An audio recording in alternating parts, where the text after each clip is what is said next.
Rhett's Make-Believe Marriage, Christmas Brides for Billionaire Brothers, Seven Sons Ranch in Three Rivers Romance, Book 1. Written by Liz Isaacson. Narrated by Terry Clark Linden. Member SAG-AFTRA. Chapter 1. "It's totally fine," Evelyn Foster said to the woman on the other end of the line. "Not every first date goes well." She often had to counsel her clients through a few dates before they could see what she saw. Being a small-town matchmaker, where 90% of the men were cowboys, wasn't an easy job. But Evelyn loved it, as she could make everything line up on paper like a dream. The women knew what she was doing, but the men, well, sometimes men just needed to get out of their own way. And Evelyn provided a way for them to do that, and conveniently run into the woman of their dreams. They just didn't know it yet. And obviously Tina didn't know it yet either. "He's perfect for you," Evelyn assured her. "What happened that rubbed you the wrong way?" "For starters, he wanted to take me to the big box store for a date." Evelyn could hear the eye roll in Tina's voice. "But you persuaded him to do something else, right?" Evelyn asked, shuffling a couple of pages on the desk in front of her. The wind shook the windows of her office, and she glanced outside to see a dust storm had kicked up on the farm where she lived with her sisters. Granted, they didn't really use the 200 acres they had, as that was a lot for 3 women to manage by themselves. Their father had retired a few years ago, and they mostly planted as much as they could and sold the hay to other farms and ranches surrounding 3 rivers. "I did, yes," Tina said. "But is that going to be my whole life moving forward? Me trying to persuade this guy to do what I want?" "Let me look through a few more candidates," Evelyn said, focusing on her papers again. May was an exceptionally busy time for her services, as well as around the Shining Star Ranch.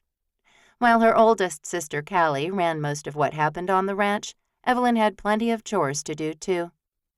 "And I'll get back to you in a couple of days, okay?" "Okay," Tina said. "What should I do if Gideon calls?" "You get to decide that," Evelyn said, looking at Gideon's one sheet.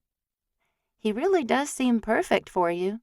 Maybe he just didn't want to commit to something as long as dinner." "I don't know how that's a plus," Tina said dryly. "Well, he's met you once. For what? 5 minutes at the dry cleaner?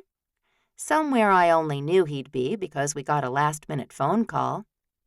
Evelyn never revealed her sources, but she had spies all over the town of 3 Rivers. With a population of almost 17,000 now, she certainly couldn't be everywhere at once, or know where every eligible bachelor would be at any given time. And that was the first time he'd been there, Evelyn reminded her. So maybe give him a little slack. She spoke as kindly as she could. After all, Tina was paying her, and she didn't need to lose a client because the cowboy Tina had her eye on was out of his element. "Okay," Tina sighed. "But still look at a couple of other guys for me." "Anyone in mind?" Evelyn asked, because no one else on her list stood out for someone like Tina. She liked a through-and-through Texas cowboy with a big hat and the biggest belt buckle possible. Rodeo experience a plus. While there were plenty of cowboys in 3 Rivers, Tina wanted cowboy extreme. "I've seen a man at church the last few weeks," Tina said. "He looks new in town." Evelyn repressed a sigh and looked out the window again. She couldn't see the trees she knew were only 10 feet away. Alarms started sounding in her mind, and surprise darted through her that she hadn't lost cell phone reception yet. "I don't know his name or where he lives," Tina said. "All right," Evelyn said. "I'll put some feelers to find out who this guy is." With that, the line crackled and Tina's words broke up. In the next moment, the service cut out, and Evelyn looked at her phone to see the call had indeed been severed. "Great," she muttered. Now she had to hunt down a mystery cowboy who was new to town. Maybe Patrick would know. Her boyfriend worked the meat counter at the grocery store, and he saw a lot of people. especially single cowboys coming to buy their steak dinners. Of course, a lot of the cowboys around Three Rivers worked on farms and ranches, and they often got plenty of beef for free from their employers. So maybe Patrick wouldn't know, but it couldn't hurt to ask him. He knew what Evelyn did for a living, and he often sent her texts with information on men she needed to know about. She couldn't send him a text right then, as it seemed her provider had gone down with a crazy windstorm. She left her office at the same time a horrible glass-shattering sound filled the whole farmhouse. She screamed, hers matching her younger sister's in the living room. Callie burst in the back door with the words, "There's a tornado headed this way. Come help me with the animals." She spun away before either Evelyn or Simone could answer. Thankfully, Evelyn already had shoes on, and she hurried after her oldest sister, saying, "The sirens haven't even gone off. Maybe it's just a windstorm." The moment she finished speaking, the chilling, distinct wail of the tornado siren filled the air. She ran after Callie, who handed her a grease pen and a handful of fly masks. "Put our phone number on their sides. Put on the fly mask and we'll set them in the pasture." They didn't have the hurricane clips or reinforced beams needed to tether the horses securely in the barn, and their horses were used to roaming in pastures. "Maybe it'll go north," Callie said, her voice panicked. "Like that last one." The last tornado had been over 2 years ago, and it had indeed turned north before inflicting too much damage on Three Rivers. She handed Simone the same item she had Evelyn, and the sisters got to work. "We have to go next door, too," Callie said. "We'll put our number on the animals at Fox Hill for the new owner." "Who is it?" Evelyn asked, glancing east, though she couldn't see more than 5 feet in either direction. Even Callie's voice coming through the swirling dirt and dust felt eerie and otherworldly. "Some guy," Callie said vaguely, which meant she didn't know either. "Last name's Walker, I think. Mason texted a couple of days ago and said he'd be here this week and that we could turn the keys over to him then." Mason Martin had lived and cultivated Fox Hill Ranch next door for years and years before deciding to up and move to Hawaii, of all places. He'd put the ranch up for sale and contracted with the sisters to take care of the few animals he'd left behind. He had a staff of 4 still on the premises, too, and Evelyn wondered why they couldn't take care of their own horses. "What about Orion?" she asked. "Can't he turn the horses out to pasture over there?" It was at least a half-mile to Fox Hill, though their properties touched one another along a fence line on the east side of the ranch. Evelyn did not want to get caught out in the storm. "They went into town this morning," Callie said, finishing with her last horse, smacking it on the flank and saying, "Go on, stay safe." With their own livestock numbered and protected as much as possible, the 3 sisters piled into Callie's pickup truck and rumbled down the road. If anything, the wind blew stronger at Fox Hill, but Evelyn kept her head down and her fingers moving as she marked the 8 horses Mason had left behind. He also had 2 pigs, 6 goats, and a whole herd of chickens. The tornado would likely pick them up and carry them off, and she certainly didn't know how to hold one long enough to write a phone number on feathers. With all the animals marked that could be, Callie shouted, "We have to go inside!" Exactly what Evelyn didn't want to do, at least not here. But one look at the sky and she knew she didn't have a choice. Panic filled her, though she'd lived through tornadoes before. They weren't super common in this area of Texas, but she'd had enough experience with them to know what to do in case of an emergency. "Where's Daddy?" Simone asked. "He's with Granny," Callie yelled, holding her hat on her head as she ran for the back door of Mason's homestead.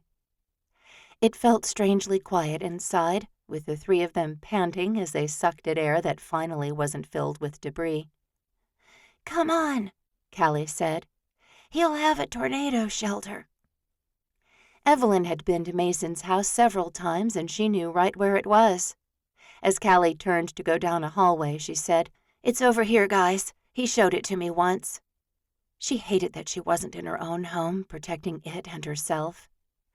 But just inside the living room off the front door, she swept aside the rug and pointed to the hatch door there. Goes down into a cement foundation. Get in, Callie said as glass broke somewhere in the house. The tornado might not strike Three Rivers directly, but this wind was definitely wicked and causing some real damage. Evelyn went first and turned on her phone's flashlight. Callie followed and did the same, with Simone bringing up the rear. No sooner had Simone closed the door above them and come down the steps did it open again. Callie shone her flashlight on the man sliding down the steps, pure fear in every line on his face. "Who are you?" she asked as Evelyn swung her light onto him too. He bore a strong jaw and dark eyes. Exactly the kind of man Evelyn would be interested in. You know, if she wasn't already dating someone. The stranger drew in a deep breath and spoke in an even deeper voice. "I'm Rhett Walker. This is my ranch." He dusted himself off with a pair of big hands and added, "You must be the Foster sisters from next door." "Guilty," Callie said, lowering her light so it wasn't shining right in Rhett's face. But Evelyn couldn't do the same. His good looks and bass voice seemed to have frozen her to the spot, and all she could do was stare while her heart pounded wildly in her chest. "Can you stop shining that in my face?" he asked, his voice a touch colder than before, and Callie put her hand on Evelyn's arm to make her put the phone down. "So," he said, with only the soft glow on his features now. He was somehow sexier and more beautiful than in the harsh light, and Evelyn wondered where in the world all these thoughts and feelings were coming from. "I guess the tornado is welcoming me to the Texas Panhandle." He laughed, and Simone and Callie joined him. Evelyn simply reveled in the sound of his laughter, thinking that if she weren't with Patrick, she'd definitely be setting herself up with one cowboy Rhett Walker. Callie started to detail what they'd done for his animals and why they'd come in his house instead of theirs, and Evelyn shied behind her sister so she could continue to simply stare at her new next-door neighbor. Chapter 2. Rhett Walker could not believe his rotten luck. It seemed like he'd run into a string of it, and he wondered when it would end, just like this blasted tornado. It seemed to go on for a long time, and not only because he was trapped in his own storm shelter with 3 strangers. Women, sure, but they chatted more with each other than him. He'd switched on the flashlight on his phone and currently stood in front of a long shelf with dozens of cans on it. At least they wouldn't starve down here. "How do you know when the tornado is over?" he asked, thinking he needed a camera that showed the weather outside so he wouldn't have to risk losing his hat to check. He felt 6 eyes on him, but when he turned, only one woman still stared at him. "Evelyn, right?" he asked, taking a step closer to her. "Right," she said, her voice hoarse. She coughed, and Rhett watched her. "Sorry," she added. "We were out in the dust and dirt for a while before coming in." She cleared her throat and bent down to a lower shelf. She straightened and held 2 bottles of water in her hand. "Do you mind if I have one of these?" She extended the second one toward him, and he took it. "No problem." "Where are you from? Have you been in a lot of tornadoes?" "I grew up outside of Austin." Why he phrased it like a question, he wasn't sure. He found himself clearing his own throat, as if this woman made him nervous. Everything about coming out to a ranch made him squirm a little, and 3 of his brothers were supposed to be with him. But there had been some problems at the office a couple of days ago, and he'd ended up coming north himself. "I know where Austin is," Evelyn said with a small smile. She hid it behind the water bottle as she drank. Of course she did. And suddenly the storm shelter felt a little too hot. He returned his attention to the shelves in front of him. "My father owned a technology company there," he said, glancing at her. "This shelter needs one of his cameras. Then we'd know when the tornado has passed." "You'll be able to tell," she said, "even without a camera." "You think so?" He wasn't sure how, as it wasn't like there were any windows in the shelter. "A camera would get knocked around in a storm," she said, cocking her head at him, the questions clear. Rhett shuffled his feet but kept his eyes on hers. "My dad had contracts with the military and government," he said. "The cameras were tiny." "Tiny? How tiny?" "Pinhead tiny," he said. "The wind wouldn't knock it off." As if the world had been holding its breath and had just released it, something changed. He looked up to the ceiling, the lack of groaning evident. "I think the storm is over." "It's passing," one of Evelyn's sisters said, and Rhett couldn't believe that she could tell without visual proof. "Let's give it a few more minutes," the other woman said. "Callie," Evelyn said, providing Rhett with the name he'd forgotten, though they'd only been in the shelter for maybe 10 minutes. "She's the oldest," she added in a mock whisper, and Rhett got the message. A chuckle started in the back of his throat, and he ducked his head as he tried to quiet it. "A little bossy, is that what you're saying?" "She has moments," Evelyn said, and Rhett met her eyes again. She had a beautiful smile to go with that long dark hair and those sparkling eyes. He couldn't really tell what color those were in the glow of flashlights, and he told his heart to stop skipping beats. He hadn't bought this ranch out in the middle of nowhere to get his heart broken again. He'd managed to do that in Austin, thank you very much. "I'm the oldest," Rhett said. 6 younger brothers." "Wow," Evelyn said, those eyes still shining at him. "I thought some of them were coming with you." "They are," he said. "The twins got held up in Austin, tying up loose ends, but I had to come up for the job." She cocked her head again. "The ranch is fine." "Oh, Jeremiah is going to mostly be doing the ranch stuff," he said. "I'll help a little. The twins are technology dudes, but they insisted on coming." He shrugged because Tripp and Liam didn't even own plaid shirts. "So what's the job?" she asked. "I'm a forensic veterinarian," he said. "There's a case up here that's expected to take a while. My dad's company was selling, and this place was for sale." He let the words hang there. Evelyn's eyes narrowed. "Have you ever lived on a ranch?" Before he had to answer that, Callie said, "I'm going up." That caused movement, and while Evelyn watched him for an extra moment, she too moved toward the ladder. He let them all go up first, feeling like perhaps he should have done so to make sure no one got hurt. Thankfully, the house still stood at the top of the ladder, though there were several windows broken.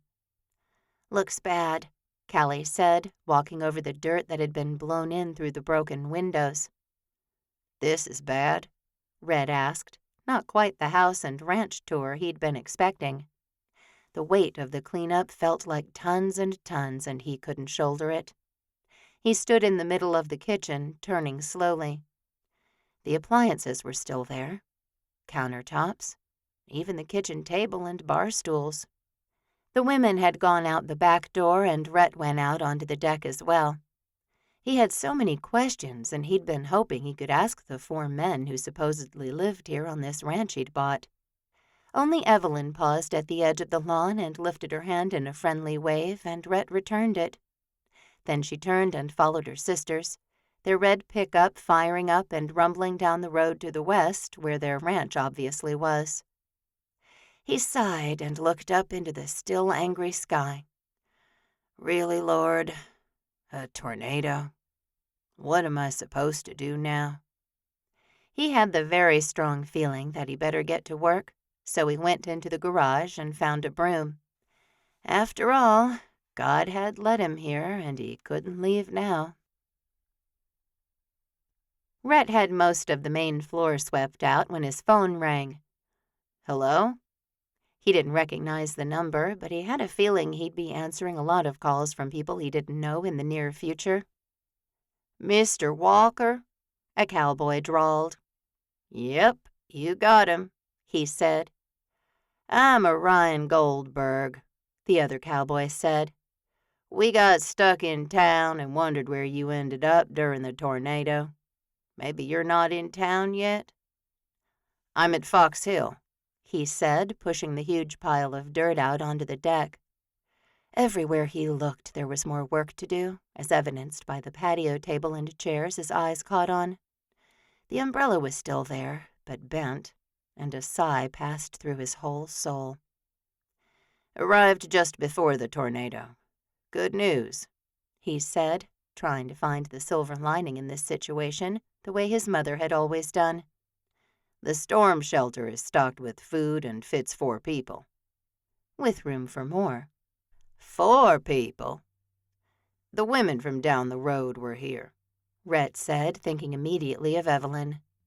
He consciously switched his thoughts to how he needed to rename the ranch now that he'd finally arrived. Just another thing in a long to-do list. "Well, we're still in 3 Rivers," Orion said, his voice fading for a moment. "What do you need us to bring back? How'd the windows fare? The animals?" Jeremiah was supposed to be here to run the ranch, and Rhett had paid little attention to the type and number of animals on the ranch.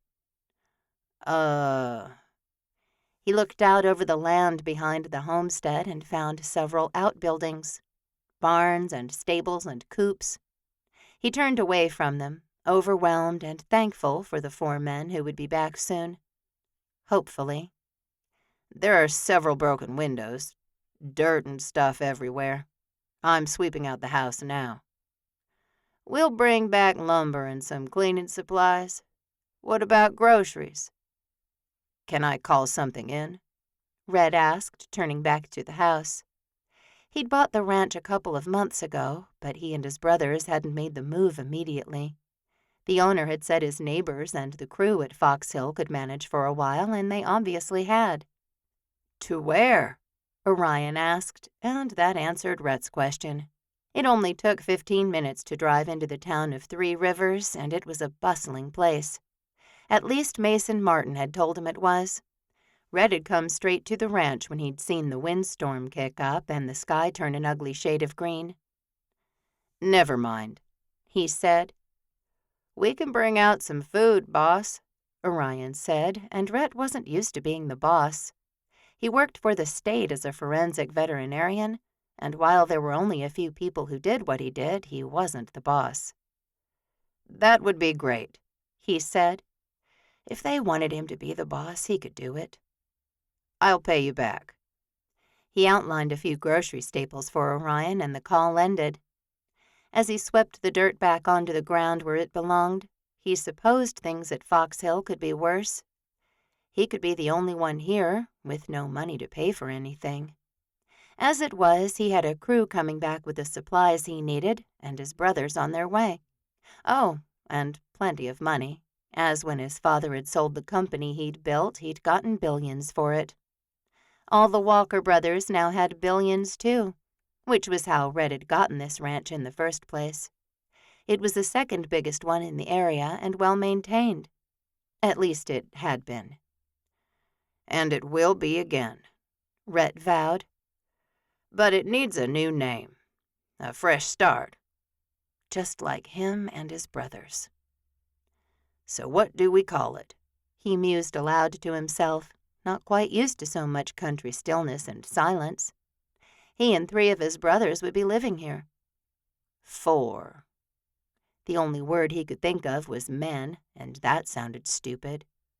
Plus, once Wyatt finished with the rodeo circuit, he'd probably come to the ranch, too. With Rhett's parents retired and living in Grand Cayman now, there was no home for the rodeo king to return to. 7 sons, Rhett said, the name popping into his head. It fit. It was perfect, and while Rhett certainly hadn't appreciated all of the rotten luck that had brought him to this part of Texas, he tipped his head back and looked up into the clearing sky.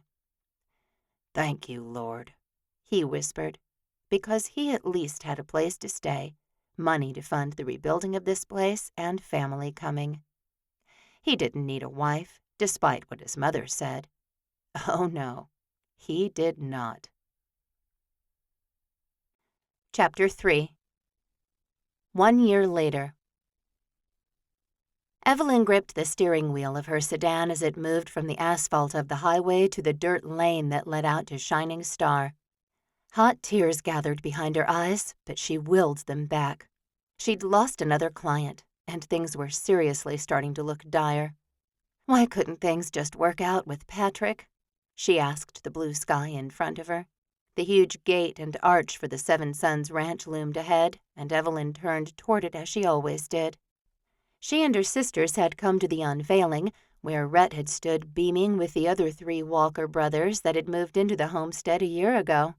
They were as frustrating as they were friendly, as Evelyn had tried, quite unsuccessfully, over the past 12 months to get one of them into a relationship with one of her clients. But she couldn't just come out and tell them what she did. If too many people knew, the whole operation would be blown wide open. Thankfully, while Patrick had broken up with her, he hadn't told a single soul what she really did for a living. "Doesn't matter anyway," she muttered, looking darkly at the huge Texas star on the closed gate. The name Walker sat beneath that in big, bold letters with 7 smaller stars, 1 for each Walker brother. Evelyn had met them all over the months, though Skylar, Micah, and Wyatt still didn't live permanently on the ranch. Jeremiah mostly ran things, while the twins, Liam and Tripp, helped on the farm but worked from home on some techie stuff Evelyn didn't really understand. She maintained her own website, but she knew one of the twins could probably help her set up a killer one that would bring in much more business. Of course, then she'd have to tell him what she really did in her office.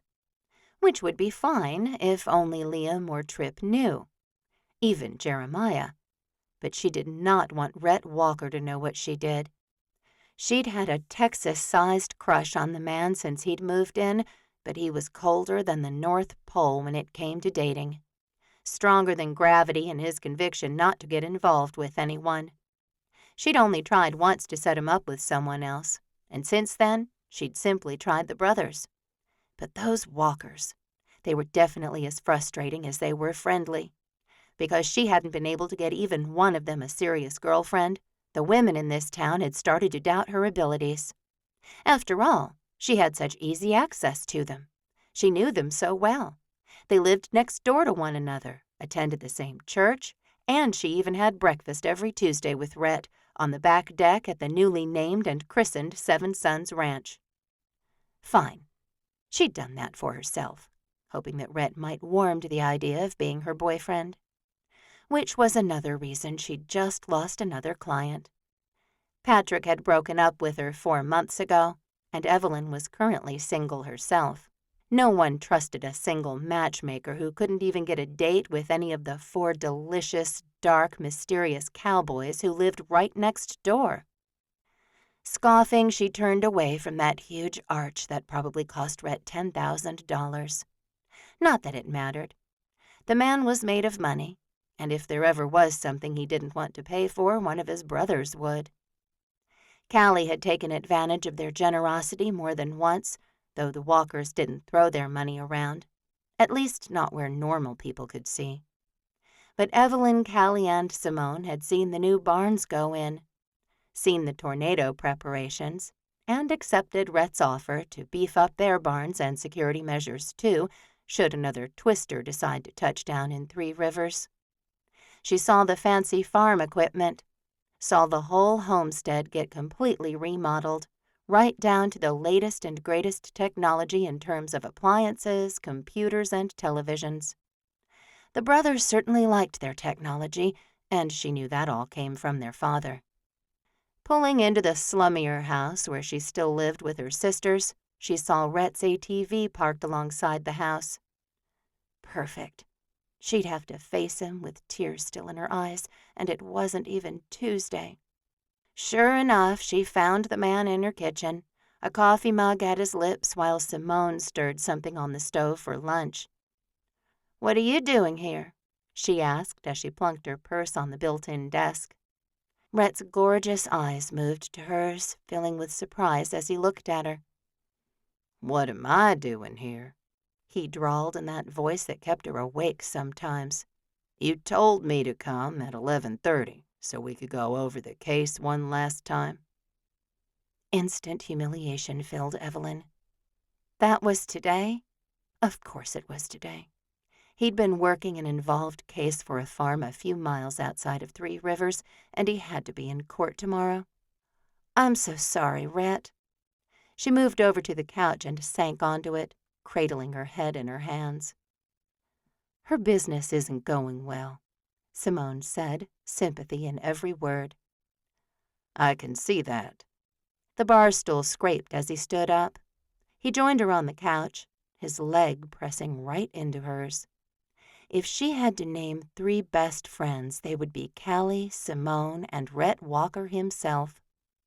She didn't keep her heartbeat from accelerating as it did every time the man got too close to her. Had his pulse ever sped at the sight of her? She looked up into his eyes, those kind, deep brown eyes that seemed to know exactly what she was thinking. He smiled at her, such a tender best friend smile, and kissed the top of her head like he was her father, not the star of her fantasies. Still, she leaned into his touch because it was nice to be taken care of by Rhett Walker. "What can I do to help?" he asked. "I don't know." She wiped her hair back out of her face and tried to put on a smile. She did know what he could do, but telling him would require revealing so much more, and she just wasn't ready to do that. He wouldn't look at her with such soft eyes then. Would he? "It might help if I knew what your business was," he said. "I mean, maybe Liam or Tripp." "No," Evelyn said. "It's fine. I'm fine." Rhett looked at her again and leaned forward to put his coffee mug on the table in front of them. "Sweetheart, I know I'm no expert when it comes to women, but anyone can take one look at you and see you're not fine." "I'm going out to the barn," Simone said, and Evelyn turned toward her. "You are? Why?" "Callie needs me." Simone had both eyebrows lifted so high, a sure sign of a lie. "Watch that soup, would you?" With that, the back door closed and her sister was gone. "Soup in May seems kind of ridiculous," Rhett said with a smile. "But do you think there will be enough to take some home with me?" "When is there never not enough to take some home with you?" Some of the frustration in Evelyn's system melted away. She also knew what had just happened. Simone had left on purpose so she could be alone with her crush. Just the fact that she was still crushing on this man was embarrassing enough. Simone didn't have to be so obvious about things. "So," she exhaled, hoping to calm her racing heart. Nope, that had never worked. "Let's see your case one more time." He grinned at her now, and such an action on such a beautiful face should be illegal. He was tanner this year, with that same rugged jawline, that same long nose, that same black cowboy hat. She'd learned his wardrobe consisted of blue jeans, cowboy boots, only brown belts, and long-sleeved shirts in a variety of shades. Some solids, some plaids, some even striped. The man never left home without a jacket, though Texas could get mighty hot in the summer. He'd told her that because he worked outside a lot, he needed the long sleeves to avoid bug bites and sunburn.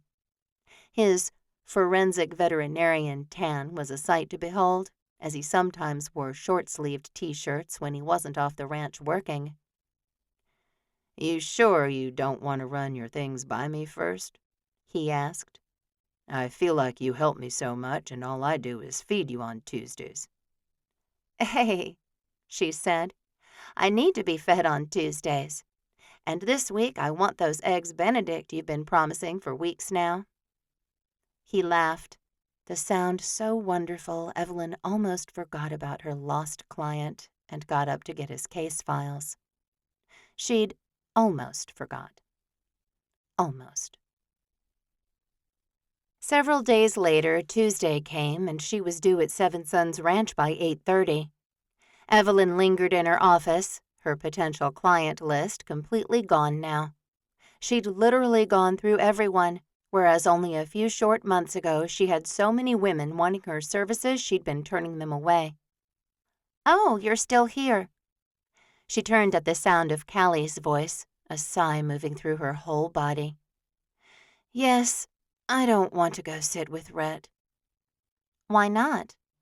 Callie came fully into the office. "You've always loved your breakfasts with him." She wore concern on her face, and Evelyn had confided in Callie about her crush on the handsome cowboy long ago. "Simone and I have always been jealous." "I know." Evelyn picked up a handful of papers and dropped them again. "I have no more clients, Callie. No one wants a matchmaker who can't get and keep a boyfriend." She collapsed into her office chair, feeling hopeless, which was so unlike her. "What should I do?" She asked the Lord, but he hadn't been giving her any ideas for the last few months since Patrick had ended things with her. "I pay for all of our gas and groceries with my matchmaker money," she said, looking up at her sister. "What are we going to do?" "You just need a boyfriend, right?" Callie asked, easing into the chair Evelyn usually reserved for clients. "I think that's a step in the right direction," Evelyn said. "The last 3 men I've tried haven't been interested, and if there's anything worse than not being married, it's going on 1 or 2 dates and then not getting a call back." It showed other women that she couldn't even match herself with the right man, so how could she possibly find them the right cowboy? "Then get married," Callie said. "What?" Evelyn froze, her eyes locking onto her older sister's. "How in the world am I going to do that?"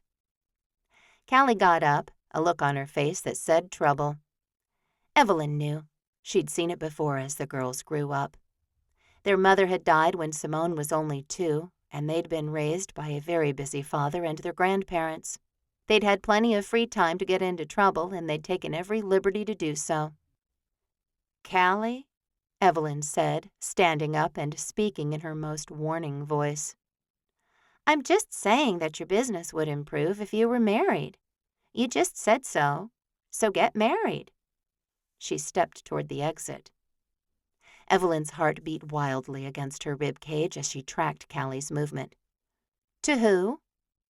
"To that handsome man you eat breakfast with every Tuesday." Evelyn opened her mouth to protest, but nothing came out. Absolutely nothing. Chapter 4. Rhett looked west to check on Evelyn's progress toward their breakfast. She'd wanted eggs Benedict, and he'd delivered. But she was late, and now he felt like everything would be cold. If there was something worse than a cold egg, he didn't want to know about it. Finally, she came around the side of the barn, and his heart flipped and flopped as if it didn't quite know where it was supposed to be in his chest. He'd long contemplated asking Evelyn to dinner instead of breakfast, showering at the end of the day to be ready for that date and to get a crime scene off his mind, and showing up at her house with a dozen roses. He'd never asked. Number 1, she'd had a boyfriend for the first 8 months he'd been at Seven Sons. Number 2, it had taken at least that long to get the ranch cleaned up and running at full speed again after the tornado. Number 3, she'd never seemed that interested in him. She never wore makeup to their breakfasts, and he'd been the one to suggest them about 6 months ago.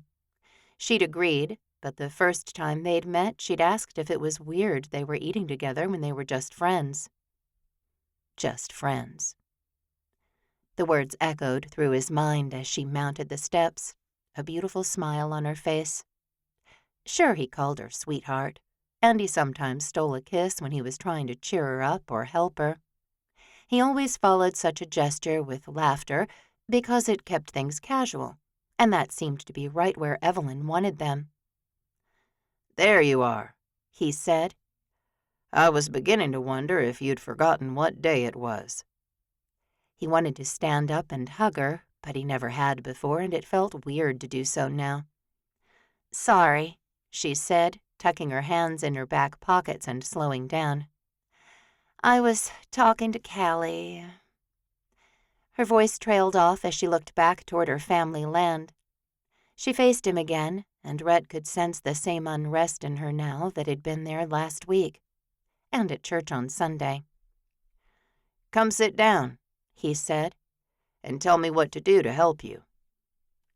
Confusion puckered her eyebrows for a moment, but she came and sat in the spot she normally did.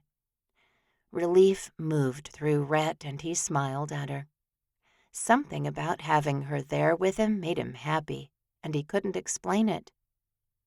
She picked up her fork, but she didn't touch her food. "Rhett, I have a problem." "A serious problem?" he asked, his heart tap-dancing in his chest. "Or a little problem?" "It's more of a secret." She ducked her head so Rhett couldn't see her. He didn't like that, and he reached over and touched her hand. "You have a secret you haven't told me? I thought I knew all about the obsession with toy poodles." That got her to smile, but she didn't laugh, and Rhett didn't know what to do with this version of Evelyn Foster.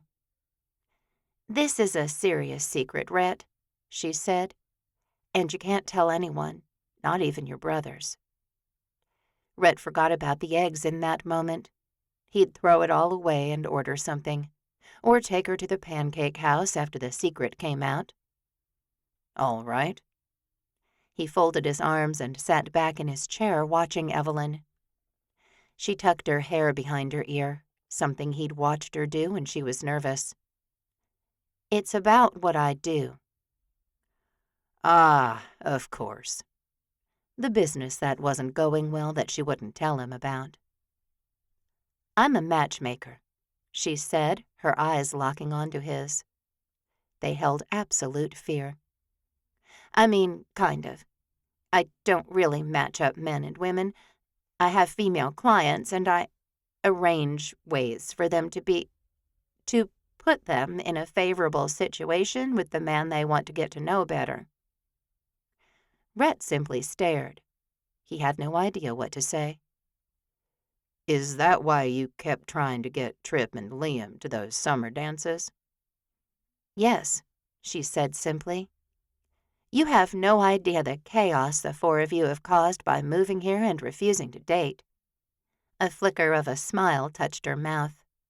"Which, by the way, you still haven't told me why. So I'm not the only one with a secret." He lifted one shoulder, not really willing to tell her about his romantic history. Reason number 4 he'd never asked Evelyn out on a date. "My clientele has lost faith in my abilities," she said. "I'm not married. No boyfriend. People think I can't do my job." She shrugged, too, but the pain echoed from her voice loud and clear. "You want to go out with me?" he asked, the words coming out easier than he never thought they would. "No." She shook her head, her eyes flitting all over the place now. "No." He started nodding, the rejection diving deeper than he thought it would. Wow, his fear of rejection. Reason number 5 he'd never asked Evelyn out had been very real. No wonder he hadn't asked. "No, I don't want to just go out," she said. "I want you to marry me." Rhett sucked in a breath, the air somehow choking him. He coughed and coughed, a rubber band tightening like a noose around his chest. "Marry you?" He managed to squeak out between trying to stop coughing and trying to breathe. "It wouldn't be real," she said quickly, her gaze finally settling on his. Her eyes were so bright and so full of hope. "We don't have to, live together or anything. No one comes out here. Simone does all the grocery shopping. I never really need to go to town. I just need a diamond ring, and I need to be able to tell people I'm your wife." She whispered the last word, and her eyes brimmed with tears. Rhett had no idea what to say or do. How long had she been thinking about this? Why was he even considering it? He exploded to his feet. "I need to think for a minute." He grabbed his plate and hers. I'll go heat these up again." "Rhett," she said after him. "It's fine," he said. "Really, I'm fine. I'm just going to throw this stuff in the microwave. I just need a minute to think. Be right back." He hurried into the house and pressed his back against the wall out of sight. He couldn't quite breathe properly. If they got married, he'd get to kiss her. Not a real kiss, he muttered to himself. If they got married, he'd have to tell his brothers something. A story like that couldn't circulate around town and simply be ignored. Jeremiah, Liam, and Tripp would definitely need an explanation. What would he even say? "Hey, it's just a favor." He started toward the kitchen and put the plates on the counter. "Hey!"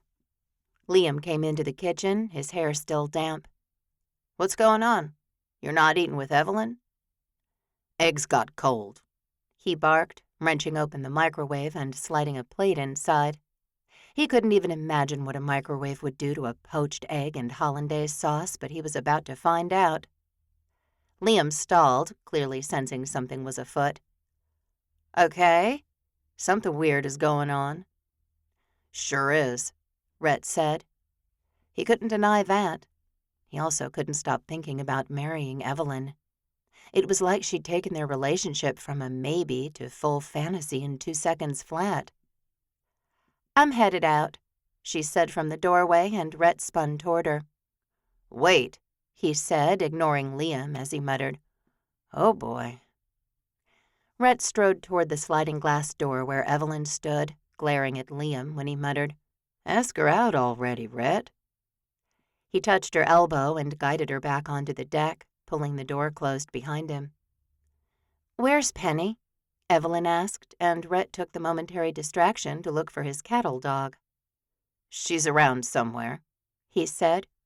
"Maybe Jeremiah took her out on the ranch with him." "I got her a new ball." Evelyn stepped over to the railing and leaned against it. "She'll love that." Rhett hated this conversation, and he took a deep breath and faced her. "I'll marry you." She flinched, a flush creeping up into her face. "You don't need to. Really, it's okay. It was just a stupid idea." Rhett slipped his hand into hers, feeling like Liam had his nose pressed against the glass and could see everything. "I want to," he said. "If it'll help." She leaned into him, and they faced the ranch together.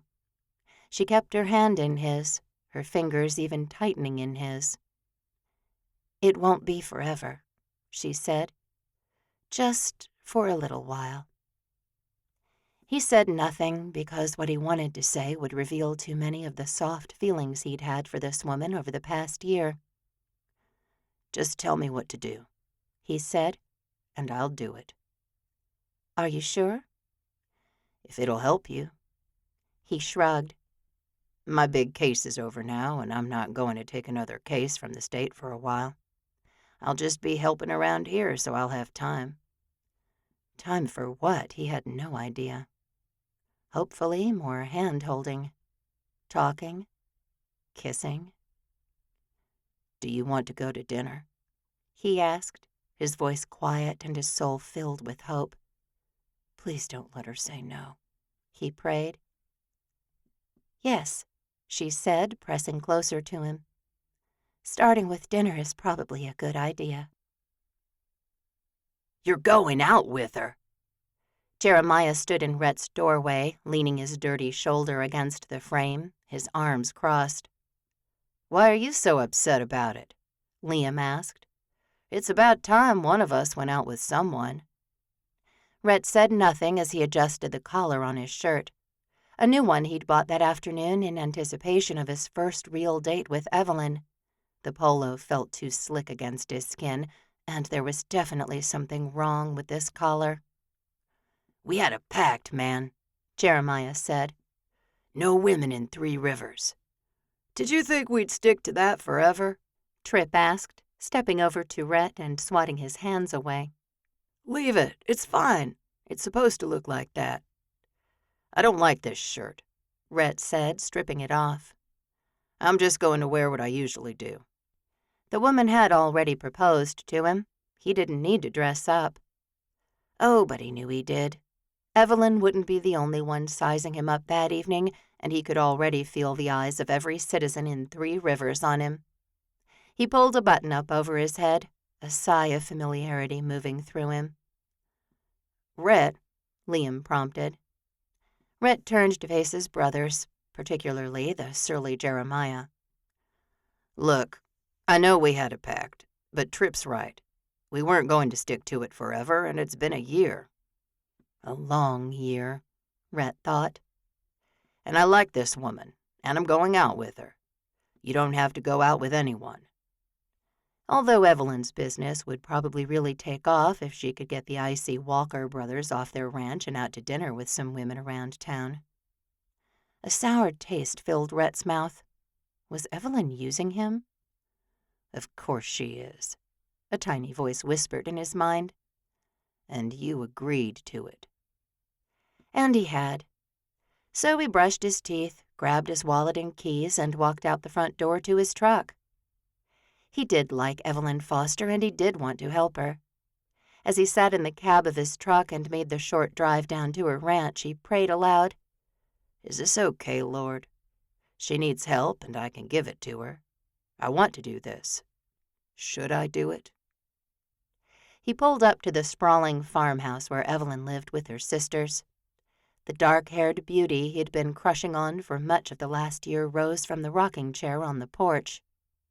And Rhett had his answer.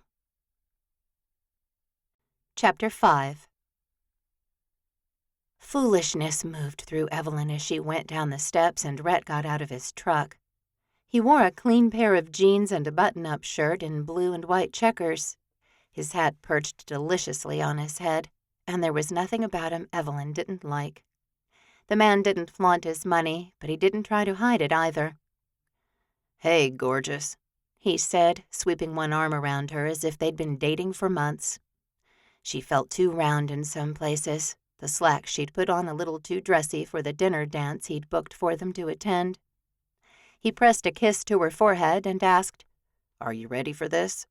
Something solidified inside her that had been wishy-washy before. "Yeah," she said. "Are you?" She stepped back and looked up at him. "I mean, you don't have to do this. I've been talking myself out of calling you and telling you this whole thing was a joke all day." "Is it a joke?" he asked, those deep eyes searching hers. "No," she whispered. I mean, maybe you'd rather go out with someone else. I mean, not that I've seen you or any of your brothers date much, but I don't know, Rhett started laughing, silencing Evelyn. She had been babbling and her nerves had been bubbling all day long since standing with him on his back porch holding his hand. That had been wonderful, serene, and in that moment she'd felt comfort and peace that everything would work out the way it was supposed to. But since then, every doubt and insecurity in her mind had bloomed and blossomed and bulged until she couldn't contain them anymore. "Evelyn," he said, one of the rare times he used her name. The Texas man seemed to have an endearment for everything. He'd called her sugar or sweetheart or honeybee, especially when she wore this yellow blouse, every time he saw her, and now, apparently, gorgeous. She did feel gorgeous with him at her side, his hand resting on her back, the scent of his woodsy cologne in her nose. She looked up into his eyes, and they were serious while his mouth flirted with a smile. "I want to go out with you." He ducked his head, reclaiming some of his mystery. "I've wanted to ask you out for a long time, actually." Surprise hit her right in the vocal cords, rendering her mute. "You have?" "From the moment I met you." He cleared his throat. "Now come on. They serve dinner right at 7:30 at this place, and we don't want to be late." He threaded his fingers through hers and led her to the passenger side of the truck. She still had no idea what to do with his confession. He'd wanted to ask her out and hadn't? Once he got behind the wheel, she twisted toward him to buckle her seatbelt. "Why didn't you ask me out?" "You were dating Patrick," he said simply. We broke up 4 months ago. Why not then? Rhett shrugged, a flush crawling from under his collar, staining his neck and cheeks. I don't know. Yes, you do. He sighed as he backed out and turned toward the highway that would take them back to Three Rivers. You said several times that we were just friends. I just figured you'd reject me, and I didn't want to lose our Tuesday breakfasts. Evelyn had used those words to keep the barrier between them. He'd obviously heard them loud and clear, and he didn't want to get hurt. Which meant he'd been hurt in the past, and Evelyn really wanted to hear those stories. Okay, she said. But we are friends, and I'm glad about that. Me too, he said. And I might have a secret, too. Oh, a secret. And you said you didn't have any. She giggled, glad the flirting with him was as easy as sitting down to breakfast had been. At least until that morning. He cut her a look out of the corner of his eye, a smile spreading across his face. Yeah, I have a secret.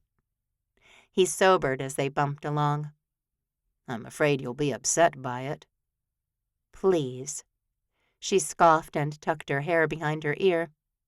I told you all my embarrassing secrets this morning. It can't be worse than that. It might. He turned onto the highway, accelerating as they shot toward Three Rivers. When he remained silent, Evelyn didn't press him. They'd been friends for a while now, and Rhett would talk when Rhett was good and ready. After all, he was 43 years old and had never been married. He didn't have to explain himself to very many people. Why have you never been married? She asked. He choked as the truck jerked to the left a little. After correcting the vehicle, he looked at her again. So we're going there. I know a lot about you, she said. Your job, your work ethic, how you like your eggs, and that your favorite food is actually that of a 10-year-old boy. She grinned at him. Hey, spaghetti is for adults, too. She laughed because being Rhett's friend was easy. It was being his girlfriend she didn't know how to do. And you took it all the way to wife, she told herself. She'd texted out, let's just maybe date a little, to him about 30 times that day. They didn't need to get married for her business to pick up again. She simply found herself wanting to see if he'd do it, number one. And number two, maybe she was hoping it would become real at some point. But I know basically nothing about your past relationships, she said, watching him. His fingers tightened on the steering wheel and his jaw clenched too.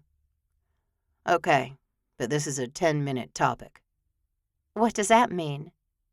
It means I only have to talk about it for 10 minutes. Then we can move on to something else. Can I get 10 more minutes tomorrow? Yes, he said. That's how it works. Evelyn marveled at this man, at the things he'd grown up with, the rituals he had. Is this another of your mother's rules? He looked at her, softening inch by inch. Yes, he said. She said it was very hard to raise 7 boys because none of us wanted to talk very much. So she'd say things like, I get 5 minutes where you don't stop talking about the prom. Go. And we'd talk for the 5 minutes and she'd stop badgering us. A pinch started behind Evelyn's heart. That must have been great, she said. Rhett chuckled. I think most of us found it annoying. Except maybe Skylar. He likes to talk a lot. I had to tell my dad about prom, Evelyn said. And that wasn't fun, let me tell you. He'd ask more questions. Where did he put his hands? Did you kiss him? Why would he say that? Than anything else. Still a fondness for her father moved through her. It can't have been easy raising 3 girls by himself, Rhett said. No, Evelyn said, shaking her head as memories from her younger years flooded her. I'm sure it wasn't. She looked at him, feeling vulnerable and like she could share real things with him.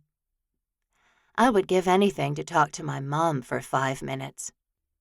Rhett reached for her, and if the truck had been older, Evelyn would have quickly undone her seat belt and moved across the seat to sit right beside him.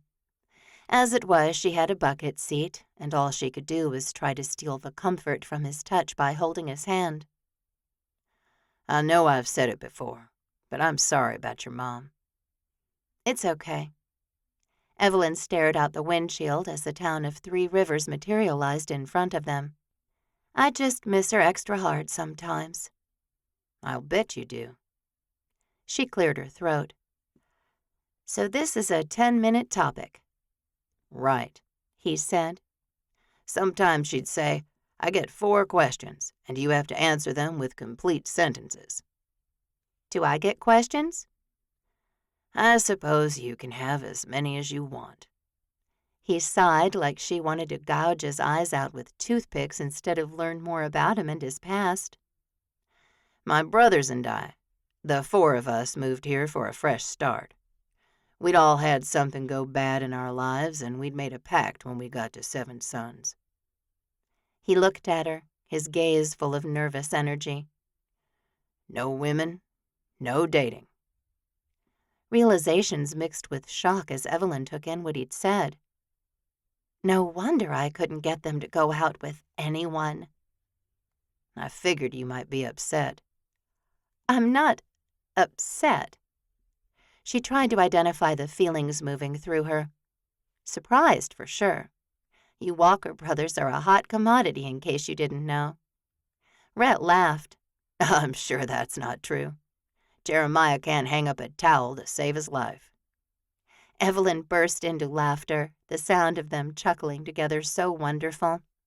Well, I'm not sure the women of this town think about that when they see the 4 of you walk into church.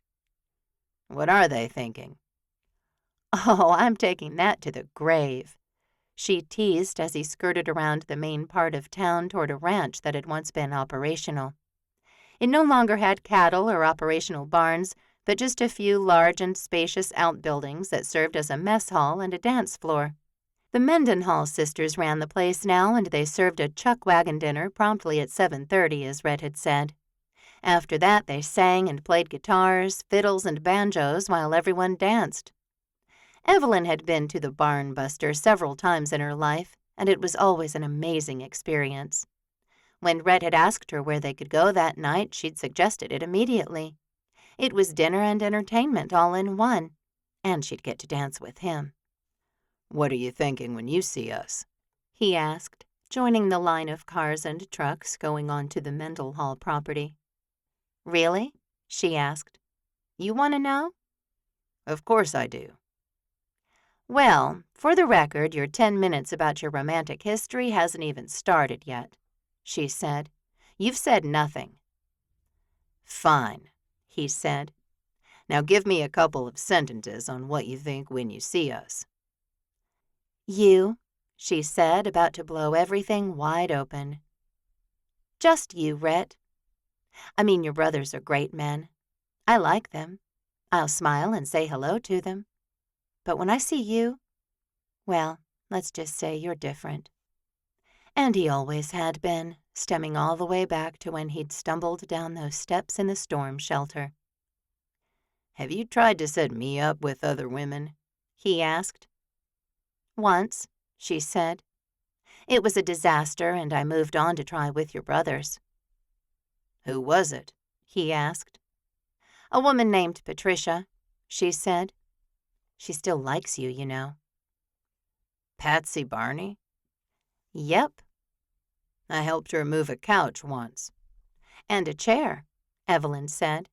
And you worked on her gazebo and ran over when her dog was sick. He turned and looked at her fully, his eyes wide. That was you? You were colder than an iceberg. It was like you didn't even realize she was female. He blinked, his expression darkening. I knew she was female. He turned back to the windshield, easing forward and rolling down his window to talk to the cowboy there. After getting parking directions, he inched forward again. Must have something to do with your history, Evelyn said lightly. I was engaged once, he said. Just before coming here. She still has the ring, and I wasn't interested in repeating that disaster. Wasn't? Evelyn wanted to ask. Instead, she pressed her lips together and nodded. What was her name? Angie Lofton. I hadn't had a girlfriend for a few years before her. We dated for a long time and were engaged for over 2 years before I finally realized she was never going to marry me. Evelyn's heart thumped with compassion for Rhett. I'm so sorry. Thank you, he said. I can't imagine why someone wouldn't want to marry you, she said, making her tone light. I mean, I'm leading with that, not waiting for an appropriate time.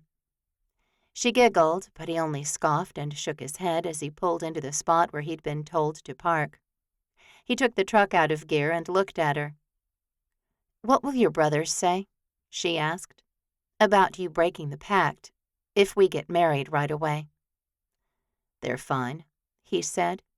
I don't have to get permission from them. But what do they think? Jeremiah's upset, Rhett admitted, his head dropping a little as he studied his hands. But Liam and Tripp were supportive. What did you tell them? I told them we were going out. That's it? Yes. He looked up at her again, clearly waiting for her next question. She supposed she had been firing them off pretty rapidly.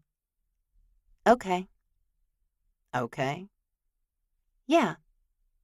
She reached for the door handle and slid out of his truck. He joined her, claiming her hand in his as they walked toward the counter to check in for dinner.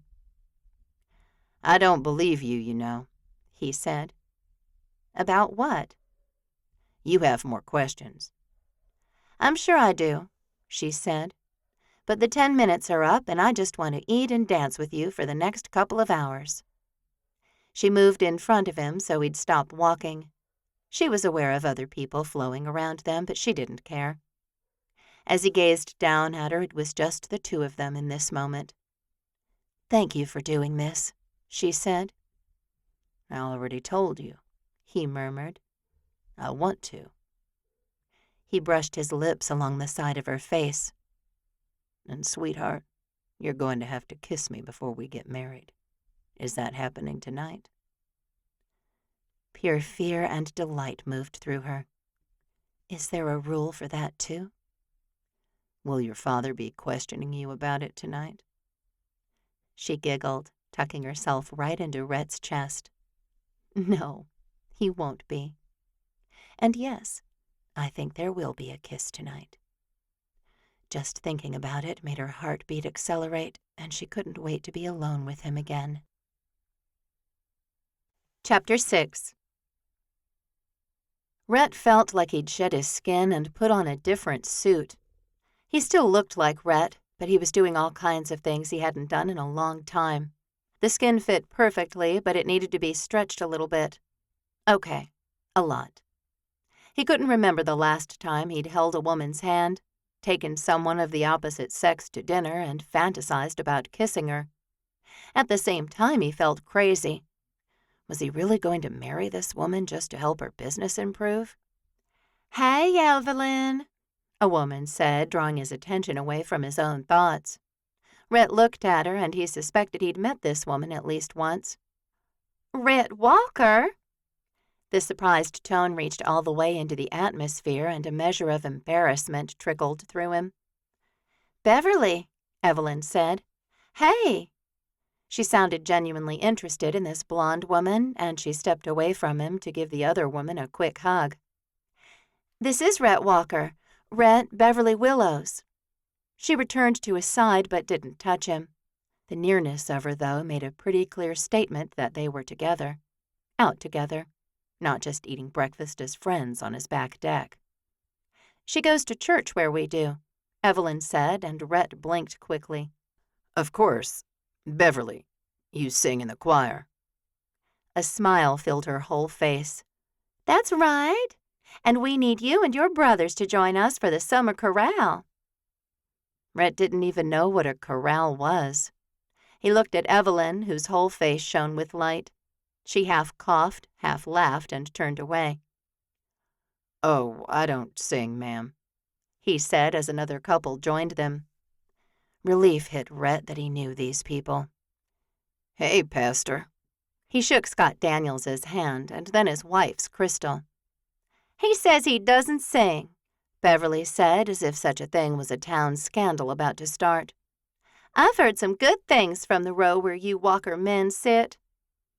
"That's all trip," he said, instantly regretting it. Beverly had hooks in her eyes, and Rhett wanted to shy away from her. Evelyn seemed to get the message because she said, "We need to go find our seats. Good to see you all. Pastor." She nodded and smiled and nodded and got them out of there. Rhett exhaled. Holy horses. That was terrible. Evelyn laughed, her head tipping back to reveal her slender neck. He smiled at her and waited for her to quiet. She cuddled into him, and Rhett glanced around to find several people watching them. Some people were there with their families, some were on dates like he and Evelyn. But it seemed like everyone was watching him as if he were Bigfoot and had finally come out of hiding. He did his best to ignore them, and thankfully the chuck wagon dinner started. He chatted easily with Evelyn, as if they were alone at his breakfast table, and before he knew it, a woman stepped up to the mic. "We're going to be moving over to the dance hall," she said. "There will be more spice cake over there, along with vanilla ice cream, and the Mendenhall maidens will begin playing in 10 minutes. So get your dancing shoes on, go to the restrooms, and don't be late." The crowd clapped, though Rhett wasn't sure why. Evelyn stood up, straightened her pretty yellow blouse, and looked down at him. "Are you still up for dancing, cowboy?" "About that," he said, standing too. He collected their tin plates to take to the dishwashing window. "I'm not the best dancer." "I'm sure you'll be fine," Evelyn said as she went with him. "I mean, I've yet to find something you're not good at." Rhett shook his head. "That's just not true. I hired out those eggs Benedict. I can barely make toast." "Who cooks at the homestead, then?" she asked. "I know you guys don't eat out all that much." "That would be Jeremiah." Rhett put the silverware in the appointed bucket and set the plates on the counter. "Liam is a master at snack preparation, and he can make regular popcorn into something magical." "Oh ho," Evelyn said, laughing. "I want to taste that." "Come on over any time," he said, realizing that they had so much to talk about. This wasn't just a casual date. This was a public appearance so that when word of their wedding got out, it didn't come out of nowhere. It would be credible. He sobered as the first strains of a fiddle started up. Scanning the dance floor, he quickly realized he wasn't going to be able to sit on the sidelines. No one else was, and he'd actually stand out if he didn't dance. So he turned to Evelyn and extended his hand toward her. "I'll try not to break your toes," he said with a smile. She laughed, and to Rhett that was the most beautiful sound in the world. An hour later, Rhett couldn't believe how much fun he'd had. Pure joy filled him, and he slung his arm around Evelyn's shoulders as they walked back to his truck. "That was amazing," he said. "It's fun, right?" "I had so much fun." Rhett held the door for her, taking the opportunity to let his hand slide down her back as she got in. He rounded the truck and got behind the wheel, his heart still dancing in his chest. He really wanted to kiss her, but he thought they probably needed to get some details out of the way. "So when are you thinking we need to, do the make-believe marriage thing?" "I don't know." Rhett wasn't sure, but it sounded like Evelyn didn't want to talk about this. "Can I get 5 minutes of this topic?" he asked, hoping she'd smile. She did, and she turned more toward him. "Okay, I'm just feeling like maybe we don't need to do this. Maybe dating is enough." "Your call," he said as if he didn't care. But if they were just dating, this was numero uno, and he wouldn't kiss her tonight.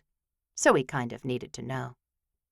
Her phone chimed several times in a row, and he glanced at her as she moved her attention to it instead of him. Awkwardness descended on them, and Rhett didn't know how to deal with it, or break it, or change it. "I got a few texts from former clients," she said, her voice full of misery. "That doesn't sound like good news." He glanced at her, but it was hard to see her face in the darkness. "Jill says, let's see if you can keep this one.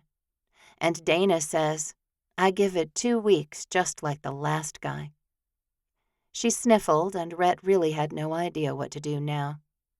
His heart beat too fast in his chest as his frustration rose.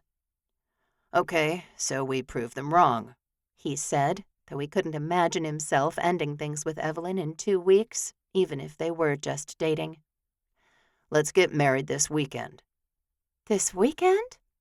He looked over at the high pitch of her voice. "You tell me, Evelyn. I don't want you to be upset." She swiped at her eyes and said, "I'm not upset." "Right," he said sarcastically. "I'll find out what it takes to get married in the state of Texas." "We can't do it here." "Why not?" "Did you see how many people were staring at us? And neither Jill nor Dana were at the dinner dance tonight, which means people are talking about me, about us, all over town." "Isn't that what you want?" Rhett's skin crawled just thinking about what she'd said. Everyone was talking about them, and he'd worked hard to stay out of the spotlight in 3 Rivers. "Yes," Evelyn said. "No, I don't know." She slumped in her seat, and Rhett kept his eyes on the road in front of him, his headlights cutting through the darkness. "Evelyn," he said gently as the turn for their ranches approached. "It's fine. I already said I'd do this, and I will." "Yeah, but what happens when we get divorced? Maybe this is just a stupid idea." She looked at him, but Rhett couldn't meet her eye. Maybe this was a good solution for him, too. He wasn't truly interested in dating, and he liked Evelyn a lot. They were already friends. His thoughts rotated in circles, and he couldn't sort out the rational thoughts from the junk. And his feelings? What a tangled mess.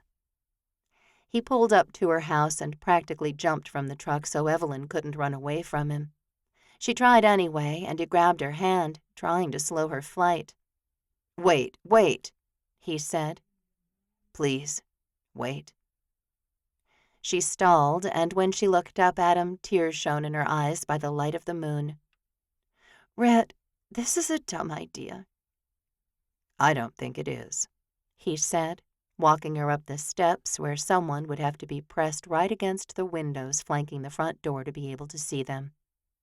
His heart thundered in his chest, and he expected lightning to strike at any moment.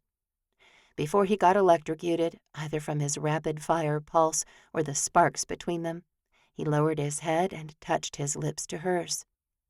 He'd only meant to see if she'd slap him or kiss him back, but once he'd made contact, he couldn't imagine pulling away and letting her decide what the next step should be.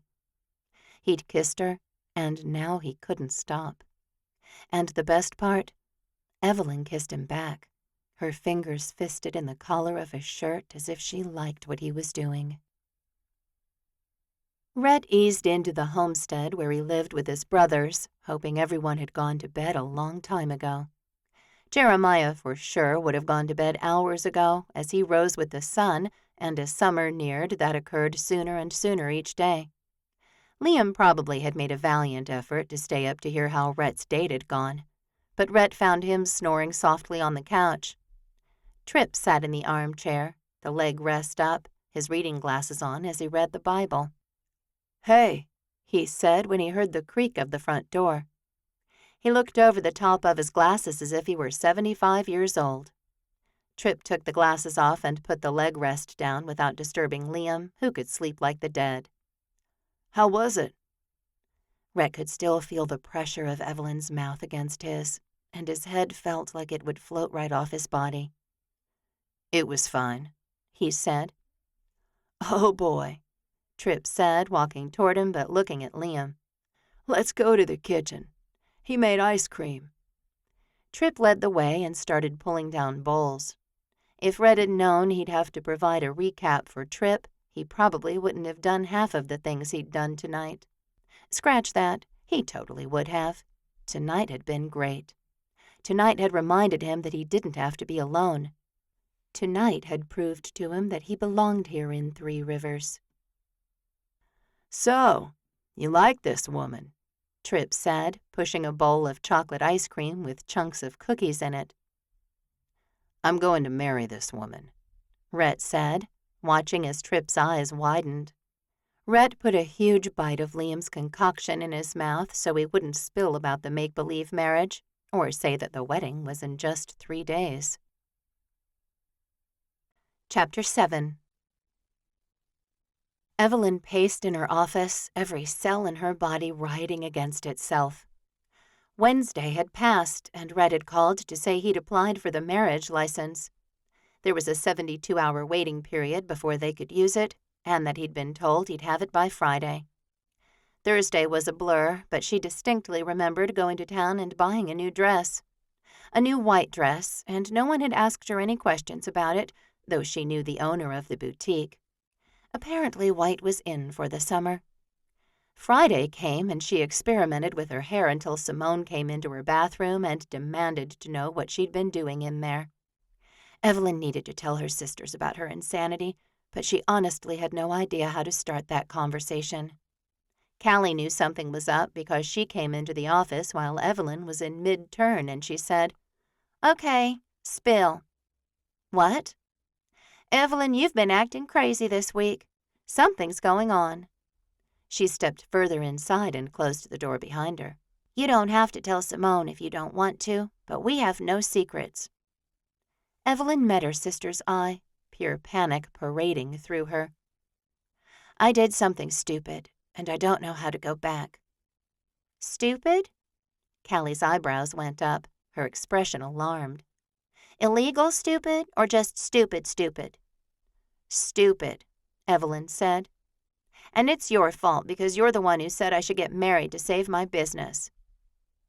Callie took a step forward and rocked back, looking down at the coffee mug in her hand. She quickly stepped forward and set the mug down before gripping Evelyn's shoulders. "Are you getting married?" "Today," Evelyn whispered. "And it's insane, and I don't see how anyone in this town is even going to believe it." "To who?" "To who?" Evelyn asked, her voice pitching up. "You don't know?" She moaned and turned away from her sister. "This is never going to work. If I can't even fake out my own sister, no one is going to believe the marriage is real." "It's not real, is it?" she asked. "No," Evelyn said. "Of course not." Maybe she'd been on the best first date of her life just a few days ago. Maybe holding Rhett's hand had been the single best thing that had happened to her in the past couple of years. But she'd still only kissed him one time, and a wave of foolishness poured over her. "It's Rhett," Callie said, a smile touching her mouth. "Right?" Evelyn nodded because she couldn't even vocally confirm. "And he's okay with it?" "He seems more excited about it than I do." "I told you he liked you," Callie said triumphantly. "Callie," Evelyn whined, "I can't do this." "Can I?" "Are you lying to anyone?" Callie asked, her big sister look coming into her eyes. "Doing something illegal?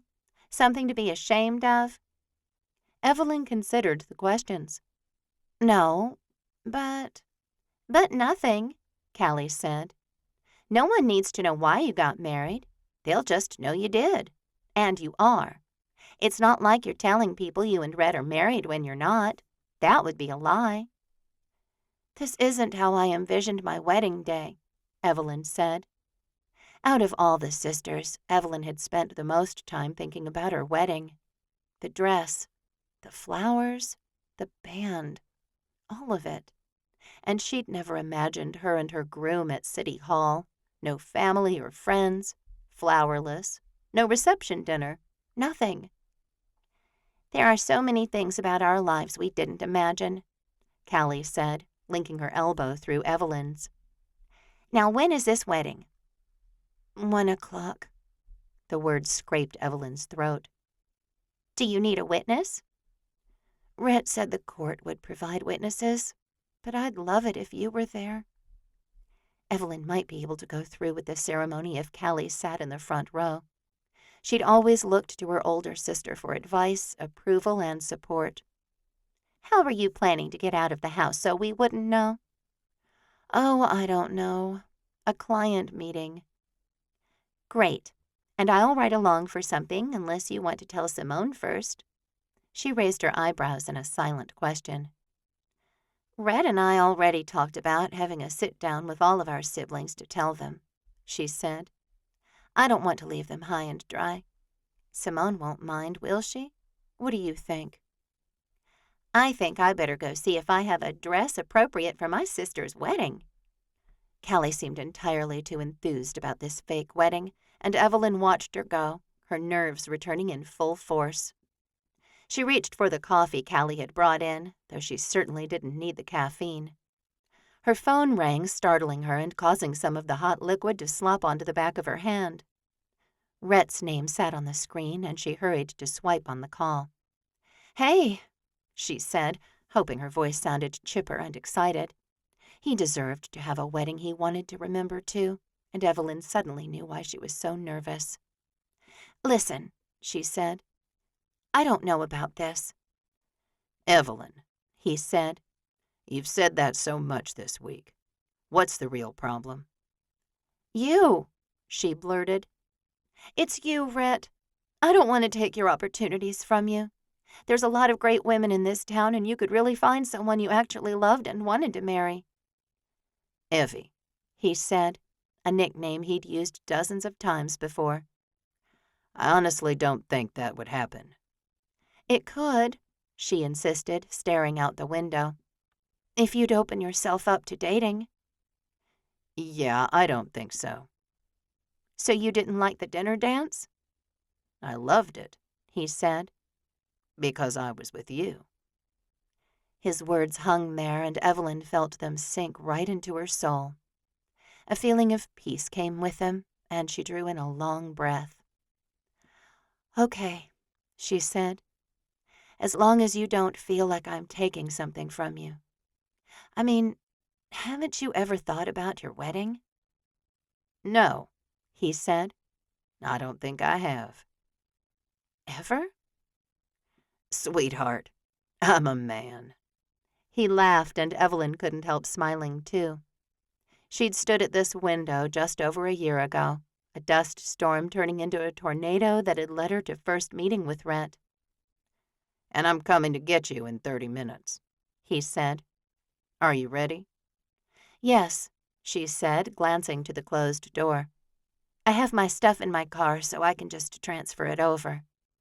Her brain screamed at her, and she realized what she'd told her sister and what she'd just committed to Rhett were at odds with one another.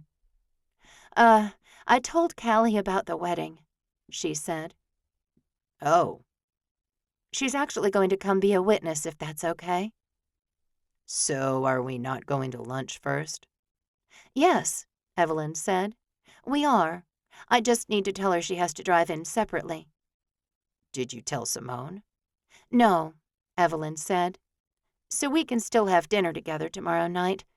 Did you talk to Jeremiah? Yep. He's got a brisket in the smoker already. Rhett didn't sound nervous at all. In fact, he sounded happier than she'd heard him in a while. Maybe he really didn't think he was sacrificing anything to help her. Okay, she said, turning away from the window. I have to go finish getting ready. Evie? He asked. Yeah? I know this probably isn't the wedding you want. Evelyn couldn't confirm that, though he was right. Thank you, she said, because what he was doing to help her deserved to be acknowledged, even if he didn't know it. The call ended, and she sighed. She still had to finish her hair and do her makeup, but she dropped to her knees and just breathed. "Lord," she finally whispered, "please help me to know if this is wrong or not." Only silence moved through her, and she wasn't sure what God was trying to tell her. "So I'm going to do it," she said, pressing her eyes closed, still listening. She didn't get a strong feeling one way or the other, so she stood up and looked at the ceiling. "Okay, here I go." The Lord still didn't stop her, and she finished her hair and makeup and went out onto the front porch to wait for Rhett. She texted Callie about the new plans, a quick apology that they couldn't ride to the county courthouse together. "It's fine," Callie said. "Go to lunch with your fiancé. I'll see you soon." Evelyn's head jerked up and she murmured, "Fiancé." Before she could think too hard about that, Rhett's black luxury truck pulled into her driveway. It was time. She got up and picked up the backpack she'd packed with her dress and shoes and went down the steps. Rhett met her, a big smile on his face. "Hey, gorgeous." He swept her right into his arms and held her tight. "Are you okay?" His soft voice was too much to handle, and Evelyn clung to him as every emotion in the book ran through her. "I'm fine," she said. "I am." She stepped back and gathered herself together. Rhett stood there and watched her. "I am," she said, putting a smile on her face. "We don't have to do this." "I know." He reached out and cradled her face, bringing her slowly toward him so he could kiss her. Evelyn appreciated the warmth of his mouth against hers, the gentle yet insistent way he kissed her, and suddenly everything that had been crooked aligned. His smile broke their kiss, and he chuckled. "I've been dying to do that again," he whispered. Her first instinct was to ask if he was serious, but she knew Rhett, and he didn't say anything he didn't mean. At least he never had in the past. "Let's go to our wedding lunch," he said. Giddiness filled Evelyn, and she let Rhett take her bag and help her into the truck. "I told Tripp," he said as he settled behind the wheel. "He's coming to witness, too." A surge of adrenaline moved through her. What did he say? "Well, I sort of told him on Tuesday night that I was going to marry you." He chuckled as he backed out of the driveway. "He just didn't realize it would happen so soon." But he was okay with it? Rhett shrugged like it didn't matter what his brother thought. "He actually had some really good questions we haven't exactly ironed out." Oh? Like what? Evelyn had dozens of questions herself, but she'd been pushing them away for days because she hadn't been sure until that moment that she'd actually go through with this. "Yeah, he wanted to know where we were going to live." Evelyn tried to breathe, but she choked instead. Her heart pounded in her chest, and she stared at Rhett. Oh, so cool Rhett, who didn't seem frazzled by this conversation at all. "Well, we don't need to live together." "So we're going to be married on paper only." "I mean, well, yeah." She stared at him. "Was that part not clear?" "Sure, yeah," he said, his voice a little strained. "I guess I'm just wondering what that kiss meant, if this is just a paper-only platonic relationship." Chapter 8. Rhett learned in the next few moments that he had excellent peripheral vision. He didn't have to look at Evelyn to see the pure confusion and panic on her face. She opened her mouth and closed it a couple of times, finally looking out her window, showing him the curled and pinned-up dew. "I mean, I don't know what you felt just a minute ago, but I kind of liked kissing you." He hadn't hidden how he felt about her, at least not since breakfast on Tuesday. "We can still kiss." Rhett didn't think she'd thought through this plan at all. "Evelyn, tell me what you think is going to happen next." "We're going to lunch. "And then?" Then we're going to get married." "And then?" And then, I haven't thought that far ahead. You know what people do when they get married, right? His face heated just saying the words. Of course, she said, an angry undertone in her words now. But Rhett, our marriage isn't real. Oh, it's real, he said. I have the paper and everything. But I thought you knew it wasn't really real. I do know that, he said. But you're trying to convince the town that it is real. Don't you think we should live together? He glanced at her, though he'd successfully watched her reactions without such direct eye contact. My place is pretty big, he said. There's a few rooms on the second floor that we don't even use. Evelyn remained silent for a few moments. Then she turned toward him and reached for his hand. He let her slip her fingers into his, almost sighing with contentment. It seemed surreal still that their relationship had changed so much in such a short amount of time. But Rhett wasn't complaining.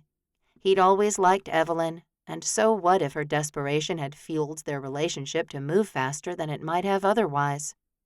Okay, she said. I can move into your house. Great, Rhett said. I think that's probably the best idea. Do you think I could keep my office at my house? Sure, he said, easing to a stop as they came to a stop sign. So we're going to lunch at the steakhouse. I know you like a good filet mignon. I do, she said, and some of the tension between them evaporated. He took her hand on the way in, and the conversation was normal, about his brothers and her sisters and how things were going on the ranch. Do you miss your forensic cases? She asked. A little, he admitted. I just don't want another one like that monster I just finished. Could you take smaller cases? Yeah, probably. But I took my name out of the rotation for a while. Evelyn? A woman asked, and they both looked up at her. Hello, Erica, she said, glancing at Rhett. You know Rhett Walker. She looked at him, and Rhett thought he should probably know her because she knew him. Of course. I'd heard you two were together. That's right, Rhett said, beaming up at her. He wanted to tell this nosy woman that they were less than an hour from getting married, but he kept the secret under his tongue. He loved that he had something only him and Evelyn shared, and he couldn't wait to keep getting to know her in different ways. She started to talk to Erica, and Rhett let his mind wander down paths he never had before.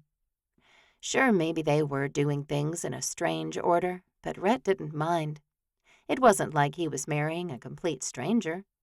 He knew Evelyn. Erica finally left, and Rhett said, We better get going if we want to have time to change before the ceremony. We're supposed to check in 20 minutes before anyway.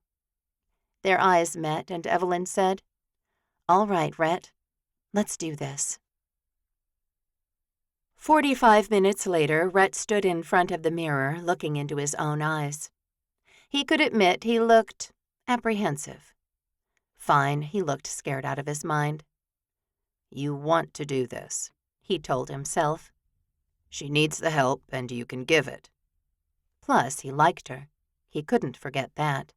He wasn't getting nothing out of the deal, and he knew it. Rhett! Tripp stepped over him and handed him his dress hat, the one he wore to church each week. It's time. He put both hands on Rhett's shoulders. Are you sure you want to do this? Looking into his brother's eyes, Rhett once again felt at peace with his decision. Yes, he said. This is the right thing to do. All right, then, he said. Let's go do it. They both turned toward the door that would take them out into the room where the weddings were performed. Have you talked to Kelly? Yeah, I saw her, Tripp said. And you know Jeremiah is going to be livid, Tripp said. I'm thinking maybe we tell him before the others. Privately. I don't know, Rhett said, though he also suspected Jeremiah would take this marriage the hardest. If I tell him, he might not make dinner. Tripp snorted. If you don't tell him, he may never talk to you again. Rhett paused at the door. You really think that? I think Jer's had his heart shredded, Tripp said. He was mad about the pact, bro. He's going to go nuclear over the wedding. But you're okay, right? Rhett searched his brother's face and found the answer he needed. Who knows? Maybe you and Callie could have something. Tripp burst out laughing. You're really out of touch, aren't you? All those breakfasts with Evelyn, all the pining.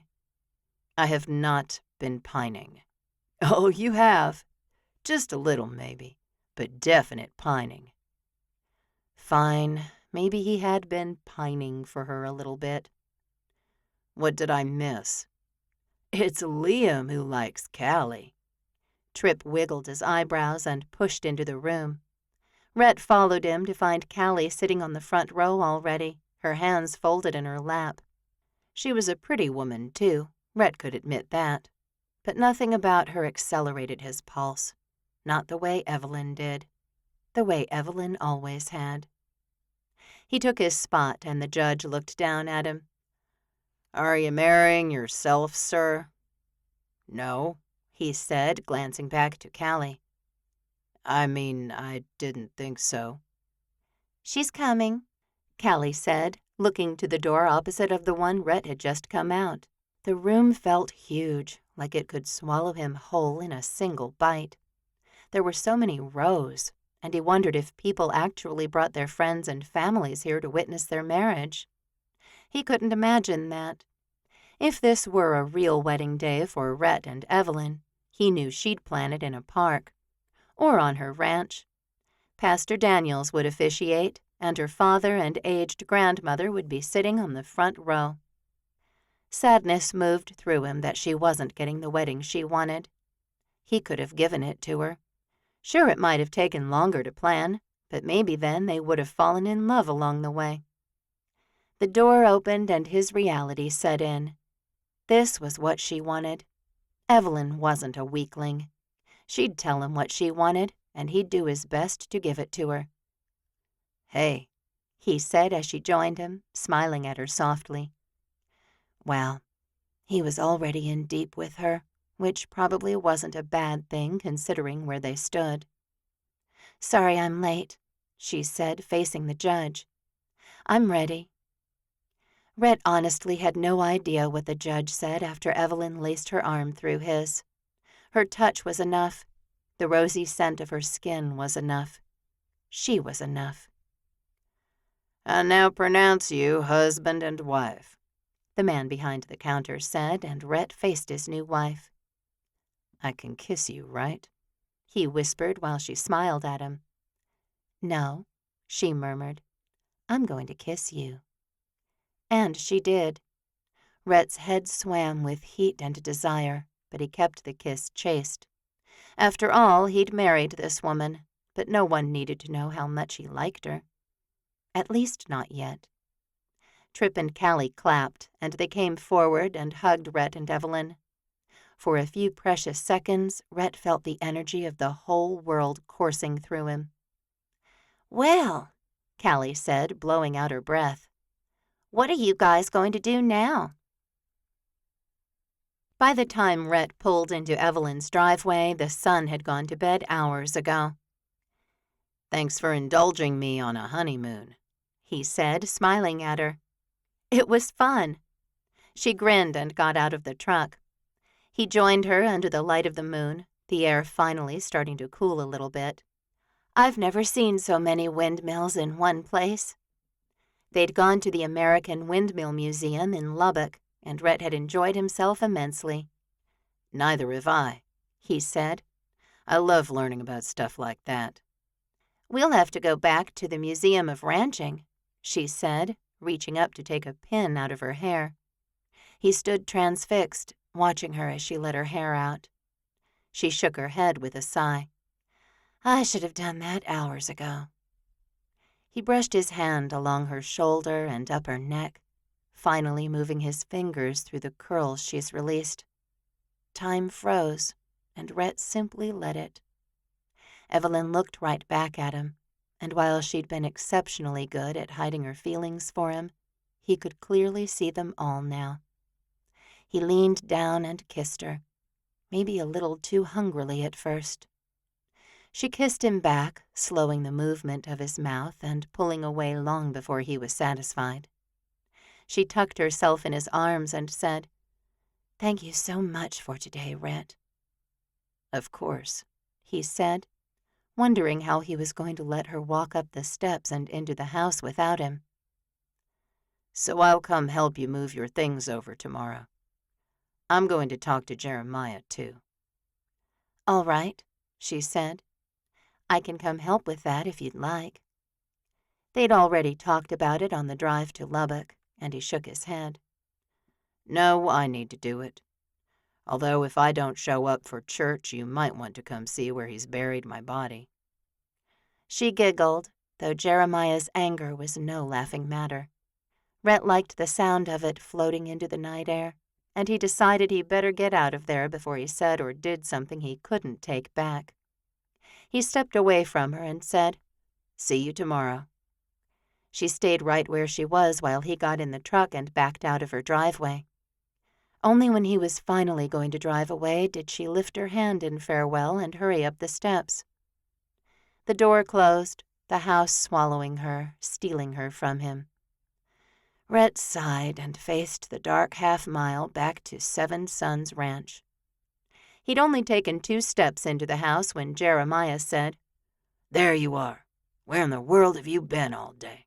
I was just about to call the blasted police."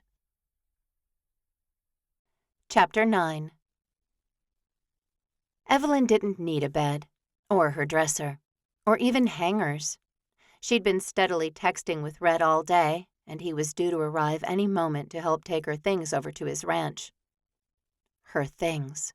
Clothes, mostly. Toiletries. She'd been assured more than once that she'd have her own bathroom. The cleaning service the brothers used would come upstairs now to dust her room, vacuum her carpet, and clean her bathroom. Evelyn thought it must be nice to be able to afford a cleaning service. With her decline in business, she and her sisters had tightened their belts.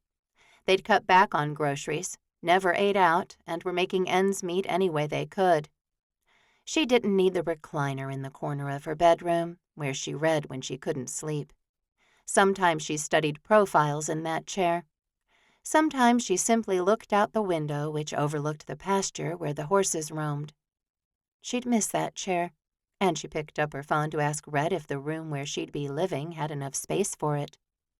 "Sure," he said. "We can bring over anything you like, sugar." She smiled at his endearment, and she suddenly wanted him there with her. Neither of them had gone to church today, both of them thinking it would probably be easier to keep their union a secret just a little bit longer, until they had a chance to tell everyone in their families. Rhett had talked to Jeremiah last night, and boy was his brother mad. Ultra mad. Furious. Evelyn wasn't even sure there was a word strong enough to describe how upset Jeremiah was. Rhett said he'd stormed out in the middle of the night and hadn't come back. He'd gone out in the morning, and Jeremiah was doing the farm chores, so he was still alive. He'd promptly disappeared again, and Rhett had texted to say they might be eating cold cereal for dinner that night. Evelyn sighed as she tucked another pair of shoes into her suitcase. She hadn't wanted to cause a rift in the Walker family. The brothers had always seemed particularly loyal to one another, and their strict no-women pact had definitely solidified them. It was the Walkers against 3 Rivers, at least until Rhett had broken ranks. Callie had promised to keep Simone out of the way while Rhett helped Evelyn move, and they were out on the ranch somewhere. Evelyn began taking her bags downstairs to the entryway so Rhett could load them easily. She couldn't carry the chair very far, so she left it, turning away from it as knocking sounded on the door. "Hello?" Rhett called, and Evelyn's blood ran a little hotter in her veins. She practically skipped out of her room and down the hall, peeking around the corner to see him lift a couple of bags and turn to take them outside. When he returned, she stood in the doorway watching him. "Hey there," he said, mounting the steps. Is today a good day? So far, she said, though a skiff of unease moved through her. Do you think Jeremiah will be there? Yeah, Rhett said. He came back 2 seconds before I left. He's not talking to me at the moment. He adjusted his cowboy hat. But he'll come around. He's just had a rough go of things lately. What kind of things? Oh, his last girlfriend really did a number on him, Rhett said. And she wasn't just his girlfriend. She left him standing at the altar. Rhett met her eyes. He has a right to be upset, but he's got a forgiving heart. He smiled and cupped her face in one hand. You're beautiful. Did you know that? She burst out laughing. It's a good thing we're already married, mister, she said, because that was a terrible pickup line. Still chuckling, she let him kiss her until they were both laughing too hard to continue. Come on, she said. You still need to get my chair. The move took 10 minutes, and Rhett led her upstairs, carrying the recliner all by himself. He certainly had muscles and knew how to use them. You're right here, he said, opening the door to the last room on the right. It's the biggest room, and it's connected to the bathroom. Evelyn followed him inside, taking a few moments to look around her new living space. It certainly didn't feel like the farmhouse where she'd grown up and lived for so long, but it was clean, and it smelled like lilacs thanks to a candle burning on the dresser. A queen-sized bed sat against one wall, and Rhett put the recliner next to the windows that looked out over his ranch. She moved over to them and pushed the curtains to the side so she could get a sense for the view. I can see my ranch from here, she said, a measure of delight and comfort filling her. It's a great view, he agreed. Do you need a minute? A minute would be nice, she said. He nodded, turned, and left the room, closing the door behind him as he went. Evelyn collapsed into the recliner, her heart heavy and full at the same time. She felt like she was on a roller coaster and she couldn't get off. Up one moment, happy, peaceful, and then the doubt and the fear would creep in again, stealthily pulling her down, down, down. She had dozens of things to think about, but what weighed on her mind was her father and grandmother. She'd take them a jar of Simone's raspberry apricot jam in the morning and tell them. She actually stood as if she'd go get the preserves from the storage room off the kitchen. Then she remembered she wasn't in her own house anymore. Sitting again, she dialed her father. Hey, baby, he drawled. I didn't see you at church today. Yeah, I know, she said, smiling at the sound of his weathered voice. He'd done his best to raise his 3 girls, and he'd never gotten remarried after Mama had died. I need to come see you and Gran tomorrow. What are you guys doing? I think we're going to the Wildflower Festival, he said. Supposed to be a big bloom right now. She'd heard about that, and she also knew the wildflower farm didn't open until 10. I'll bring honey and jam, she said. Does Gran have any of that homemade bread in the freezer? I'm sure she does. Her dad sounded happy. Is everything okay, Evelyn? Yes, she said, finally feeling it way down in her toes. Everything is fine. I'll see you tomorrow. All right, baby, he said before hanging up. Evelyn stood and shoved her phone in her back pocket. Her sisters were due to arrive in 15 minutes, and she supposed there was no better time to go downstairs and face her new brothers-in-law than right now. She opened her bedroom door to find Rhett sitting on the floor several paces down the hall. He glanced up when he heard her, and she looked down at him. You're waiting for me? I couldn't go down there without you. He reached up, and she grabbed onto his hand to help him stand. Not that she could really do much. The man was probably twice her size. I figured we could be a united front. Probably a good idea, she said, flashing him a smile. I'm taking my dad and Gran jam and honey in the morning to tell them." "I'll call my parents tonight," he said, "if we survive this." She nudged him, glad she could be strong when he felt weak. Heaven knew he'd been a rock for her these past few days. "We're going to survive. And hey, it smells like brisket." Sure enough, downstairs in the kitchen, Jeremiah stood in front of the stove, stirring something. He looked up when Evelyn walked in, and they both froze. "Hey, Jeremiah," she said, her voice a pitch she'd never heard before. He simply turned back to the stove and said, "The potatoes are almost done."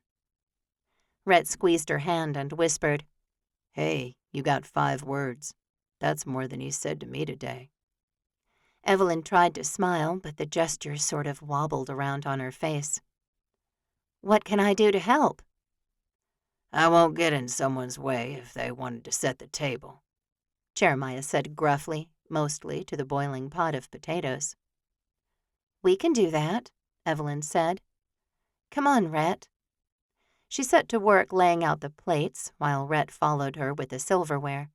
Napkins went on next, and Rhett placed glasses on the table, too. Liam and Tripp spilled into the house from the back porch, their voices loud and vibrant, the way Evelyn had heard them many times in the past. She smiled at both of them, glad doing so was getting easier. "My sister should be here any minute." "We saw him coming," Liam said. "That red truck really sticks out." "My pops wanted it to," Evelyn said, fondness coming over her. "He said he painted it the brightest red he could find, so when Gran took the truck to town, she'd always be able to find it." She grinned at all 4 men currently staring at her. She chuckled and shook her head. "You need to meet my Gran, and then you'd get it. She was a bit blind, and she shouldn't have been driving at all. The red helped, trust me." Tripp smiled at her and did a most surprising thing. He stepped right over to her and hugged her. She patted his back awkwardly, realizing everything in the kitchen had frozen. Liam stared openly, and even Rhett wore a look of surprise. Thankfully, the doorbell rang, and Liam blinked his way out of the stupor that had claimed him. "I'll get it." "It's just us," Callie said in the next moment, her voice coming down the hall from the front door and piercing Evelyn's heart.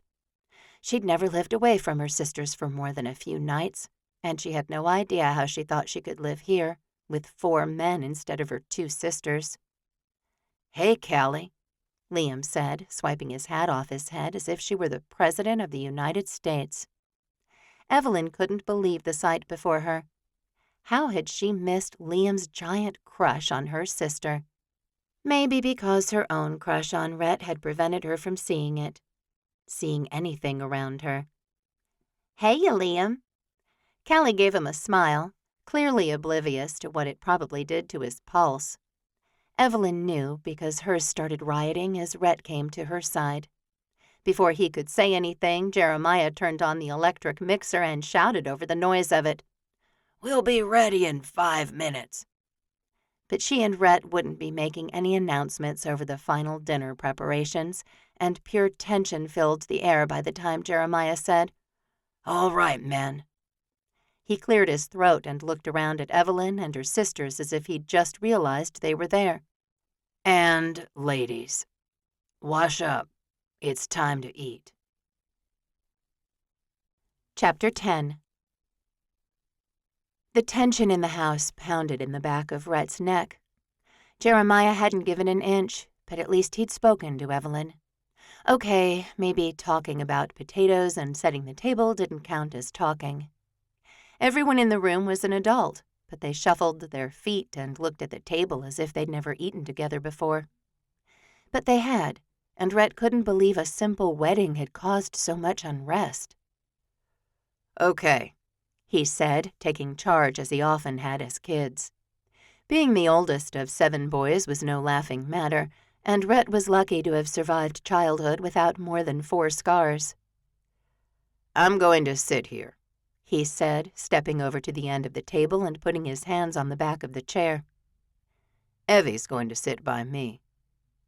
"I'll sit by Evie," Callie said. "I'll sit by Callie. Liam said, and Rhett glanced at him. No one else said anything, but Simone looked at Evelyn. What's going on? This feels weird. Jeremiah muscled his way past Trip and Liam and plunked a plate of softened butter on the table. She doesn't know. He glared at Rhett, and everything inside him tensed. He's going to tell, Rhett muttered, hoping Evelyn was prepared for what was about to happen. Who else doesn't know? Jeremiah scanned the crowd, pure fire leaping from his eyes. I know, Callie said, reaching out to touch Jeremiah's arm. It's okay, Maya. Maya? Rhett asked at the same time Liam practically yelled it. I know too, Trip said, and Liam spun toward him. He looked at Rhett, then Jeremiah, and then Callie. What's going on? He asked. Do you know Rhett? Oh ho, Jeremiah chortled. He knows. He's the problem. It's not a problem, Rhett said, wishing Jeremiah wasn't quite so hot-headed. Oh, it's a problem, Jeremiah said.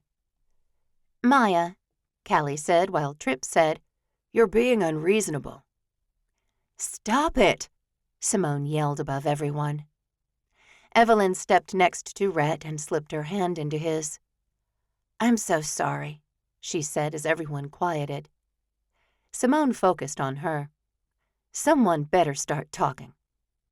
They got married, Jeremiah said, pointing at Rhett and Evelyn at the head of the table. Like legit married. They're married. Are you kidding me? Liam practically shrieked, but Rhett still heard Simone's shocked gasp. Jeremiah drew in a deep breath, but it didn't lessen the heaving in his chest. Callie grabbed his hand and said, Come with me. I'm not going anywhere, he said, trying to pull away. But Callie worked a wrench, and she held fast to his fingers. Dinner can wait. She towed him toward the back door. I'm starving, Trip said, pulling out a chair and sitting down, clearly enjoying himself. Do you even have a prenuptial agreement? Jeremiah called over his shoulder. You're so naive, Rhett. You have to protect yourself. Callie finally got him out of the house, the glass door slamming behind them after she muscled him onto the deck. Rhett exhaled. Okay, so let's just sit down. Callie'll calm him down, and then we can eat. Liam sat down, the sound thudding through the kitchen. Are you really married? Yes, Evelyn said, her eyes glued to Simone's. For real? It's real, Rhett said quickly so Evelyn wouldn't explain the situation. No one needed to know he was helping her with her business. Well, Callie probably knew, and the way Simone nodded and went to sit next to Trip told Rhett she probably knew too. But his brothers didn't need to know. In fact, he was hoping Evelyn could work her matchmaking magic on the three of them, and then they'd stop badgering him about, well, pretty much everything. Evelyn shifted closer to him, and he looked around as Simone sat down too. He pulled out his chair and then hers, and they sat too. The silence in the kitchen was almost as bad as all the yelling and confusion from a minute ago, but Rhett knew better than to touch Jeremiah's food. He looked out the wall of windows to see Callie gesturing wildly, her mouth moving a mile a minute. How long is that going to take? He asked Evelyn. Oh, she's just getting started. Simone scoffed. At least Rhett thought it was a scoff. But when he looked at her, she had her hand over her mouth, and she was clearly trying not to laugh. She lost that battle as a giggle slipped through her fingers. Evelyn started laughing too, and all the ice in Texas broke. Finally. I'll get them, Rhett said. Maybe you should let me, Liam said. Sit down, Trip said quickly. I'll go see how long we have to wait. He gave a pointed look to Liam that Rhett didn't quite understand, and which he forgot all about as soon as Evelyn's hand landed on his knee. He jerked his attention to her, and she nodded toward the windows. Rhett looked out the window to see Callie hugging Jeremiah, and then she gripped his shoulders at arm's length. As Trip opened the door, the two of them turned toward it, and most of the anger had fled from Jeremiah's face. The two of them came in, and Trip closed the door as if he was the butler.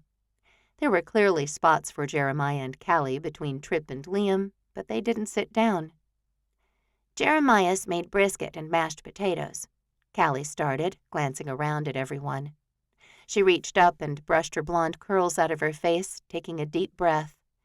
"He's already sliced the rolls, and he even bought a bagged salad, though he doesn't understand green food." He glanced at her, more unrest melting off his face. She nodded at him, and he sighed. "Maya," she said in a stern voice. "Fine," he said. "I'm sorry I caused a scene." He looked around at everyone. "The food should still be hot, and—" Callie cleared her throat, and Jeremiah looked at her again. She chin-nodded toward where Rhett and Evelyn sat, and he rolled his eyes. "I'm very happy to have you all here today," he said. "I do like cooking for a crowd." He glared at Callie. "Happy now?" "Yes," she said, smiling at everyone. "Rhett, you're up." He was up? Up for what? He looked at her, but he didn't know Callie nearly as well as Evelyn, and he had no idea what she wanted him to do. "Call on someone to say grace," Evelyn said, coming to his rescue. "Oh, sure. Yeah, right. Trip, will you say the prayer so we can eat?" "Yes." Rhett took off his cowboy hat, and Trip waited a few seconds while all the Walker brothers did too, and then he said grace. Jeremiah directed everyone back into the kitchen with their plates, where the food was served buffet-style before sitting back down to eat. The chatter felt normal, lively, the way it had been in the past when the two families had come together for meals. Not that they'd done so too regularly, but they'd shared a few nights together over Jeremiah's food. His brother still wouldn't look at him or speak directly to him, but Rhett knew he'd come around. Jeremiah was family. He'd forgive Rhett sooner or later. "So," Simone said once everyone had returned to the table, "where are you two lovebirds going to live?" "Right here," Rhett told her, "at the ranch." Simone looked at Evelyn, who nodded. Neither of them seemed too happy with the arrangements, and Rhett thought maybe he and Evelyn hadn't discussed every detail as much as they should have. "Well, I got a new horse yesterday," Liam said, looking directly at Callie. "Want to go see him after dinner?" "Sure," Callie said, and just like that the conversation moved on to something else. Horses and hay and Trip's upcoming summer bucket list. "So she's back at the house," Rhett said to Trooper, the brown and white horse that he liked best. "And I have no idea what to do about it." He glanced toward the homestead, but he could only see the top of the roof above the barns. After dinner last night, he and Evelyn had sat on the front steps of the house because the evening sun shone onto the back deck. Her sisters had left. His brothers took naps or went out onto the farm, the way they always did on Sunday afternoon. He'd sat with his wife, and they'd talked about how awkward that dinner was. He'd assured her things would get better. Then she'd kissed him and retreated up the steps.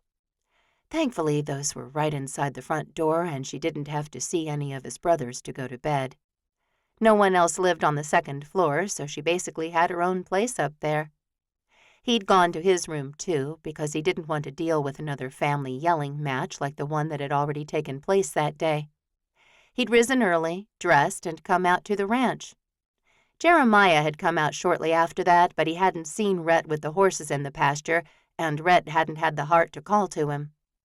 Trooper nudged him, and Rhett pulled out another bite of apple for the horse. "I know," he said. "I should go talk to her. See what she's doing today, right?" Married couples did that, right? Shared their plans for the day with each other? His phone rang while Trooper took the apple chunk from his palm, and he saw Barry Forrest's name on the screen. A groan rose up from his very core, but he swiped on the call, hoping the case the animal control officer would offer would be easy. "Rhett," Barry said, his voice bright. Couldn't be that gruesome of a case. "how are you?" "Just fine," Rhett said. "You?" "Good, good." Barry paused, and Rhett simply waited for him to continue. "Listen, I know you just got married, but I'm hoping you'll have time for a small case." Rhett blinked, the man's words sinking all the way into his ears, then his brain, then his soul. "How did you know I got married?" he asked, fearing his whole world was about to be blown wide open. Chapter 11. Jeremiah Walker hated everything about what Rhett and Evelyn had done. Not only that, but the woman was now living in the homestead, and Jeremiah could hear her footsteps upstairs even when she wasn't there. He should be happy he could feel something, though he was well acquainted with the fury still coursing through him after last night's dinner. Sighing, he forced the tension out of his shoulders, his arms. The morning sunshine was too hot, but Jeremiah thought everything was hot these days. "Including your temper," he muttered to himself. But Rhett really wasn't thinking clearly. Evelyn might seem like a nice woman, but Laura Ann had seemed that way too. In the end, though, Jeremiah knew the marriage wasn't real, and Evelyn could do anything with Rhett's resources before he could even blink. Callie, the foster sister Jeremiah was closest to, had insisted that her sister wasn't like that Jeremiah didn't get to ruin dinner because he didn't agree with what Rhett and Evelyn had done, and that he should try to make peace with all that ailed him. She had no idea what she was asking of him. There was no balm for a soul as ragged as his. In the past, he might have tipped his chin heavenward and prayed for help, but God had abandoned him the same day Laura Ann had left him standing at the altar. No matter how hard Jeremiah tried, no matter how many times he went to church or how many pans of brownies he took to church picnics, he simply couldn't feel the hand of God in his life anymore. The only thing Jeremiah needed to do was get through the ranch paperwork. He had cowboys to pay that morning, and then he needed to meet with Orion to see how their mowing schedule was coming along. Orion was the agricultural specialist on the ranch, and while Jeremiah had his finger in every pie at Seven Sons, he didn't want to be the one to manage the planting, fertilizing, pest control, or harvesting of the crops on the ranch. They grew everything from hay to corn to pumpkins, and Jeremiah loved the sprawling vines in the autumn, the ripe corn in the summer, and the waving hay fields that spread across the land. Everything felt so tense, and he just wanted to get away. But running had never solved any of his problems, and his brothers would simply call and text him until he came back. That was what the Walker brothers did. They stuck together. "Help me forgive him," Jeremiah muttered to himself. He really didn't want to talk to Rhett, though he'd been Jeremiah's best friend for most of his life. Maybe that was why everything felt off now. Rhett had abandoned Jeremiah in what felt like his most dire of needs. "Hey," a man said, and Jeremiah turned to find Tripp standing there. He approached slowly and leaned against the door of the barn. "You busy?" "Yes," Jeremiah said, though he could cut a few checks in a matter of minutes. "Look, I don't want to lecture in Rhett's defense."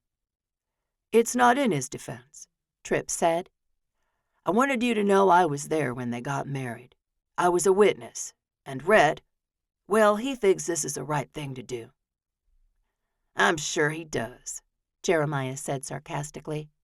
"He's had eyes for Evelyn forever." "So you think he's using her?" "Absolutely not." Jeremiah looked up from the paperwork. "I think she's—" He didn't know how to finish. Tripp just watched him, his eyes barely visible from underneath the brim of his cowboy hat. "You want to ride? Are you going to talk the whole time?" "Nope."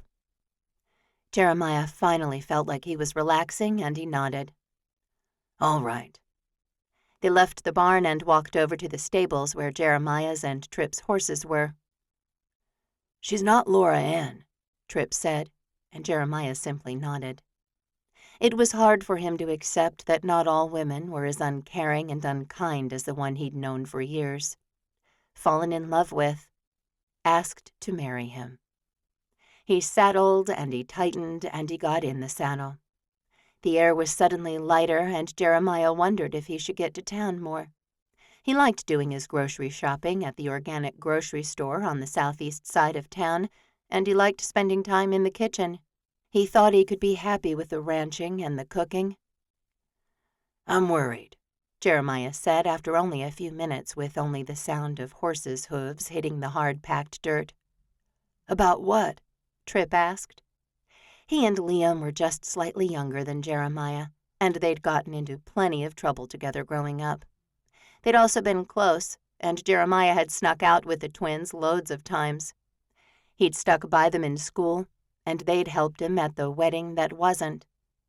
They could be loud and obnoxious, but Jeremiah also knew they'd support him in anything. Literally anything. I'm worried everyone will move on, except me. Jeremiah didn't normally express himself so openly and honestly, but this was Tripp. He'd trust his horse to keep secrets, as Stone Stepper had been a good companion for several years now, through Laura Ann's appearance and disappearance in his life. I don't know what to say to that, Tripp said. Well, maybe one thing. It'll be Liam you'll need to worry about. He's already restless, and word is cowboys do very well at the summer dances here. The knot inside Jeremiah tightened. I'm sure you're right. We are twins, after all, Tripp chuckled. And just one more thing. Try to be nice to Evelyn. I really don't think she's going to drain Rhett dry or anything. Jeremiah gazed into the horizon. I'll try. But he knew there was more a woman could do to a rich man than steal his money. She could completely steal his heart, his life, his very soul. A day passed, then 2, then 3. Jeremiah tried to be nicer to Evelyn, but he only saw her in passing a time or two. Rhett spent time with the brothers still, but it wasn't the same. He was always checking his phone, and he disappeared without explanation. Jeremiah could hear his footsteps upstairs and the TV playing, and it annoyed him to no end. Rhett still slept in his room across the hall from Jeremiah's, and finally one evening Jeremiah had just put the last container of leftovers in the fridge when he realized that the twins had left. What are you doing tonight? Jeremiah asked. Where's Evelyn? I think she's at the Shining Star tonight, Rhett said airily. Her office is still there. Yeah, she's still there, Jeremiah said before he could censor himself. What do you mean? I mean she runs up the steps in the evening and right back down them and out the door first thing in the morning. She doesn't even pour herself a cup of coffee here. Jeremiah lifted his eyebrows at Rhett.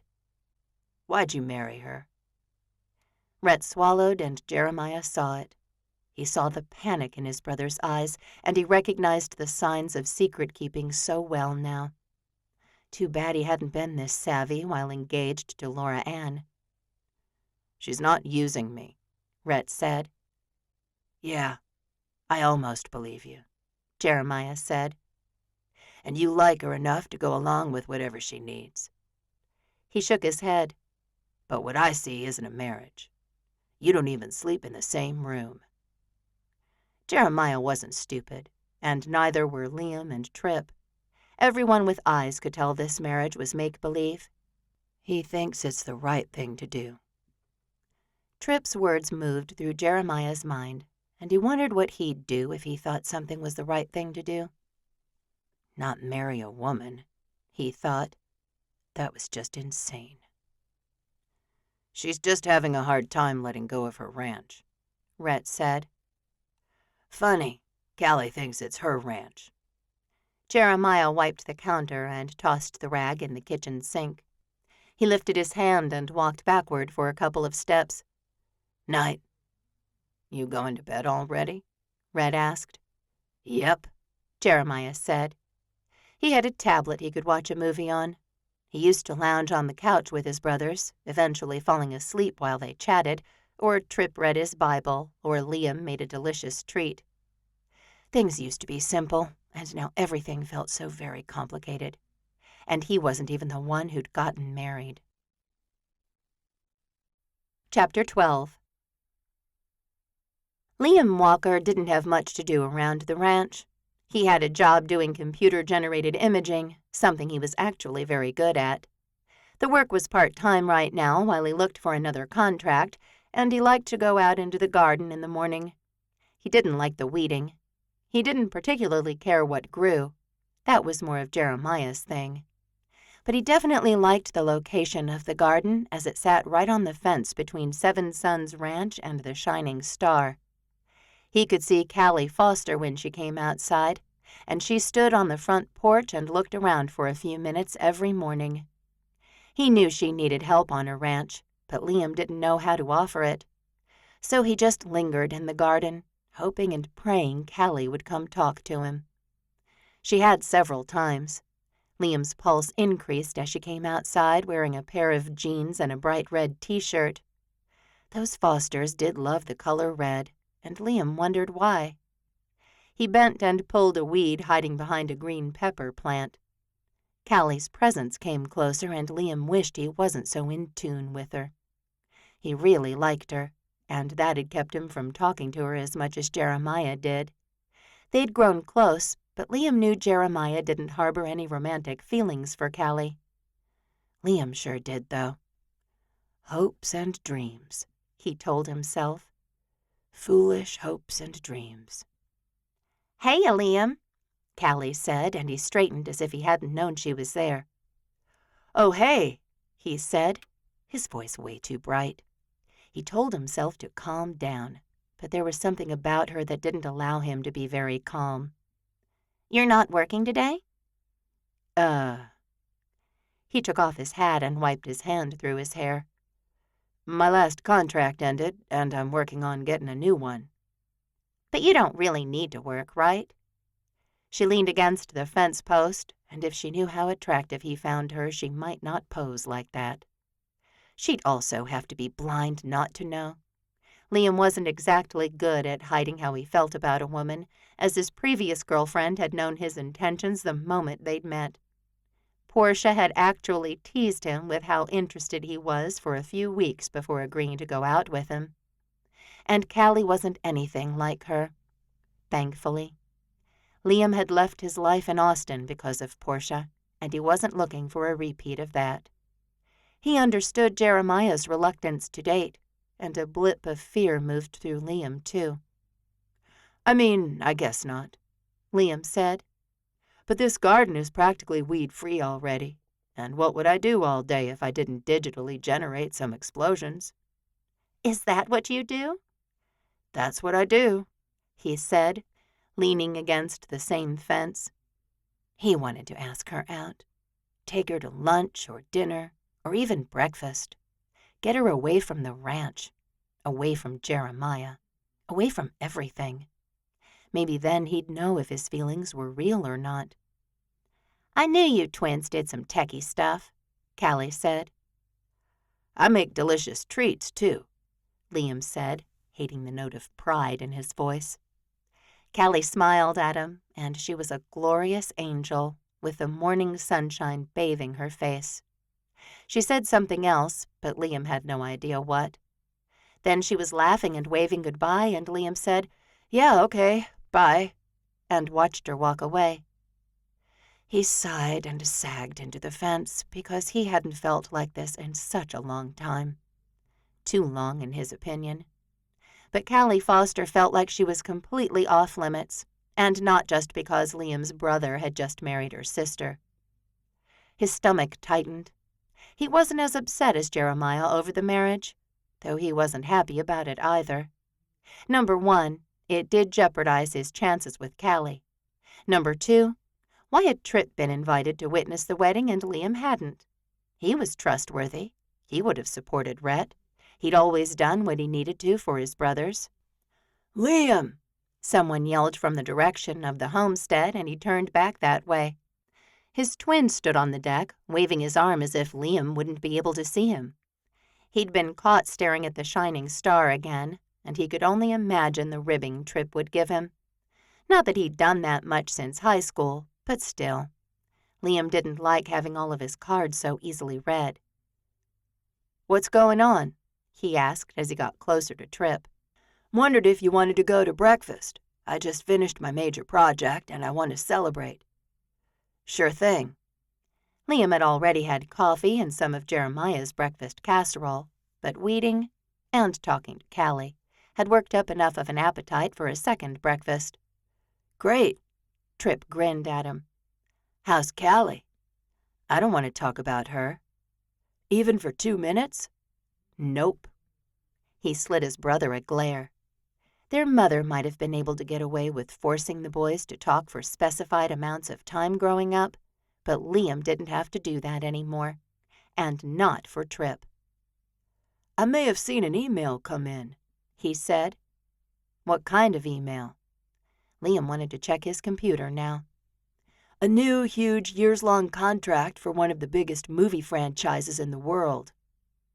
Liam opened the back door and stared at Trip. "What? Really?" "You should check it before we go. It'll give us something to talk about at breakfast." "We always have something to talk about. I mean, there's this whole Rhett and Evelyn thing, and the Jeremiah freaking out thing." "And the Marvel Universe is looking for a new computer-generated imagery artist, and they contacted you." Trip led him through the kitchen and down the hall to the front of the house where they shared an office. "Check it out." Liam almost didn't dare click to open his email. Trip hadn't even tried to hide the fact that he'd opened it, but Liam didn't care. He scanned the verbiage, and he knew he was qualified for this job. "Holy cow. Right?" Liam straightened. "They're going to need a huge portfolio and tons of other stuff." He hadn't read all of the bullet points because he was already overwhelmed. "I'll help you," Trip said. "We'll put together the best proposal on the planet. You're going to get this." Landing such a huge, well-known contract would be amazing for Liam. No, he didn't need to work, but making superhero movies would definitely fill his time. Then he wouldn't have to pine for a woman who seemed to like his brother more than him. "Let's go," he said, "and I'm going to start making a list on the way." Trip drove, and Liam read through the email more carefully. He brainstormed some things with Trip, and together the two of them had a decent list of already completed projects Liam could send to the studio as proof of his skills. "Excuse me." Liam looked up at the sound of the feminine voice. A leggy blonde stood at the head of their table, a smile stuck to her face. He had no idea what to say, and one glance at Trip told him his twin didn't either. "Y'all are new to town, right?" "No," Liam said at the same time Trip said, "Maybe." "Maybe?" Liam asked, swinging his attention to his brother. "We've lived here for over a year." He looked back at the woman. "We're not new." But being approached by women was. "My friend and I were wondering if you guys would be at the summer dance next weekend." Trip looked at Liam, and Liam looked at Trip. "We have a pact," Trip said. "Yeah," Liam responded. But the idea of a summer dance had intrigued him, and he wanted to know more. Did Callie go to the summer dances? An internal scoff moved through him. Of course she didn't. She wasn't in her mid-20s, the way this blonde woman seemed to be, and she had a ranch to run. "No," Trip said, sliding to the end of the bench and standing up. "We won't be at the dance. Come on, Liam. We better get back and get started on your portfolio." Liam stood, too, throwing some money on the table for a tip. They'd been at the restaurant for a long time, and he felt a bit bad for tying up the table. He glanced at the woman one last time before following Trip back out to his truck. Neither of them said anything until Trip had navigated through town and had the truck on the highway leading south toward the ranch. "I might go to the dance next weekend," he said. "Are you kidding?" Trip asked. That woman was way too young for you. Maybe there will be someone older there. Yeah, and maybe Jeremiah will get over Laura Ann. Tripp scoffed and laughed, and Liam thought he had a fair point. I have to do something, Liam said. I didn't get left at the altar, and Callie's obviously not interested. How is that obvious? It just is, Liam said to the passenger window. You haven't even asked her out. And I'm not going to, Liam said. Can you imagine if she said no? And of course she'd say no. We spend every Sunday afternoon with them. I mean Rhett and Evelyn. They seem to be making things work. Liam didn't say anything because he had doubts about the authenticity of Rhett's marriage. But they had the paperwork, and Liam supposed he could only go on what his brother said. I'm not asking her out, Liam said again. All right, Tripp said. Your funeral. Chapter 13.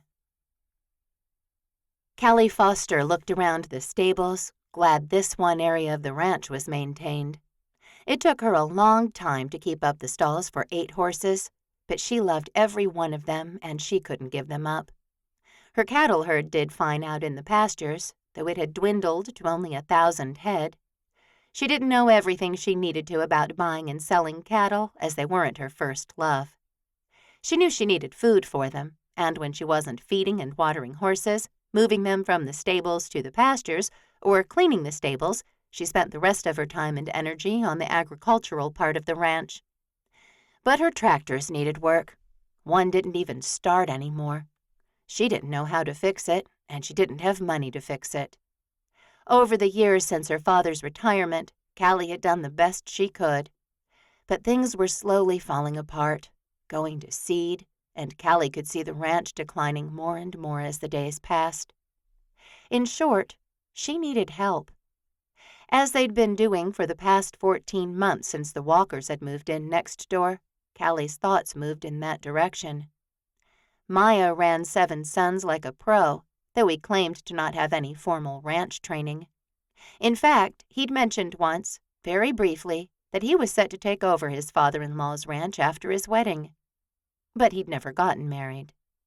Callie had tried to ask about that, but she'd learned quickly that Maya shut down whenever talk of dating, relationships, or women was brought up.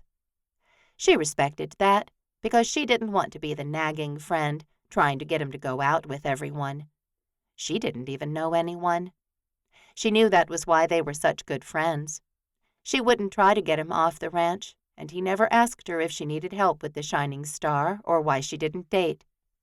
Their friendship was easy, and she trusted him with everything and anything in her life, if he'd ask, which he normally didn't.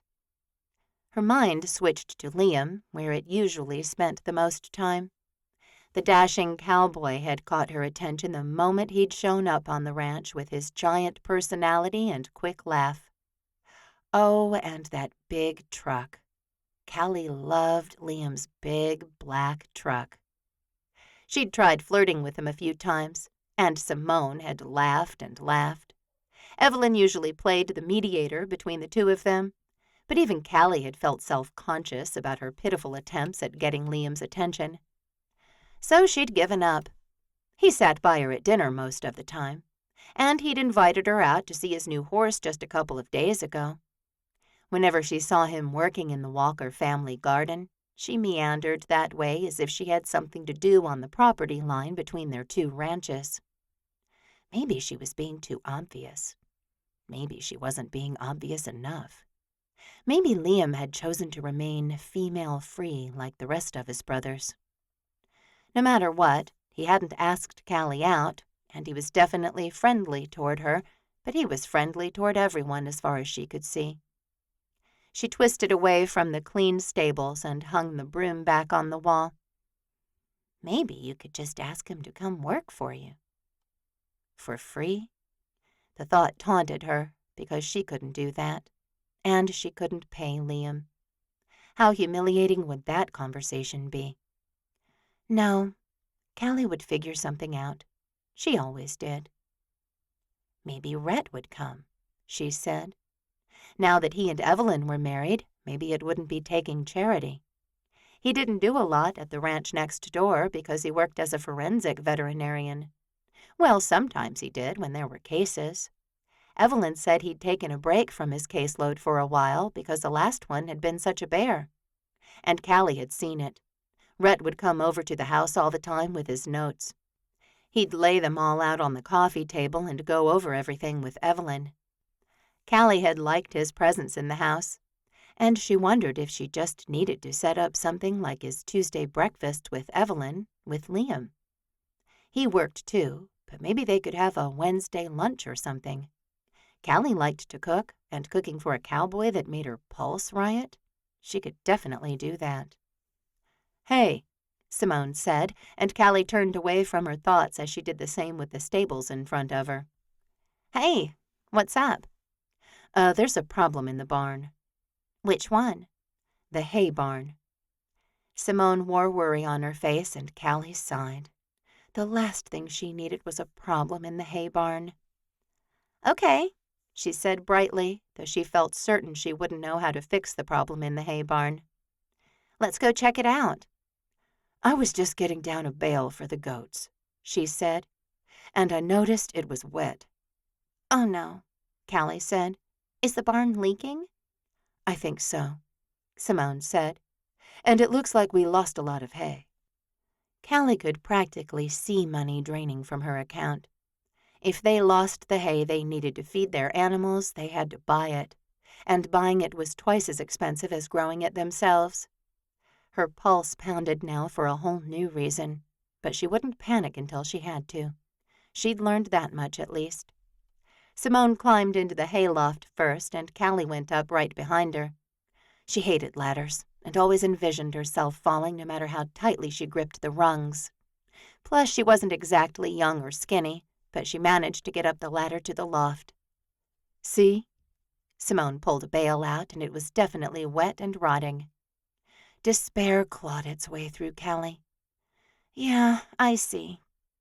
She wished she'd grabbed a pair of gloves before coming up into the loft. "How many?" "Let's look." Simone tugged on bale after bale, and they all had some mold on at least a third of the edges closest to the wall that had been leaking. "We can't use the moldy hay as feed," Callie said. "Maybe for the cattle, but it's summer and they don't need it right now." She wiped her hand across her forehead. "Let's go through each bale and separate the good hay from the wet stuff. The moldy hay we'll put in our compost pile. We can put it in the garden, too." Her back hurt just thinking of all the work ahead of her. It wasn't easy to pull apart hay bales and move hay from here to the garden or the compost pile, which were much closer to the house. "And we'll need to fix the barn," she said. Simone nodded. "I can help, Cal. Evelyn can too, I bet." "Let's not bother Evie right now," she said. "But I'd love your help on this for a few days. How are your antiques coming?" "I'm mostly caught up," Simone said. "A few things here and there, and I'm going to a huge estate sale in Amarillo over the weekend." She smiled, but it was also weary. Callie loved going into her sister's shed, where she refurbished and breathed new life into old furniture and collectibles she found at yard sales and estate sales.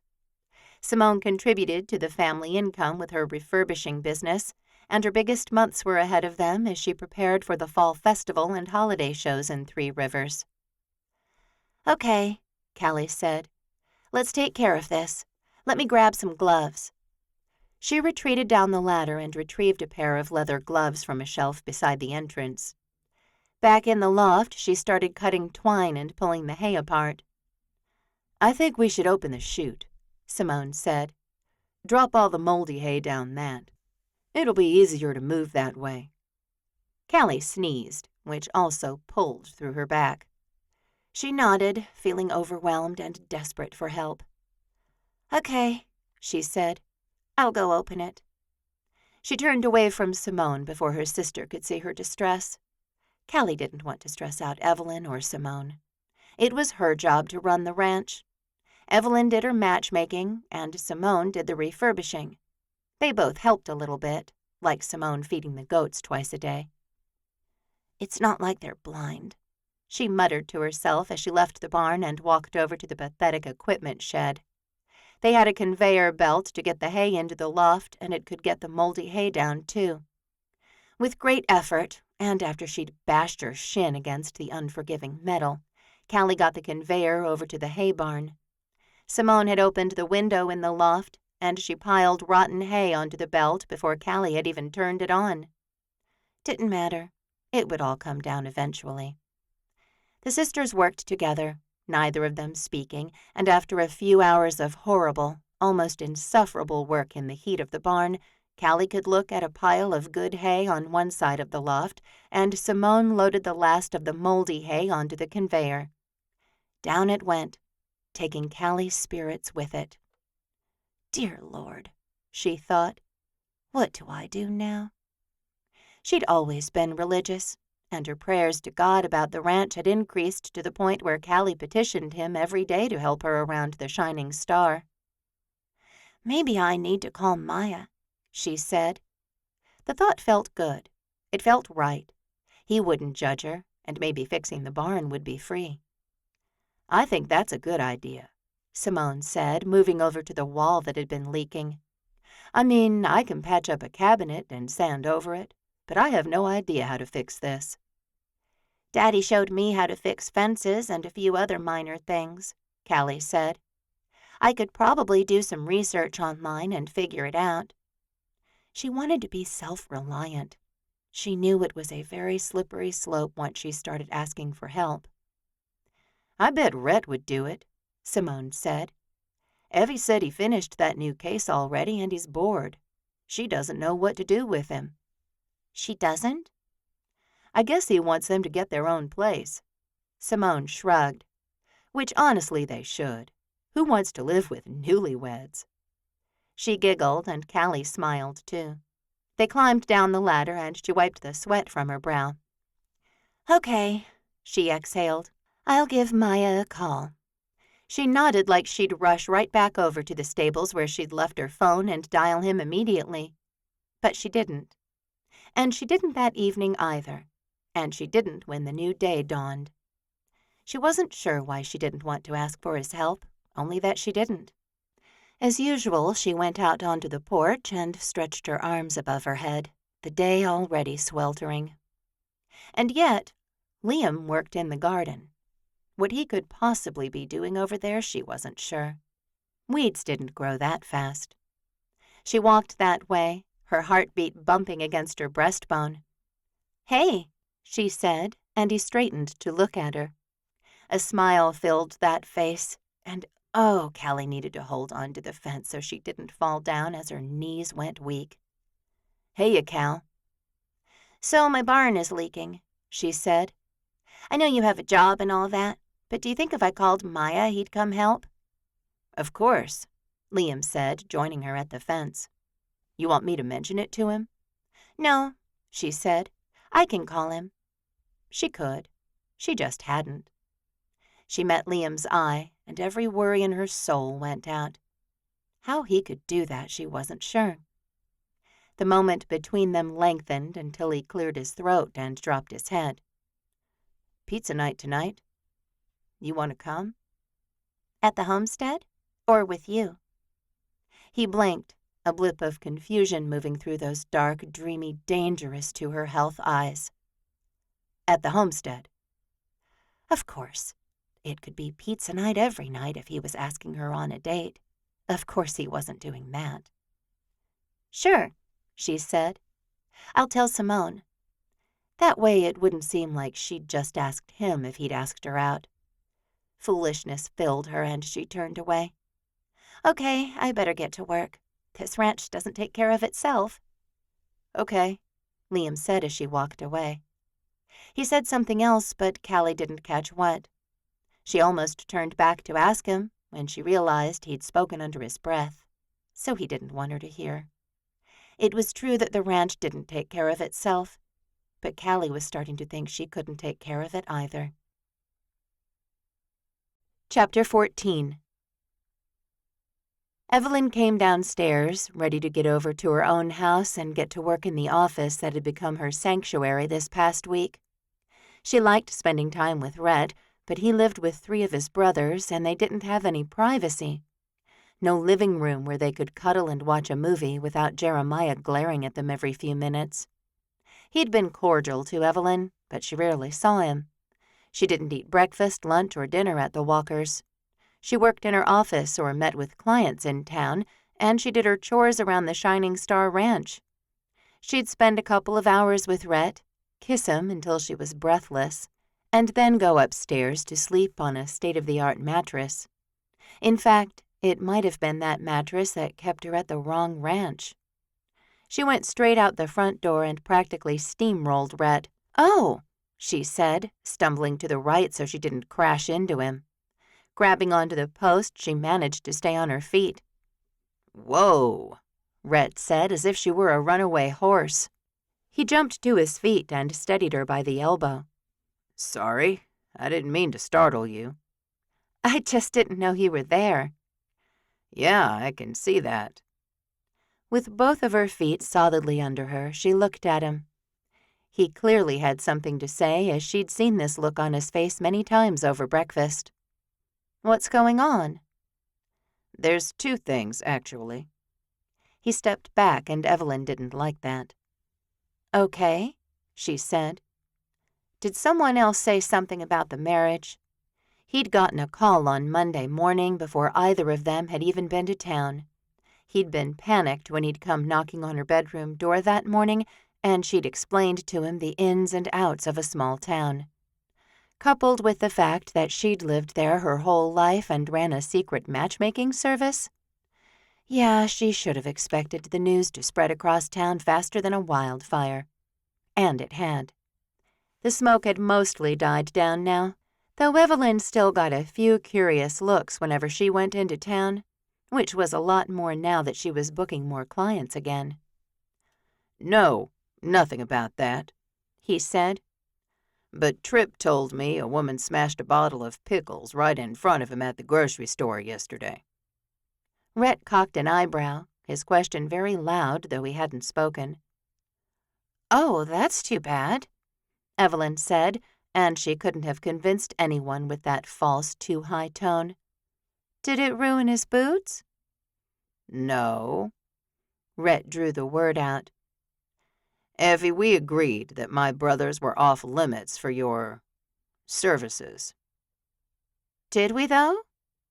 Because Audrey Pitt was perfect for Tripp, even if he didn't know it yet.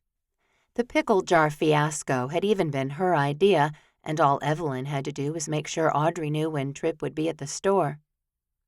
"Yes," he said. "Yes, we did." Frustration welled within Evelyn, along with a dose of embarrassment. "Okay, I know. It's just, do you know how many women want to go out with them? They're the hottest commodities in town, and now I'm in with you guys."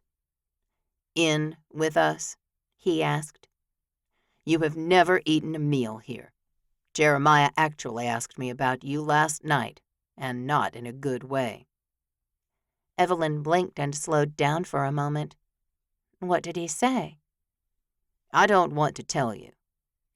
Rhett reached up and ran his hand along the back of his head, pushing his cowboy hat forward.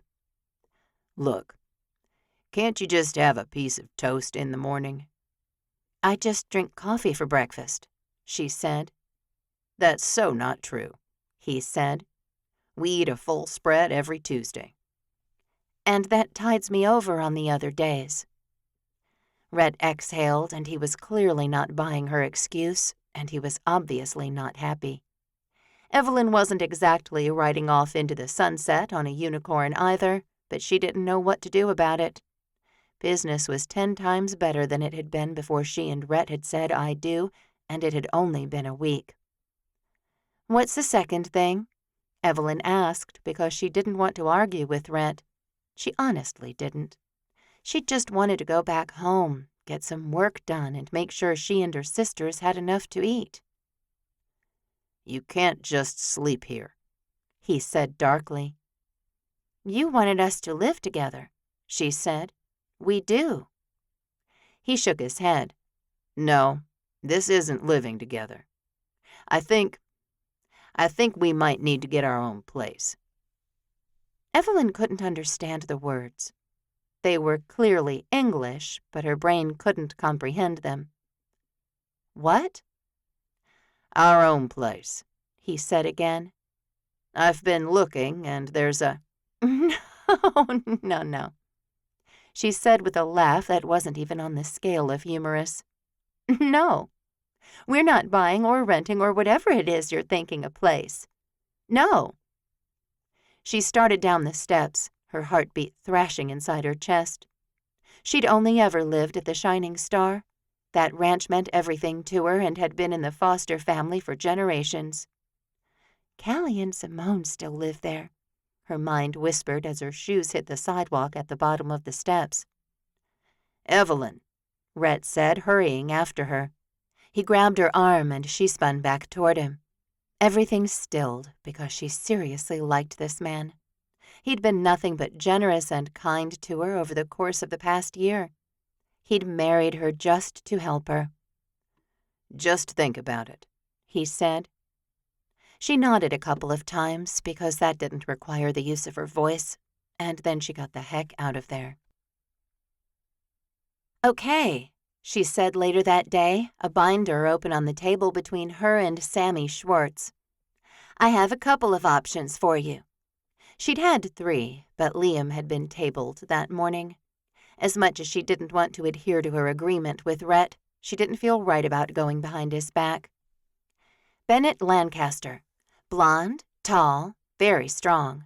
He's out at 3 Rivers Ranch. Seems like he was a bit of a player a few years ago, but he's grown up a lot recently. Evelyn pointed to a picture of him she'd taken from the town's website. He loves to dance, loves chocolate chip cookies, and your best bet of running into him is at Heidi's Bakery. Sammy looked at Bennett's one sheet. "I don't know if he'll ever settle down." "With the right woman he will," Evelyn said, wondering if she was the right woman for Rhett.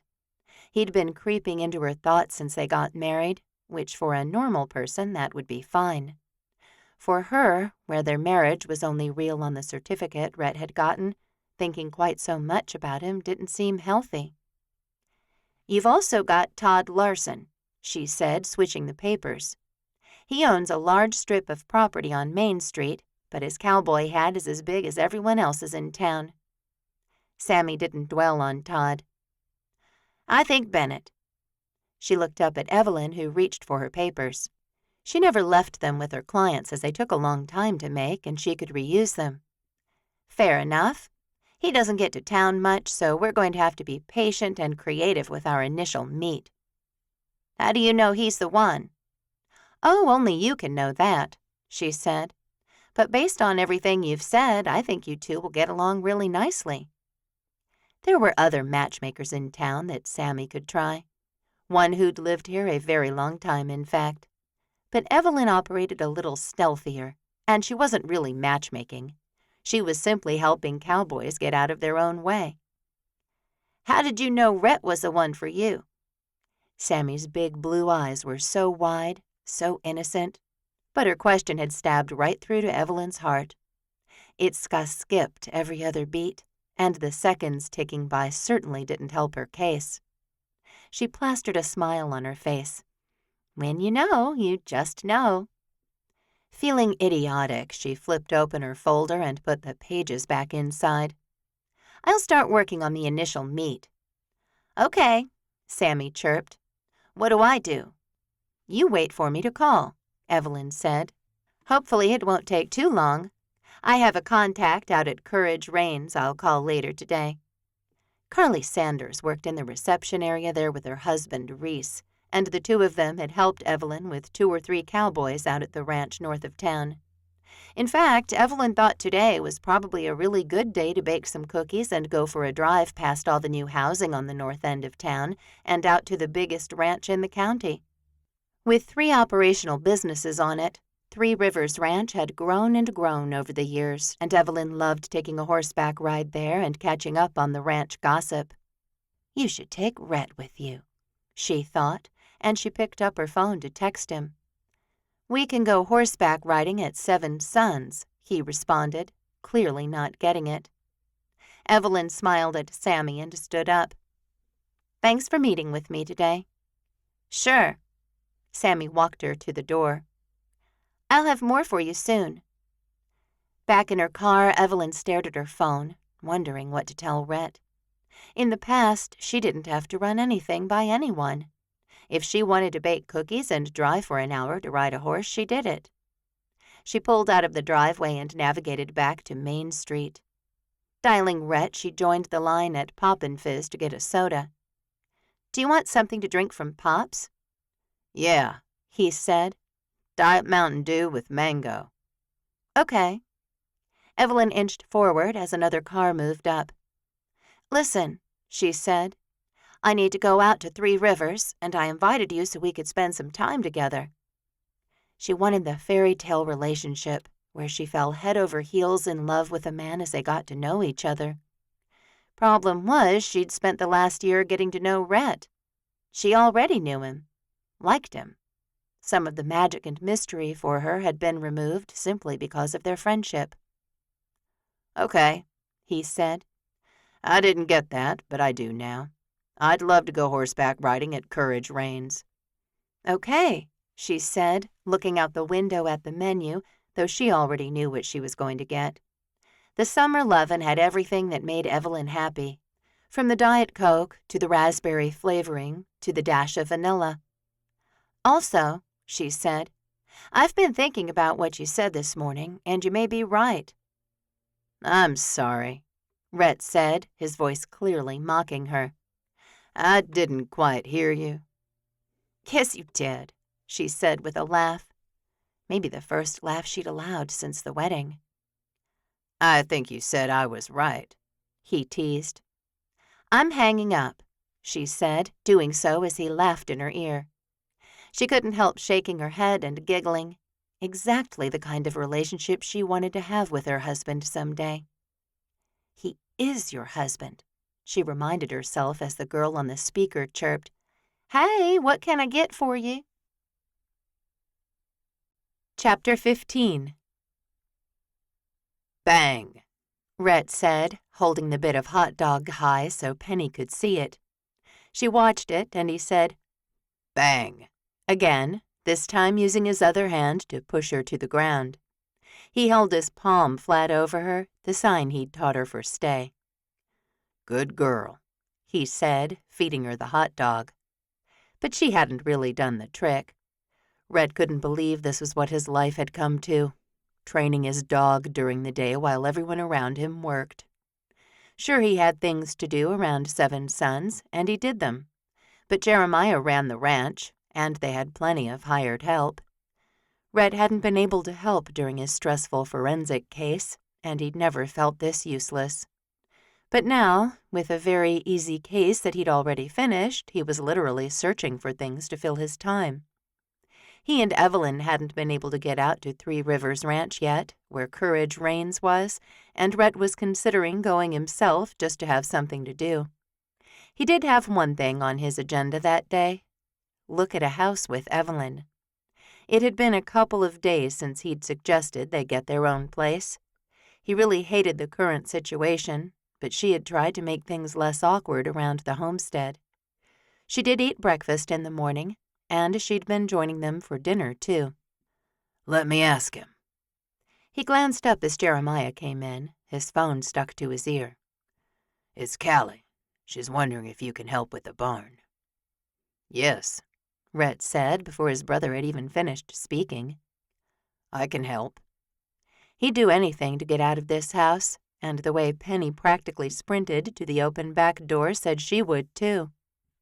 Jeremiah went back to his conversation while Rhett went out on the deck and picked up the big ball Evelyn had bought for his dog. "Ready, Pen?" he called, launching the ball into the air. She booped it with her nose, sending it back up. She barked and chased it around the yard, hitting it to herself and running after it with the speed of lightning. Rhett laughed at her because he'd literally never seen a dog play catch with herself before. He turned when Jeremiah came outside, too, this time the phone call over. Rhett hadn't spoken to Jeremiah about Evelyn again, but he'd been warming to both of them as the days went by. They're in a tough spot over there," he said.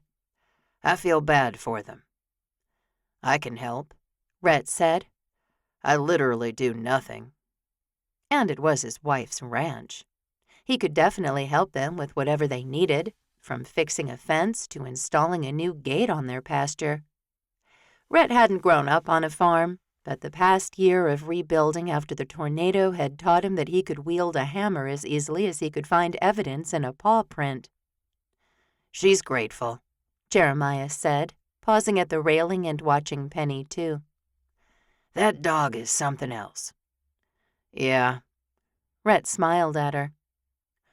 "So, Maya, what's with you and Callie?" His brother swung his gaze toward Rhett, and he could see everything in those eyes. So much of himself. So much of their father in those deep brown eyes, with a sprinkling of their mother in the freckles across his nose. Only 2 years younger than him, Rhett had spent almost all of his teenage years getting into trouble with Jeremiah. "There's nothing between me and Callie," he said almost coldly. "Number 1, I wouldn't do that to Liam. Number 2, I am not interested in women. Period." "Okay," Rhett said, holding up his hands in a show of surrender. "I didn't say you had to date her. I was just asking if there was something there." "No," Jeremiah said. "Liam holds her in high regard, if you know what I mean." Tripp had told him that, too, and a low laugh started in the back of Rhett's throat. "Well, why doesn't he ask her out?" "We had a pact, bro." Jeremiah shook his head and started down the steps. "I have to get back to work. You can head over to the Shining Star any time you want. Callie says there will be lunch at 12:30. Rhett watched his brother walk away. No, they weren't back to where they'd been before he'd married Evelyn. Then Jeremiah had always been the hothead, quick to jump to conclusions. But he'd laughed, too. He'd sat with the brothers on the couch and fell asleep while they watched their favorite shows. "At least he's speaking to you," Rhett told himself. He whistled at Penny, and she herded the ball back to the deck. "Good girl," he said. "Now come on, let's go see what the women have for us to eat." He opted to walk the half-mile, mostly to wear Penny out a little bit more. A cattle dog, she could literally run for hours and be happy doing it. Before he and Evelyn had gotten married, Rhett would have simply knocked on the front or back door and walked right in. So he did the same today, though a bit of awkwardness entered his bloodstream as he called, "Hello? Ladies, it's Rhett." Footsteps sounded on the wood floor, and then his wife emerged from the mouth of the hallway. "Oh, hey, sugar," he said easily, though the sight of her made everything in him prance and dance and rejoice. "Is Callie around?" "Callie?" Her surprise was cute, and Rhett drank in the sight of her in those black leggings, that pale pink blouse, her dark hair curled around her shoulders. "Are you seeing another client today?" "As a matter of fact, yes." Evelyn smiled at him as he drew closer to her. "I'm glad," he said, keeping track of how many new clients she'd gotten since their wedding. 4. This one today made 4. She had to be happy about that, and the sparkle in her eyes testified of it. "So are you saying Callie's not here?" "She's out on the ranch somewhere." "Is the house empty?" He trailed his fingers down her arm, watching her shudder right in front of him. Pure heat dove through him, and he pressed his lips to her forehead, about all he could do with his wide-brimmed cowboy hat in the way. "Behave yourself," she said with a giggle. But he didn't want to behave himself. He wanted to kiss his wife. "When is your client coming? Or are you going into town again?" He'd been waiting for her on the front steps each morning, and they'd sort of established a new routine. Of course, it had only been 2 days, but she was sharing more with him, drinking coffee in the kitchen, setting bread in the toaster. Small steps, but important ones, too. "She's coming here," she said, holding onto his shoulders. "So you can't be here." Her words pushed him away, but her hands brought him closer. He said, finally reaching up and taking off his cowboy hat so he could kiss Evelyn. She melted right into him, and Rhett felt like the luckiest man in the world. So consumed with the scent of her skin and the touch of her fingertips along the back of his neck, Rhett didn't hear anyone enter the house. At least until Simone said, "Oh, aren't you two so cute?" Evelyn ducked her head, a soft sigh coming from her mouth as Rhett kept both arms around her, steadying her. "Hey, Simone," he said, as if he'd stopped by to deliver the mail. "Have you seen Callie?" "I don't think you're going to find her standing there," Simone said with a knowing smile. But he really had come to talk to Callie.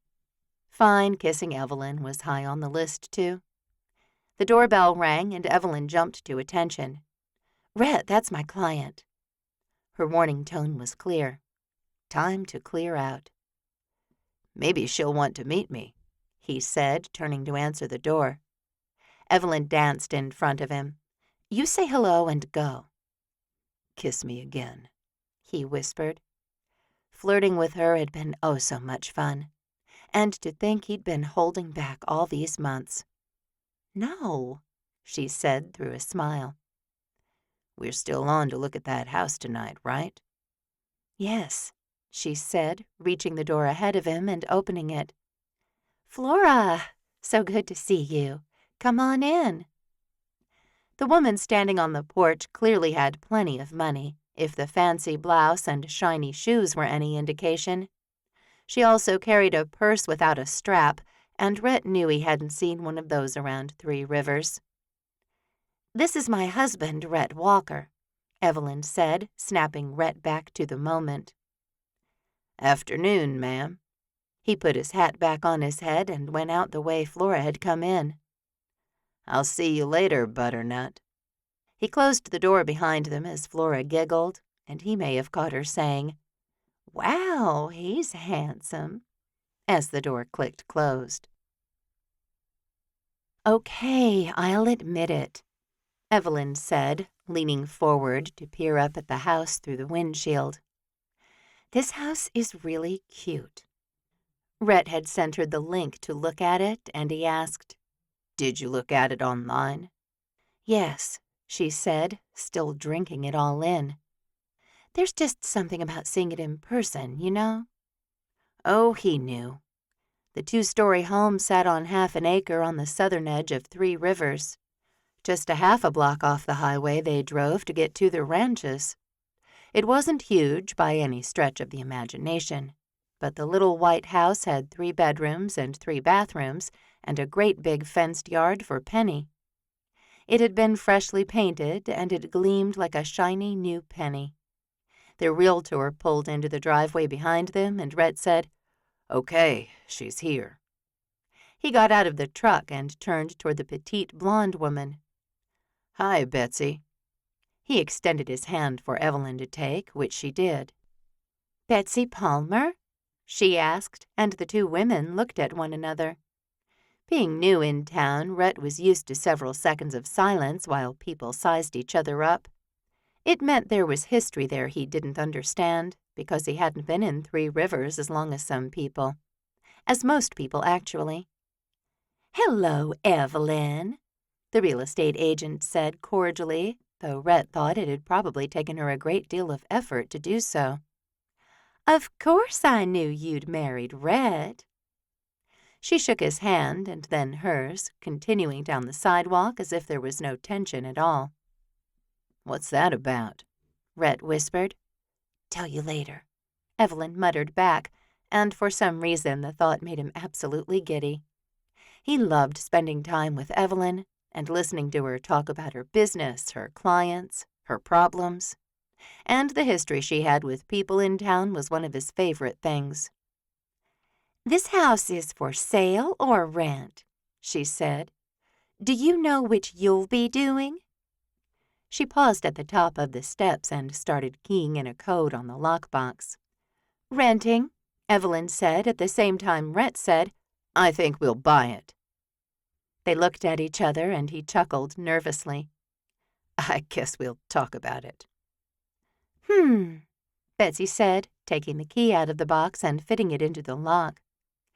"Well, it has central air conditioning, a brand-new furnace, and has been completely remodeled."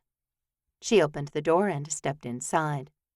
"The asking price is a little high, but if you're going to rent, you should be fine." She gave Evelyn a scathing smile.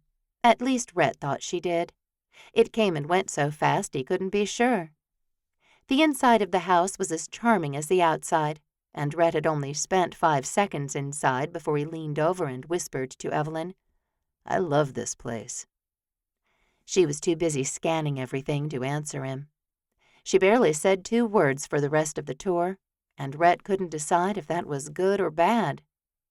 Betsy took them into the backyard, which looked like a tropical paradise to him. Of course, it was the beginning of the summer, and most of this would probably be brown by July. "I'll leave you two to discuss it," Betsy said, handing Rhett a piece of paper. "Come out front when you're ready." She'd warmed to Evelyn throughout the tour, and Rhett handed her the paper as the real estate agent left. "Why don't you want to buy?" he asked. "Because, Rhett." She focused on the paper in her hand. "Buying means we're permanent, and I don't know." She lifted her gaze to his. "Are we permanent?" "Maybe not yet," he conceded. "But Evelyn, I feel like we didn't really think this through. You thought your business had tanked because Patrick broke up with you. What will happen to it if we get divorced?" It was a very valid question, and Evelyn just shrugged. "I don't know. Maybe we made a big mistake." She'd said that before they'd tied the knot, and the idea felt as false now as it had then. "And I thought you bought that ranch so you'd have something to pass on." "Oh, Jeremiah will buy it from me," Rhett said.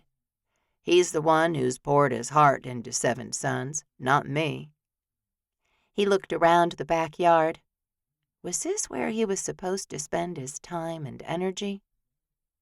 "You decide," Evelyn said.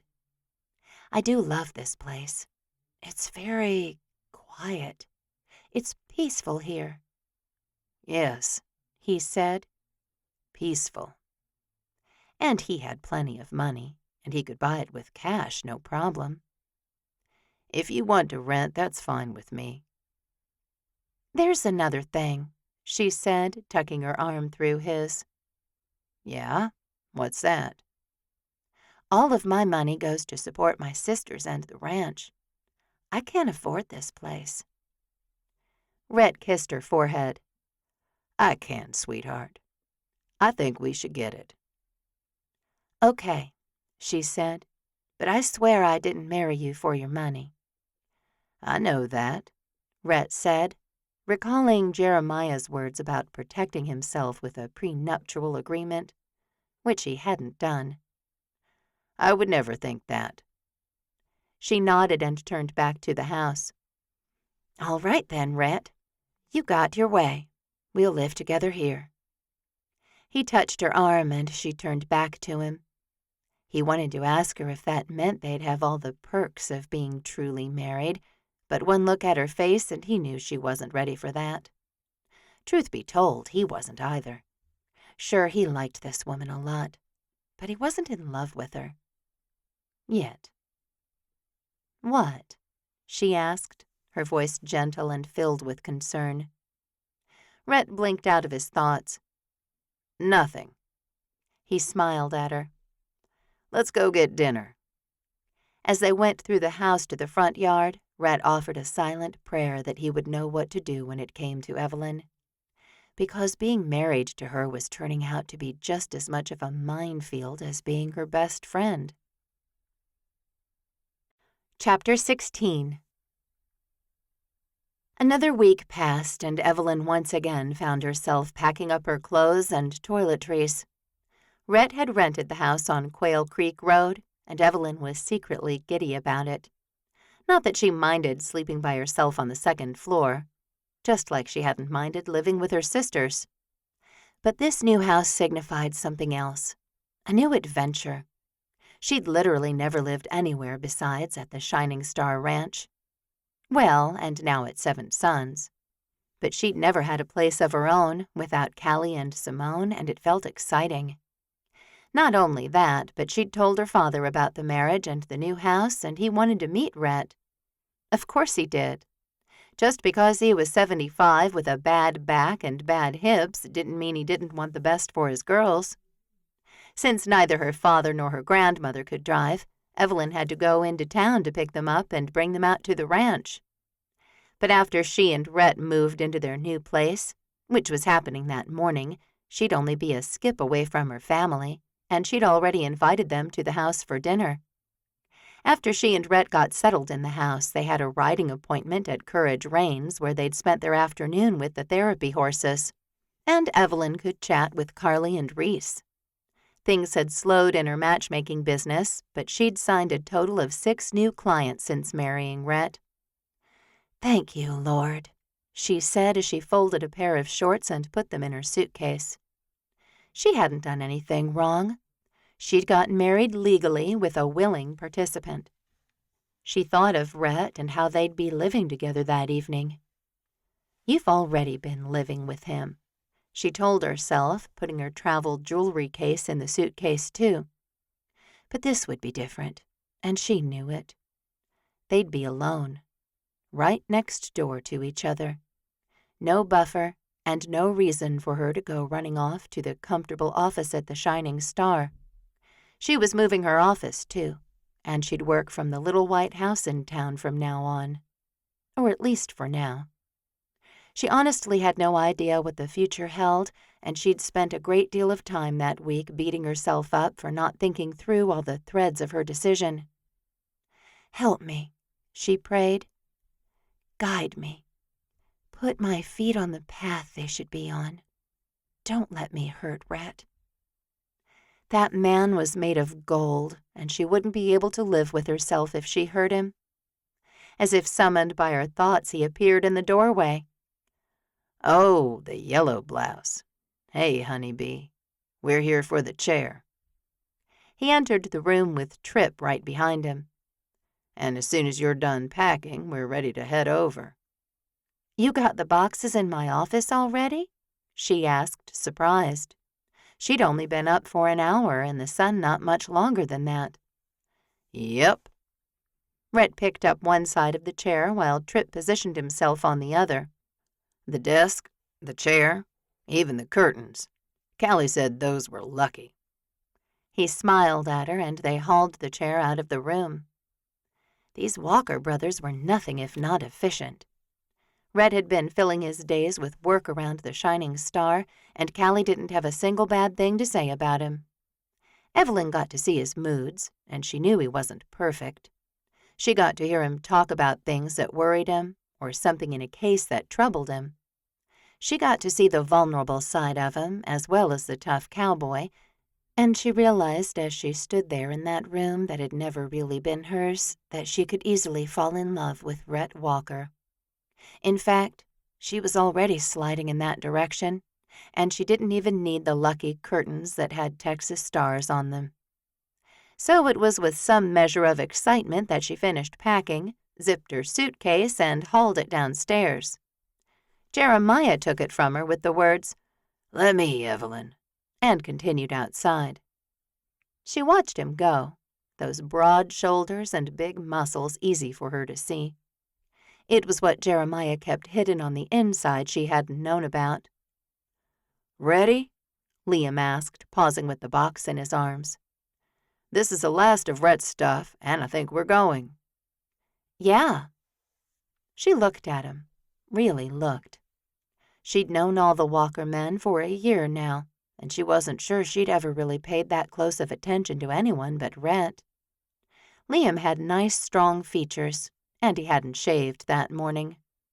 Anyone with 2 X chromosomes who saw him that day would surely swoon, what with those dark eyes and that dimple on his right cheek. "Why don't you date?" she asked. Surprise crossed Liam's face. "Rhett hasn't told you?" "He has not." "Ah, it's a boring story." Liam flashed her a smile with plenty of pain around the edges. "I'll save it for another time. Today is an exciting day. You and Rhett are moving into a place of your own." He nodded toward the front door. "Go on. I think I hear Jeremiah's disgruntled muttering from in here." Evelyn giggled, glad some of Rhett's brothers didn't seem to have a problem with her. He'd called his parents in Grand Cayman, and they'd been surprised and curious about her. The 3 Walker brothers who didn't live on the ranch didn't seem to have an opinion one way or another. And none of that mattered anymore anyway. She and Rhett had a place of their own now, and they could do what they wanted. Problem was, Evelyn didn't know the exact rules on what those things were. She got in Rhett's truck, the engine already idling while he and Tripp strapped everything down. "We'll see you over there," Jeremiah said, knocking on the door as he went past. He and Liam piled into the big red pickup truck Evelyn had ridden to church in dozens and dozens of times. Hundreds of times. A pang of sadness hit her as Callie rumbled down the road, the 4 of them smashed inside the old pickup. Rhett finally got behind the wheel, while Tripp went to start his truck, too. "All set?" Rhett asked. She turned and looked at him, letting the entire future bloom before her. In one single breath, she could see them experiencing life together, making memories, struggling through tough times and prevailing in the end. "Yes," she said. "I'm all set." "So this is 3 Rivers Ranch," Rhett said a few hours later. They'd left Callie and Simone at their new house to finish unpacking everything. Liam and Tripp had gone into town to buy lunch for everyone, and Jeremiah had taken Tripp's truck back to Seven Sons to do his own ranch chores. Evelyn was glad she'd escaped the fray, though she was incredibly grateful for all the help. She'd returned tonight after a relaxing afternoon of horseback riding to dinner and a house ready to live in. Any furniture they didn't have, Rhett had bought, and it would get delivered that afternoon. He'd purchased all the beds in the homestead, and Evelyn had asked him for one exactly like the mattress she'd been sleeping on. He'd looked at her for a long moment, and then he'd said, "Of course, sugar. I'm glad you like that bed." They had not discussed sleeping arrangements, a topic that had been weighing on Evelyn's mind. "Evie?" She turned toward him as if she didn't realize they were in the truck together. "Sorry." "What are you thinking about?" he asked. She wanted to tell him, but fear flickered inside her like a flame. It danced and it burned, and she couldn't say it out loud. "Nothing." She put a smile on her face. "Let's go in before we're late for our appointment." Rhett gave her a dubious look, but didn't press the issue. He took her hand in his as they went inside the glass-fronted building of Courage Rains, a place familiar and comfortable for Evelyn. She loved coming to this ranch, which housed this therapy riding facility. Reese looked up from behind the counter, a whoop coming out of his mouth the very next moment. "Evelyn," he said, adding, "Carly, they're here," over his shoulder as he braced himself to stand. He used a single crutch to come around the counter, his awkward gait so lovable that Evelyn wanted to squish him. But she knew Reese didn't want to be squished. He still commanded respect, though he wasn't as tall as he once was. "Reese." She laughed as she let go of Rhett's hand and hugged the war veteran. "It's so good to see you." "You haven't been out forever," he said. "Peony's not going to know what to do with herself." A blonde woman came out of the hallway, a bright smile on her face and a baby on her hip. "It's Auntie Evie," she cooed to the little girl. They hugged too, and Evelyn took the dark-haired, dark-skinned girl from Carly. "This is Rhett Walker," she said, looking from him to her friends. "My husband." Carly had started to take a step forward, but she froze. "Your what?" "Evelyn." She searched Evelyn's face, and Evelyn didn't like the scrutiny. "Wow," Reese said, laughing. "I wasn't expecting that." He shook Rhett's hand and said, "You're a lucky one to get Evelyn, even if she said she'd never get married." "Is that what she said?" Rhett asked, a perfect smile on his face. His eyes said something different, but Evelyn hid behind the infant in her arms and dodged his look. "It's not a big deal," she told Carly. "It was sudden, that's all." "When you know," Rhett said, and it wasn't the first time she'd heard him say that. Heck, she'd used it too, because it got people off her back. "And I never said I would never get married," she said, throwing a look at Reese. She probably should have prepped her friends better. "I said it was unlikely that anyone would want to marry me." She met Rhett's eyes then, the explanation more for him than anyone else. They breathed in together, and then he swept his arm around her and said, "That's just crazy. Who wouldn't want to marry you?" before he kissed her cheek. "So we're riding horses today," Reese said, clearly ready to move the conversation to something else. Evelyn had always had a strong bond with Reese Sanders, and she put her hand on his arm as she went by, a silent touch to say thank you. He took them outside to the open pasture, away from the indoor arena. "We've got a couple of new horses for you," he said. "These guys are still trying to earn their way into the program, but they're perfect for riders like you two." Evelyn knew he meant riders that weren't physically or mentally disabled. "Names?" she asked, handing the baby back to Carly. "The dark one is Chocolate Licorice," Reese said, opening the gate and going inside. Evelyn followed him, with Rhett and Carly right behind. "And this tall girl is Black Lace." "But she's white," Rhett said. "And so majestic," Reese said, stroking the horse's neck. "All right, Lacey. You do things right. I'm watching you." "I want her," Evelyn said, moving to stand right in front of the horse. She really was tall, taller than any horse Evelyn had ridden in a while. But something in the horse's soul spoke to hers, and she pressed her nose right against Evelyn's palm. "Oh, you're ready for this program, aren't you?" She looked at Reese, who just shook his head. "She pulls. Until she stops doing that, she can't be in the rotation." Evelyn looked back at the horse, noticing someone had braided deep blue ribbons into her mane.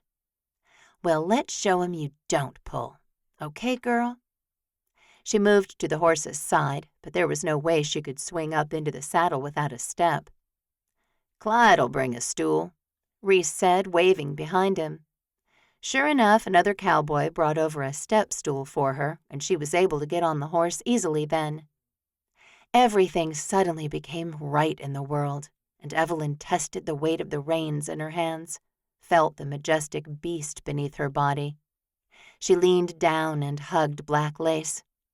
"Oh, you're beautiful." The horse didn't move a muscle, and Evelyn said, "Look, Reese, she's not pulling." He rolled his eyes and waited until Rhett had swung into his saddle, too. Evelyn simply stared at him. She'd been attracted to him from the moment she laid eyes on him in that storm shelter. But seeing him atop a horse, reins held just so, and a smile gracing that handsome face, she couldn't even breathe. And she couldn't believe he was hers, even if it was only on paper. Chapter 17. Rhett let Evelyn lead them out of the pasture, as she'd been out to this ranch before, and he had not.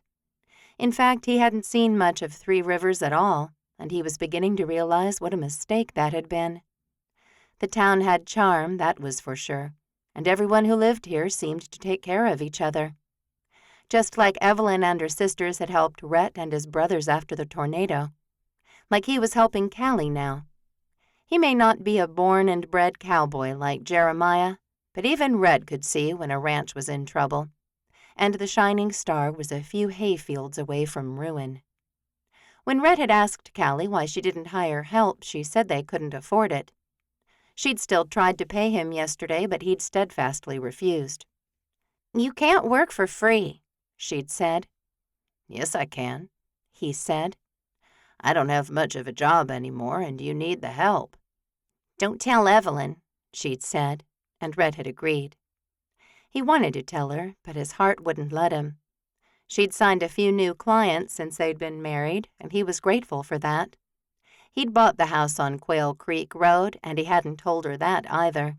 It felt like the secrets between them were piling up, and they'd only been married for a couple of weeks.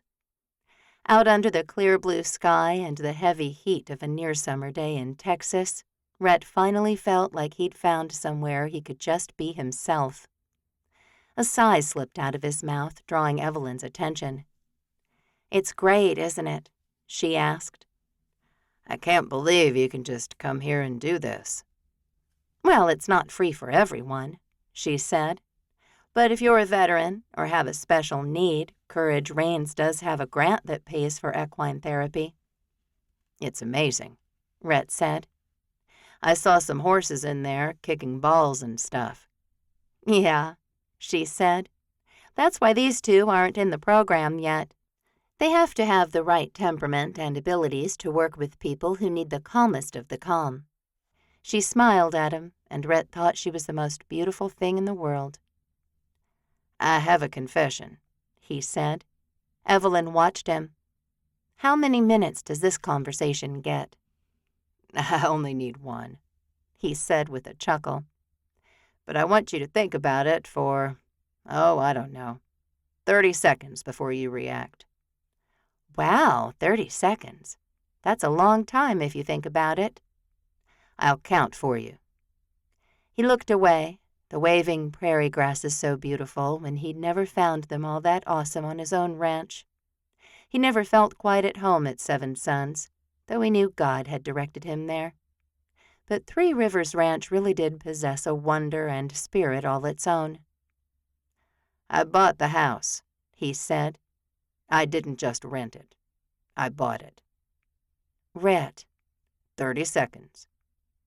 He cut a look at her, though he'd seen her reaction with his excellent peripheral vision. She didn't seem happy. "Starting now." He didn't really count, but simply let the clomping of chocolate licorice's hooves keep the time. "Okay," he finally said. "It's fine," she said. "Oh, boy." "No, really," she said.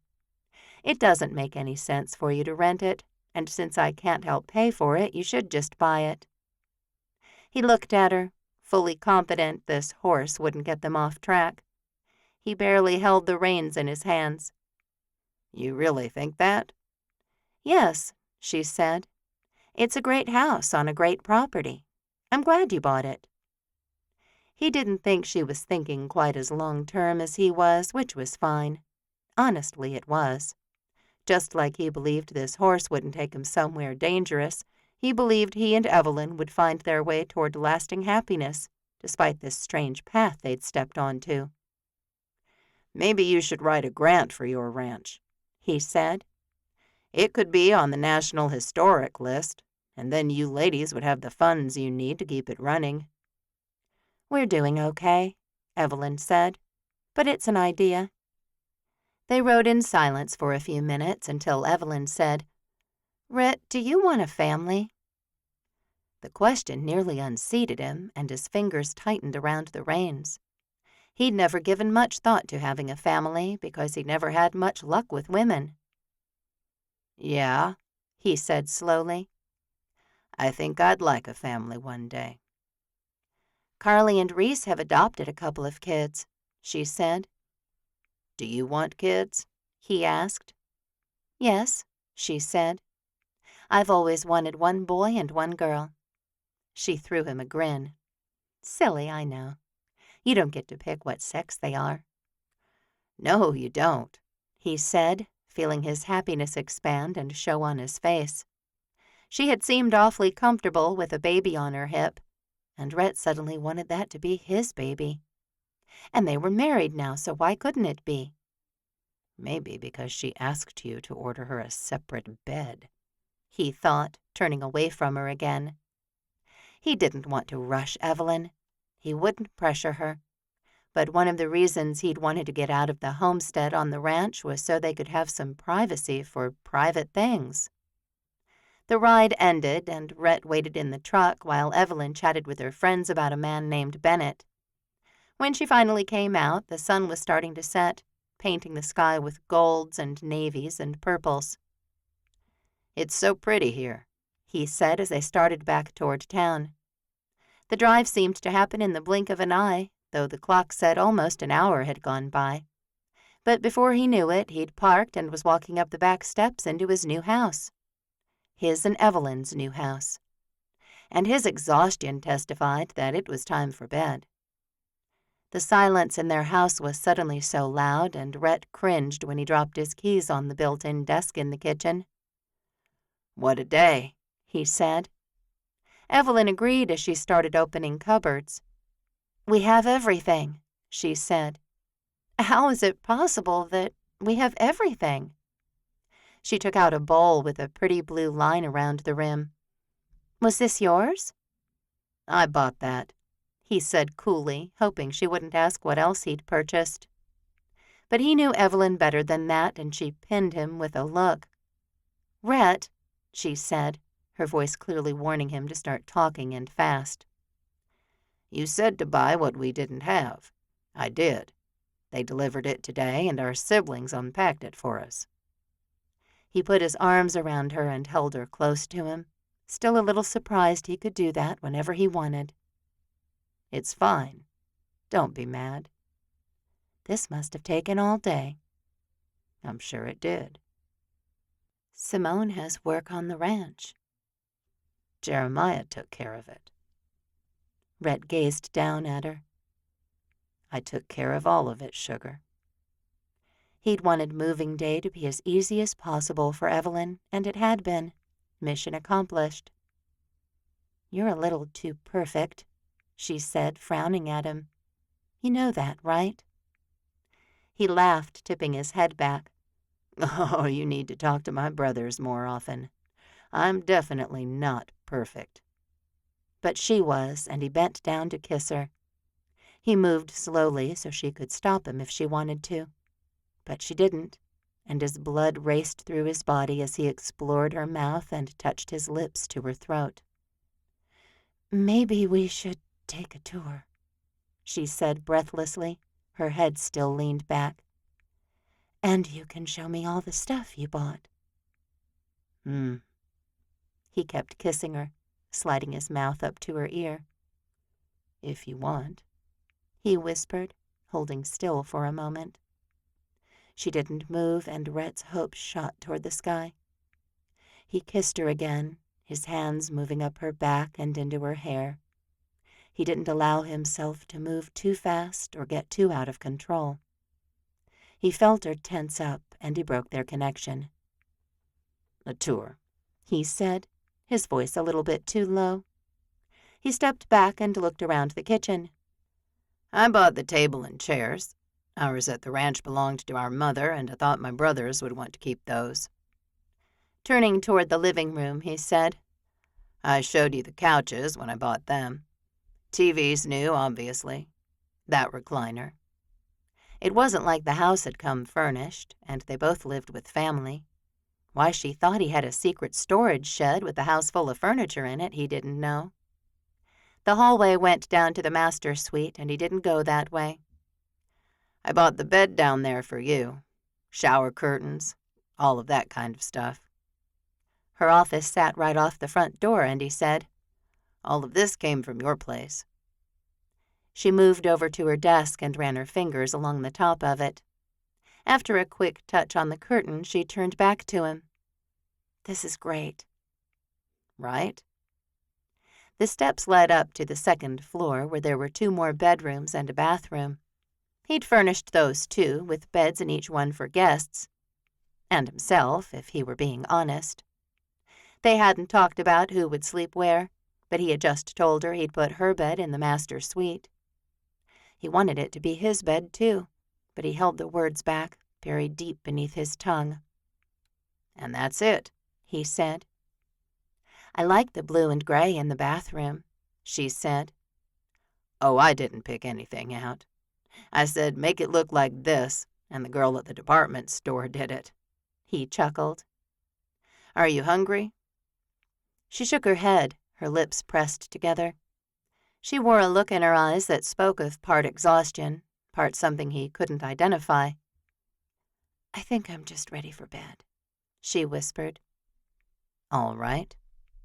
He took her hand and led her down the hall to the master suite. "Your stuff is here." Her suitcases sat by the door, and the bed had been put together. "Everything is here for you, sweetheart." He pressed a kiss to her forehead. "I'll see you in the morning." Before he could go, she grabbed onto him and held him tight. Tight. She quivered in his arms, and Rhett wanted to be the one who provided her with everything so she'd never cry again. He knew that was unrealistic, but his fierce protection of her couldn't be helped. "Thank you," she whispered, stepping back and brushing at her eyes. She nodded a couple of times. "Thanks, Rhett." "Yeah," he said dumbly, and he backed out of the room before he asked her something stupid, like if he could sleep with her. He didn't even care if he couldn't touch her. He just wanted to be in the same room with her, listening to her breathe as she slept. "Not happening," he mumbled to himself, walking away from the closed door as quickly as he could without running. His suitcases had indeed been left in one of the bedrooms upstairs, and he kicked off his boots and sank onto the bed, a hefty exhale coming from his mouth. "What a day," he said. He laid back on the bed and looked up at the ceiling. "Thanks for a good day, Lord." Maybe he hadn't gotten everything he wanted, but there was still time, and hope, and maybe some healing that needed to happen. He wasn't sure, but he trusted God and he knew tomorrow would come. And for now, that was enough. Chapter 18. Evelyn lay in bed for a long time, utterly spent but unable to fall asleep. This house felt so big, though it was about half the size of the farmhouse she'd come from, and a third of the size of the homestead. Everything felt too quiet, which was stupid, as this house actually sat on a street where other people lived. The bed was comfortable, but Evelyn was not, and she finally sat up and said, "This is ridiculous." She knew why she wasn't comfortable, and it was because Rhett was upstairs and she was down here. She never liked being alone in the farmhouse at night, and right now she felt absolutely alone, isolated. Someone could sneak in and kidnap her, and Rhett wouldn't hear a thing. Her heart pounded in her chest. What could she do? Was he asleep already? Would he come down if she asked? And if she did, what would he expect from her? The constant questions had her nerves vibrating and kept her muscles from leaping out of bed and propelling herself upstairs to his bedroom. Finally, the tension across her shoulders was so great she couldn't hold still anymore. "I'm just going to go talk to him," she whispered as she pulled a sweatshirt over her pajama top. It wasn't cold enough for that, but she needed the extra layer for some reason. Her door squeaked and she stilled, almost expecting Rhett to be lying in the hallway. He wasn't, and a single light in the kitchen illuminated the room enough so she wouldn't kill herself should she need to come in here in the middle of the night for some reason. In the future, once Rhett brought Penny to live with them, she might need to let the dog out in the night.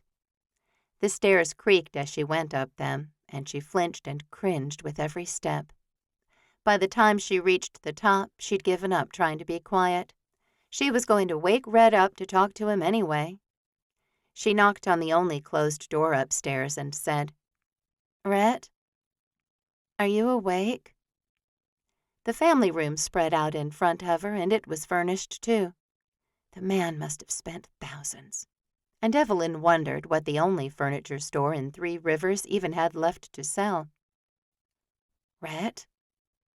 She opened the door this time, and the easy, steady sound of his breathing filled the air. It brought her comfort, and she tiptoed across the room to the other side of the bed. She slipped easily beneath the comforter, every cell in her body relaxing now that they were together. She didn't know what to make of that, didn't know why she was so scared to be alone, and yet equally as terrified to ask him to stay with her. This way she could be near him without him knowing. Then she could sneak back to her room in the— "Evie?" he asked, his hand sliding down her arm. "It's just me," she whispered. "What are you doing up here?" "I couldn't sleep downstairs by myself." She scooted closer to him, glad when he slipped his arm around her and brought her close to his chest. Listening to the steady rhythm of his heartbeat, Evelyn relaxed further. This was nice. This was what she'd dreamed about for so long, and Rhett had always been the man to hold her like this. She sighed, her exhaustion starting to win now that she was warm and comfortable and right where she should be. "Love you, Evie," he whispered, jolting her out of her near slumber. "What?" she asked, but Rhett's chest just lifted and fell evenly. The man was asleep and he didn't even know what he'd said. But Evelyn had heard him, and that love he'd just expressed moved through her powerfully. A smile touched her lips, and then finally sleep claimed her. When she woke, she thought she'd heard the snick of the door closing. She sat up straight, her heart pounding in her chest. She looked to her right, but Rhett wasn't on his side of the bed. The summer sun lit the room, and she'd clearly slept later than she normally did.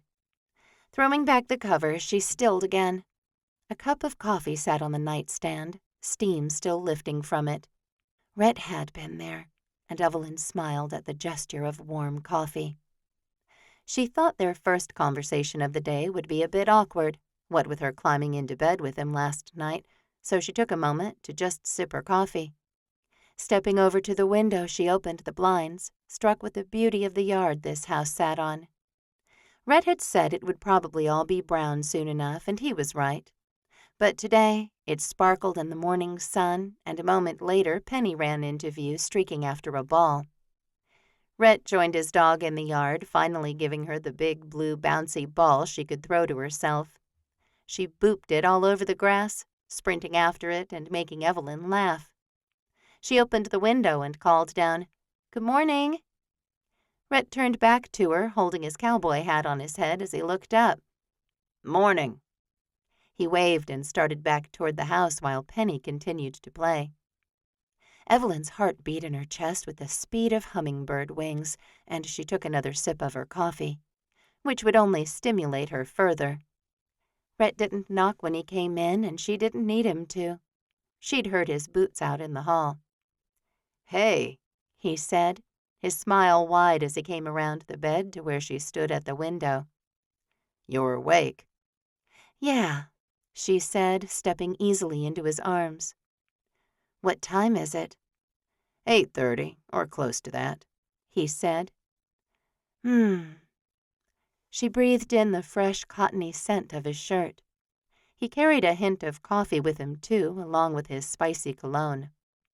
"I'm heading over to the ranch for a second this morning," he said.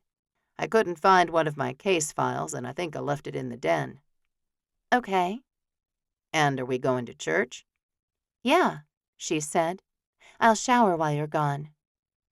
He pulled back, brushing her limp hair out of her face. "It was nice to wake up next to you today." He kissed her, and Evelyn tasted the coffee on his lips as she lost herself in his touch. He ended the kiss sooner than she would have liked, clearing his throat and stepping back. "Okay, I'm going to go." He backed up a step, something afraid and hesitant on his face. Evelyn didn't want him to go, and she said, "Do you have to go right now?" "Church starts in a couple of hours." 2.5 hours, she said, "unless it's way past 8:30. She'd left her cell phone down in her bedroom, and she had no way of knowing what time it was. And she hated that she'd thought of that bedroom on the first floor as hers. Rhett pulled his phone from his back pocket and looked at it. "It's 8:24. Evelyn's blood heated and her pulse kicked throughout her body. She wasn't sure why she wanted him to stay, just like she wasn't sure why she hadn't been able to sleep in the master suite alone. "Then you can stay," she said, stepping toward him and lacing her fingers through his. With both of their palms pressed together and all 10 fingers intertwined, she tipped up on her toes to kiss him again. This kiss held more passion than the previous one, which had been soft and beautiful. But now Evelyn couldn't seem to get enough of him. "Evie," he whispered into her mouth, but she just kissed him again, bringing her hands up to cradle his face. "Stay," she said again. And he did. A week passed, and then another. One Sunday morning when Evelyn went into her office to check something that had popped into her mind while she'd showered, she found a tall vase holding a single rose. The sight of the flower made her pause, one hand rising to where her heart beat in her chest. An envelope leaned against the glass, her name written in Rhett's handwriting. That alone made her pulse vibrate faster, and she glanced down the hall toward the kitchen where she'd left him eating a breakfast of toast and scrambled eggs. Turning back to her desk, she crossed the room and picked up the card. After opening it, she found a pink heart with the words, "For my wife," on the front. She became aware of his footsteps coming closer, and then his arms wrapped around her from behind.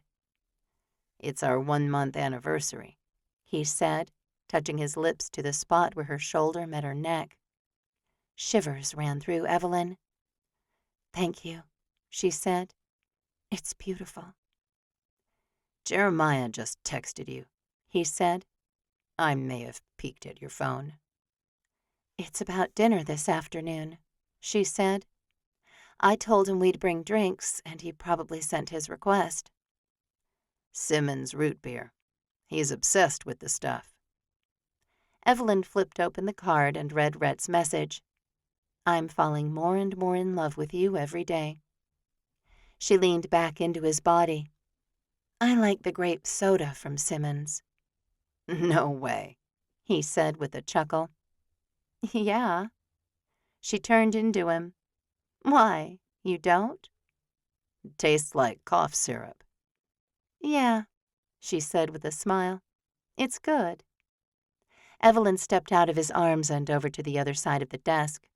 She shuffled her papers until she found the one she wanted, scanning it for the information she hoped would be there. It was. Jed Thacker did have a black belt in karate, and he'd be perfect for Maddie. Perfect. If she could get him off that orchard and looking her way.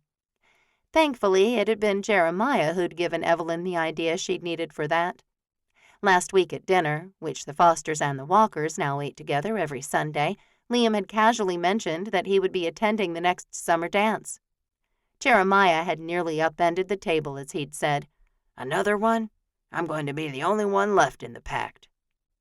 Callie had just laughed at him, and she'd told Liam she thought it was a good idea that he get off the ranch and meet someone. Evelyn had watched Liam glow under her praise, and then wilt at the mention of meeting someone else. She'd been toying with the idea of approaching Liam privately, telling him she could help him without revealing too much of what she did. "Rhett," she said, looking up from her paper, "have you noticed anything about Liam?" "Noticed anything?" "And my sister," she added. He looked utterly perplexed. "Which one?" "Well, that answers that question," she said with a smile. "Never mind." "No, I want to mind," he said, a sparkle entering those dark eyes. "What's going on?" "Nothing," she said innocently. "Evie," he said, coming around the desk too. "You tell me right now." He grabbed onto her waist, which made her squeal, and rubbed his unshaven face against her cheek. "I have ways to make you tell me." She laughed, trying to get away from him in a half-hearted way. In the end, she fisted her hand in his collar and pulled him close to her for a kiss. That got him to stop, but he didn't get distracted for long. "So what about Liam?" he asked, swaying with her. He has a huge crush on Callie, Evelyn said. I'm thinking they'd be a cute couple. Ho, Rhett said. I see where this is going. You want to set them up. No, Evelyn said quickly because she'd agreed she wouldn't set up his brothers. I was just asking you if you'd noticed it, and you obviously have. Well, both Tripp and Jeremiah told me. You haven't noticed? I mean, when I think back on things, sure, I can see it. Evelyn considered him. And Liam's not interested in dating? Her sister hadn't been out with anyone in so long, and Evelyn wondered if Callie would even go out with one of the brothers next door. She seemed to have a special friendship with Jeremiah, not Liam, and that probably burned him up inside. Let's spy on them at dinner this afternoon, she said, picking up his necktie. Now come on, we're going to be late for church, and you don't even have your tie on. Chapter 19. Later that day, Rhett carried a case of Simmons root beer as he and Evelyn entered the homestead at Seven Sons Ranch. He was already scanning for Liam, and they hadn't even made it into the kitchen yet. We're here, he called, but no one came running. A pinch of annoyance started in his gut, but he ignored it and went into the kitchen to find it empty. Not a single pot or pan sat on the stove, and he put the soda on the counter and turned to Evelyn. Where are they? I don't know, she said. We're even late. She pulled out her phone and swiped, tapped, and lifted it to her ear. A few seconds later, she said, Cal, where are you guys? She walked toward the back door. Oh, it's over there? No, no one told us. Okay, we're coming. She turned back to him and hung up. It's at my place today. She wore a sour look, and Rhett knew how she felt. Your place? He didn't mean to ask, but the words just slipped out. Evelyn stilled, her eyes flitting around the kitchen before landing on his. I mean, she obviously didn't know how to finish, and Rhett regretted saying anything. Of course she'd still think of the Shining Star Ranch as her place. She'd lived there for a long time, and she hadn't wanted to leave. They'd been living in the cute 2-story house in town for 2 weeks, and he had started to think of it as theirs more than his. Don't be stupid, he told himself. Evelyn had never been as much into them and theirs as he had, though they'd been sharing a room and a bed for 2 weeks now. For her, this marriage was still very something. New, maybe. No matter what, for him this marriage wasn't make-believe anymore. He hoped and prayed with everything in him that it wasn't for her either. Maybe you should ask her, he thought, and he took a step toward her to do just that. Come on, she said. We'll be late.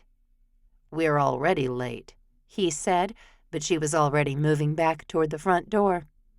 He looked at the soda, his frustration growing with every breath. Evie, do you think you could stay married to me? He whispered the words because he didn't want her to hear them quite yet. The last month of his life since they'd gotten married had been amazing. Sure, there had been some potholes, some high jumps to make, some concessions and some sacrifices. But that was what people did when they loved each other. What he'd written on her anniversary card was true. He was falling more and more in love with her every day, and his heart shriveled at the idea that she wasn't falling for him, too. With a sigh, he picked up the case of soda and followed her. Down the road at the Shining Star, both Liam's and Jeremiah's truck sat in the driveway, and the scent of something being grilled filled the air. Evelyn went inside the farmhouse first this time, and when Rhett joined her, he got the wall of chatter, activity, and laughter he'd expected at his place. His place. No, his brother's place. His place was on Quail Creek Road now. He'd bought the house, and he wanted to live there, even if he and Evelyn broke up. Please don't let her break up with me, he prayed, thinking he really didn't want to be there that afternoon. He wanted to be back out at 3 Rivers, horseback riding through the countryside so he'd have plenty of privacy to ask Evelyn about how she felt about him. Confess how he felt about her. "Sorry we're late," Evelyn said to everyone, and Rhett heaved the soda onto the already full countertop. Callie immediately opened the case, and he didn't even have time to search for Liam before his brother appeared at Callie's side carrying the tub of ice. She handed him bottle after bottle, and together they got them in the ice and ready to take outside. "Thank you, Liam," she said with a smile, but Rhett couldn't tell if that was normal or not. "My pleasure." His brother bustled off with the soda, and Rhett had no idea what Evelyn was talking about. She'd picked up a stack of napkins and followed Liam, and Rhett didn't know what to do to help. "Put me to work, Callie," he said. "Oh, you do enough work around here," she said, that smile still in place. So she couldn't like Liam the way Evelyn thought she did. Could she? "Go sit down on the deck. Maya's almost done with the burgers." Rhett did just as she said, thinking that if there was someone Callie liked, it was Jeremiah. No one else got a pet name, and no one else called him Maya. In fact, Rhett was surprised he let Callie call him that. The moment he got outside, Jeremiah turned from the grill. "Burgers are done. Is Rhett here yet?" "Right here." He raised his hand as if his brother wouldn't be able to see him in such a large crowd. A disgruntled look crossed Jeremiah's face, but he said nothing. Callie crowded behind Rhett, and he stepped out of the way so she could get out of the house. "All right," she said. "Let's say grace."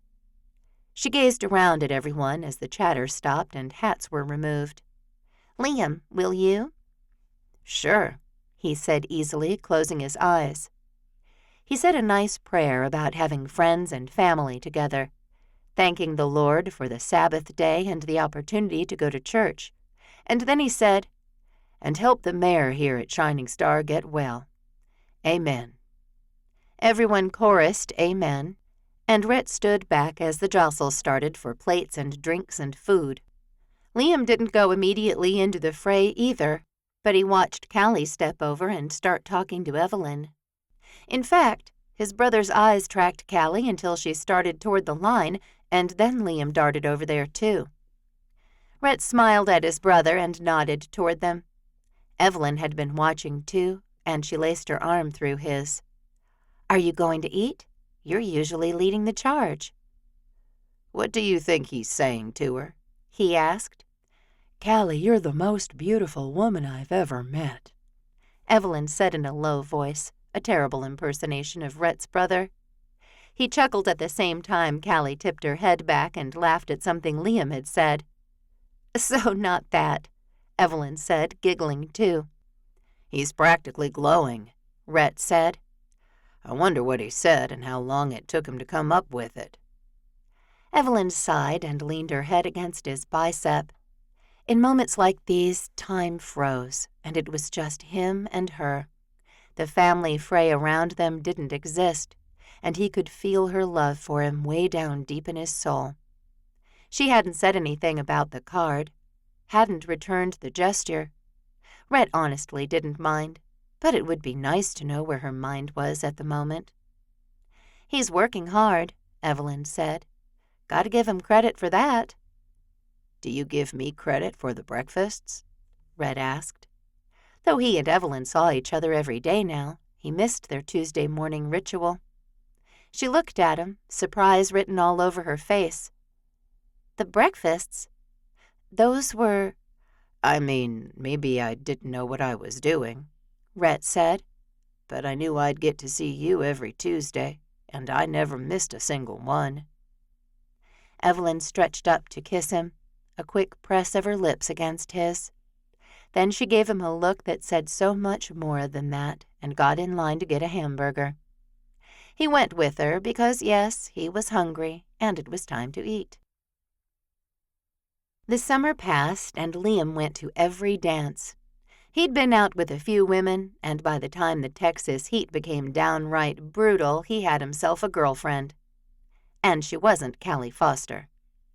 Rhett had worked a few small cases over the summer, and he'd managed to get the Shining Star Ranch more operational than it had been in a long time. He'd doubled their hay harvest that year, and every fence and every outbuilding was as strong as an ox. Their animals were in peak condition, and Rhett mostly worked maintenance on the ranch now, Simone and Callie at his side. Evelyn's matchmaking business had boomed now that she'd landed herself a cowboy husband, and Rhett hadn't said another word to her about the validity of their marriage. She never brought up anything difficult to talk about, and Rhett wondered how long they'd stay married. She'd never put a date on when they might be able to break up and she'd be able to keep her clients. He sure liked living with her, liked waking up next to her and brushing his teeth in the same bathroom she used. He liked holding her hand and kissing her and making love to her. She seemed to like all of those things, too. At the end of every month, he bought another rose to signal their time together, and this arrangement he was currently setting out on her desk had a vase with 4 roses in it. 4 months of wedded bliss. A question had been revolving in his mind for a month now, and he'd never said it aloud. Could they simply stay married? Okay, 2 questions. Did she love him? Because he was pretty sure he was in love with her.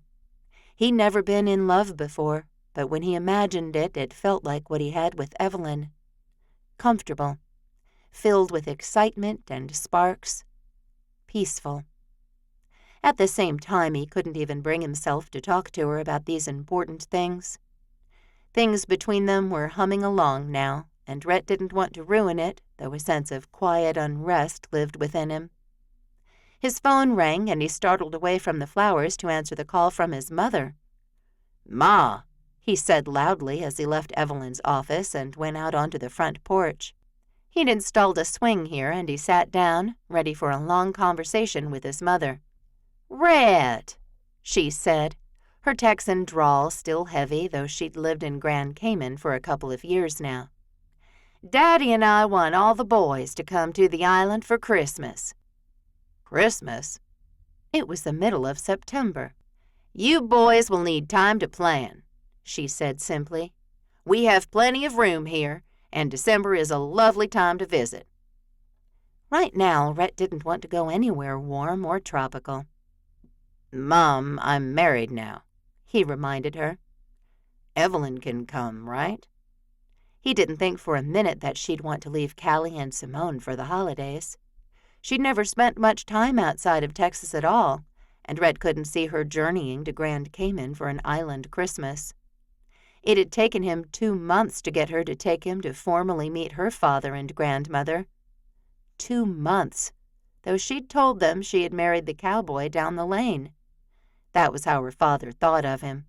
He'd even said it when they'd finally met. "Oh, he's the cowboy down the lane." "Right," Evelyn had said. Sure, he'd seen her father at church, but they didn't talk much, and her dad acted like she and Rhett weren't married, didn't live together. Rhett pushed the memories away just like he'd been doing for months. Anything troubling or unpleasant, and he pushed it away. His mother was talking, but Rhett wasn't listening, so he hadn't heard what she'd said about Evelyn coming for Christmas. Maybe Rhett would go by himself. Maybe Evelyn wouldn't need him anymore by Christmas. Her business was doing so well right now, as it seemed every woman in 3 Rivers wanted a boyfriend for the fall festivities and the upcoming holidays. Now that the summer dances were over, the opportunities to meet someone had dried up like the landscape around them. A car pulled in their driveway, and a lithe blonde woman got out. She carried a folder, and Rhett recognized it. She was here to meet with Evelyn, and he stood up so she'd see him there. "Mom," he said while she was in the middle of a sentence. "I'm sorry, but I have to go." "I'm calling Jeremiah," she said. "Okay," Rhett said, hanging up in the moment. He still hadn't quite fixed everything between him and his next oldest brother, but he was working on it. Jeremiah could be unusually stubborn, and he'd been giving Liam the silent treatment, too. He was taking this pact super seriously, though it was already shattered. "Hello," he said, extending his hand to the woman. You must be here for my wife." He grinned at her, watching the blonde soften in front of him. "Yes," she said. "I'm Ivory Osborne." "Nice to meet you." He pumped her hand and turned to the front door. "Come on in. I'll go see where Evie is." He opened the door and almost ran into her. "Oh, she's right here." "Hey," she said, a measure of panic on her face. "Did you meet Ivory?" "I sure did." He swept a kiss across her cheek. "I'll leave you ladies to it. I have work to do on a new case." "Okay." Evelyn gestured for Ivy to follow her into the office. "In here, Ivory." Does he have any brothers? Ivory asked in a stage whisper, and Rhett almost turned back to her to say that yes, he did indeed have 6 brothers, none of whom were currently married, but that Evelyn would not be setting anyone up with them as per her agreement with him. After all, Evelyn was very good at making agreements and sticking to them. His heart hurt, and he knew he was being unfair. He hadn't talked to her about anything, choosing to keep the peace instead of getting the answers he wanted. Maybe it was time to raise a little ruckus. Rhett just wasn't sure if he was capable of doing that. As the older brother, he always kept the peace. Micah, the youngest, blew things up. Jeremiah made snap judgments, and it took him months to get over. The twins smiled and laughed and whispered to each other behind closed doors. Wyatt stood to the side and then cleaned up the aftermath. And Schuyler stayed away from most family things, because he'd rather dirty his hands under the hood of a car than with family drama. In that moment, Rhett realized Schuyler had probably figured things out the most, but he couldn't go back in time and refuse his best friend when she asked him to marry her as a favor, even if he wanted to. Chapter 20. Evelyn stared down the hall toward the kitchen after Ivory had left, the numbness she'd been fighting during the meeting finally spreading down her legs. She stumbled into the office and sat down in complete disbelief.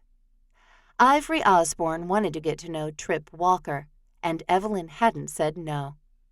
But she couldn't do it. She'd told Rhett she wouldn't set up as brothers, even if Ivory was perfect for Trip. Even if, she whispered to herself. She'd come up with something for why she couldn't do it. Text Ivory when the power woman wasn't sitting right across from her, those piercing blue eyes almost demanding to know why Trip Walker was off the table. So Evelyn had said she'd put a couple of scenarios together, and she'd gotten Ivory out of there. She typically loved her work, loved the research that went into looking up the cowboys her clients liked, loved putting facts on paper and seeing if a match could be made, loved the behind-the-scenes work it took to set up the perfect meet-cute. She looked up from the pile of folders on her desk when she heard the back door open and then close. How long had she been sitting there?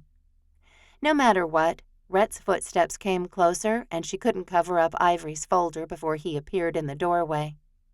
He never paid too close attention to her business or her clients, always excusing himself as he had earlier if he was home at all. Home. Her breath hitched in her throat. When had she started thinking of this house as her home? "Hey," he said, clearing his throat. "I wanted to talk to you about something. Do you have a minute?" He scanned the desk, but there was no way he'd be able to read her notes from his position across the room, stuck in the doorway. His nerves preceded him into the room, and her own crackled to life. "Sure," she said. "What's going on?" He pressed his palms together as he crossed the room and sat in the chair her clients did. "It's about us, Evie. I'm wondering what your plans are." "My plans?" "Yeah." He nodded, those dark eyes burning so bright. "Look, I'll be honest. I was falling for you before we got married. Now that we're living together and doing married things, I'm 99% sure I'm in love with you." He blinked a couple of times as the air left Evelyn's lungs. "And I need to know where you are, how you feel about me. if this is real or I've been kidding myself all this time. He closed his mouth and just looked at her. She had no idea what to say. He tilted his head the slightest bit, as if he could catch more sound that way. But her voice had gone on vacation. Completely. So you don't know, he said. I mean, I guess I do. Then what? He asked. Tell me what you're thinking. I don't know what I'm thinking, she said. I'm a little surprised right now. I need a minute. You need a minute. She really didn't like how he was repeating everything she said. For what? He asked. To decide how to tell me you love me too? Or how to tell me I've fallen for a woman who doesn't love me back? I don't know. Rhett brought one hand to his forehead and wiped it down his face. Okay, well, it probably shouldn't be this hard to decide, so I guess that's the answer. He stood up. I'm going to Seven Sons for a while. I won't be back for dinner. She watched him walk toward the door, and everything in her told her not to let him leave like this. Wait, she said. She'd asked him to stay all those months ago on their first night here in this house. Could she do it again? If you do, you'd better mean it, she thought, and she couldn't get herself to ask him. Don't not come home for dinner. Why not? Jeremiah will feed me. She wrapped her arms around him, glad when he let her and when he put his arms around her. Because I'm making that pulled pork you love. Did you hear what I said? He looked down at her, and Evelyn saw the desperation there. I love you, Evie. If she hadn't put the words together in that order a moment ago, she couldn't deny them now. I heard you, she said. I think I just need more time to get there. So you're not in love with me? He stepped back. Rhett, she said, does it have to be now or never? I think it's unfair to kiss me and sleep with me and be my wife if it's not now, he said. We've been playing this game for 4 months. I'm tired. It's not a game, she said, surprised by the power behind those words. It isn't? No, she said, not at all. She sighed and looked down at his boots, those sexy cowboy boots he wore everywhere. I guess I've put off thinking about it because it scares me. I'm terrified, he whispered. She lifted her eyes to his and asked, Can I just have some more time to think about it? He looked at her for a long, long moment. I've been waiting for a while, he said. I suppose a little bit longer won't kill me. She twined her fingers through his. Thanks, Rhett.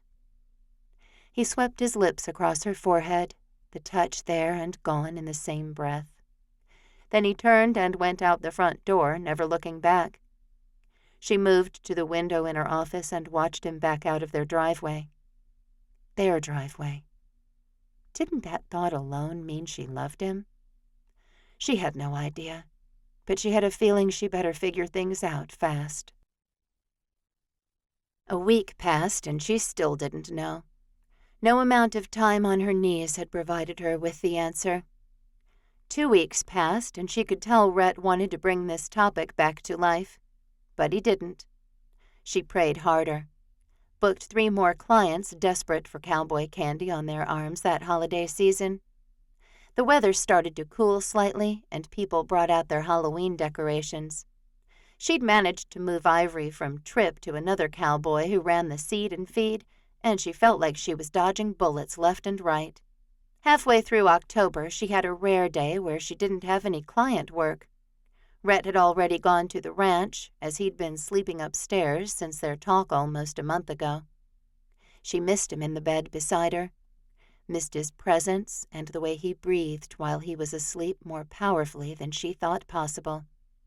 He still showered in the master bath, and she stood at the counter and picked up his toothbrush. Looking up and into her own eyes in the mirror, she asked, "Are you in love with him?" She wanted to say yes, but the truth was, the answer was still, "I don't know." She got behind the wheel of her car and drove out to the Shining Star Ranch. She came out quite often, but as she rumbled along the dirt road, it didn't feel like coming home. Confused and not wanting to talk to Callie about any of this, she went around the farmhouse to the huge shed on the north side, where Simone would be hard at work on her refurbishing business. She took a deep breath as she got out of her car, and by the time she walked inside the building, she felt a little bit better. Sure enough, her younger sister sat at a table in the middle of the room, swiping yellow paint onto an old sewing machine. "Hey," she said without looking up. "What are you doing here?" "Oh, I had a day off," Evelyn said, scanning the shed. "Wow, Simone, you have a ton of stuff here." "Yeah, I've been working for months to have the inventory I need for the fall festival," she said. "I only have a few more pieces." Swish, swish went her brush, and then she looked up, a smile on her face. Her sister was beautiful, and a tidal wave of love for her rushed Evelyn. See, she knew she loved her sister. Why couldn't the Lord help her figure out how she felt about Rhett? "You must have been to every garage sale this summer," she said, her words only slightly choked. If Simone noticed, she didn't say anything. She beamed around at the trinkets and treasures in the shed. "Yeah," she said. "A lot of them, actually." She had couches she'd obviously reupholstered, dining sets she'd repainted, old collectibles she'd framed, and antique or vintage items like the sewing machine she worked on. Simone went to the yard sales and bought items for as cheap as she could. Then she spent hours with her creative vision and her talent, turning the trash into a treasure. Her contributions to the family income were sporadic, though her fall festival money usually provided the sisters with Christmas every year. A flash of sadness hit Evelyn. Would she be spending Christmas at the ranch this year, with her father and grandmother and sisters? It didn't feel like she would be. "Hey." Evelyn blinked, realizing Simone now stood right in front of her, a concerned look on her face. "I've been talking to you. Are you okay? You look kind of pale." "I'm okay," Evelyn said through a dry throat. She needed a drink so badly, and she needed to figure out what to do with her life. It felt like everything had shattered the day Rhett had sat down in her office and wanted to know if she loved him. Why couldn't things between them have just stayed simple? "How are things with Rhett?" Simone asked, something she literally never did. "Fine," Evelyn said, her guard up now. "Why?" "He's here a lot," Simone shrugged. "That's all." "He's here a lot?" "He works here," Simone said, peering at Evelyn. "You didn't know?" "Oh, of course, yeah." She laughed, but it came out too fast and too high-pitched. She quieted and glanced around, ready to leave but not wanting to run out. She didn't want to be alone either, and she realized she had nowhere else to go. She'd always been able to go to her sisters, find comfort in the farmhouse, regain her center when things went badly. But now everything in her life was spinning wildly out of control. "I just came to say hi," she said, turning away from Simone. "I'll go see if I can find Callie." She'd taken 2 steps when Simone said, "Are you okay?" Evelyn wanted to say yes, but she didn't know how. "I don't know," she said. "What's wrong?" Simone stepped around her again. "Evie, are you crying?" "How can I know if I'm in love with Rhett?" Simone sucked in a breath and held it. "What do you mean? You married Rhett. Of course you love him." "It was fake," she whispered. "We only got married so my business wouldn't die." Simone's eyes widened and she searched Evelyn's face for something. What, she didn't know. Tears spilled out of her eyes. "I asked you," she thought. "I begged you to make sure I wouldn't hurt him." "Didn't Callie ever tell you?" she asked Simone. "No. I thought you and Rhett were perfect for each other. I mean, you are perfect for each other. Aren't you?" Before Evelyn could answer, the door behind Simone opened again, this time with a crash as it hit the wall behind it. Rhett stormed into the building. "There you are. You set up Tripp and Ivory Osborne?" "No, We had an agreement, Evelyn," he said icily, talking right over her. "My brothers were off limits in your little game of matchmaker." Chapter 21. Tripp Walker studied the crude drawing his twin had done for him. "You need to get to town more," he muttered to himself. Having Liam draw him a map of how to get to the post office was embarrassing. But Three Rivers had just built a new building for the post office, and it didn't come up on the map app he normally used to navigate his way around this new part of Texas where he'd moved. So it had been a year, a little over a year. Months past the 12-month mark. Didn't mean he knew every in and out of the town's transportation systems. And Liam had gone to all the summer dances by himself, as Tripp didn't want Jeremiah to go nuclear every weekend. Having Rhett married and out of the house had been hard enough on him. "Dang, I think that was Flower Avenue," he said to himself. Maybe if he got a dog, he wouldn't be caught talking to himself all the time. He'd considered going to the dances, too. Sure, he carried a slight fracture on his heart, but nothing like the deep bleeding gashes on Jeremiah's. At the same time, he enjoyed his simple life at Seven Sons. He liked spending time with his brothers, and his part-time animation work kept him connected to the real world. He liked saddling a horse and riding in the early mornings, and he didn't mind offering his hands when there was more work than Jeremiah and the 4 ranch hands they employed could do. He fit on the ranch, and he liked it there. Could there be more, though? He wondered. He wasn't sure, and he'd done nothing to find out. Again, keeping Jeremiah somewhat sane was at the top of Tripp's to-do list, so Liam had been the one to shower and douse himself in more cologne than humanly necessary to go dancing on Saturday nights. And Liam needed that.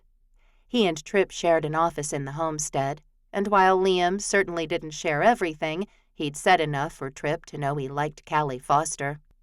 Liked her, like he wanted to take her to dinner, and dance with her, and kiss her goodnight.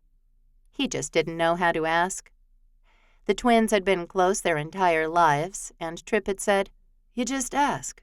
Do you want to go to town with me and get dinner?" What if she says no? We see them every week. All the time. I feel like she's over here or we're over there every night. Liam had shaken his head. "No, I don't want to make things awkward." "But what if she says yes?" Tripp had asked. "And then what?" "I don't know," Tripp said. The relationship between Liam and Callie certainly seemed complicated, especially when Liam then brought up Jeremiah. Tripp didn't know how to help any of them. He just did the best he could to be present and listen and offer what advice sounded right to him. But really he should not be giving advice to anyone. He did need to drop off this signed contract, as the new company he was working with wanted an actual printed, signed-in-ink copy. He'd sent them a PDF as well, and he could afford the 20-minute drive and the cost of a postage stamp to mail it. If he could find the dang post office. He flipped around and made a right onto Flower Avenue, seeing immediately why it was named as such. Blossoms poured out of the boxes along the street. They hung from huge baskets on the street lamps. They brightened everything as far as he could see. And he could see some amazing restaurants he wanted to try. "Text Liam," he said, and his truck repeated it to him. "We should go to lunch once a week. Try every restaurant in town." "Send to Liam?" the truck asked. "Yes, send," Tripp said, and his vehicle confirmed that the text had been sent. "Text from Liam," it said a moment later. "Read or wait? Read, Tripp said, still not seeing the post office. I'm in, the electronic voice said. Call Liam, Tripp said, his truck confirming the command and dialing a moment later. Hey, bro, Liam said. I'm in for lunch anytime. You know that. Yeah, Tripp said. Okay, so I'm on Flower Avenue, and there is no post office here. A bistro, a donut shop, a pita place. Tripp was hungry already, and everything sounded good. Yeah, it's down around the corner, Liam said. You turn right onto Waverly Lane, and then there's a Chinese place, and then the new post office. Okay, Tripp said, scanning the right side of the street. Oh, I think I see Waverly Lane. Want to meet at the Chinese place? I heard it's good. Oh, you want a lunch today? Tripp asked. Right now? Well, yeah, Liam said. I'm done with my work for the week, and the Fosters are coming over here. Tripp had noticed that Liam rarely said Callie's name anymore. It was always the sisters or the Fosters. Tripp turned right, the Chinese restaurant coming into view down the road a bit. China Aisle, he said. And praise the Lord, there's the post office. Liam laughed and said, I'm leaving now. See you in 15. Okay. Tripp let his brother hang up, and then he turned into the parking lot for the post office. At least he thought it was the parking lot for the post office. But it wasn't, and unless he wanted to go over the cement barriers, he was parking in the Chinese restaurant parking lot. Which was fine. He could walk a few extra feet, and Liam would be there for lunch soon. He pulled in and put the truck in park, collected his large manila envelope, and started for the post office entrance. The driveway for it was way down on the other end, and Tripp was starting to hate everything about this new location. He made it inside, quickly learning that lunchtime was a very busy time at the post office. He supposed any time was a busy time at the post office, and he could practically hear his mama calling an errand to mail something like descending into the depths where only monsters lived. He smiled just thinking about his mother, and he sure wished she was around to go to lunch with. His parents loved their life in Grand Cayman, and Tripp was happy for them.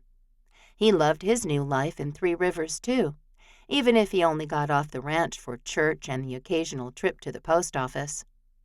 With his package finally mailed, he realized he'd be right on time to meet Liam for lunch. He'd taken 2 steps down the sidewalk outside the post office when he heard an oof and a terrible crashing sound as a box hit the cement.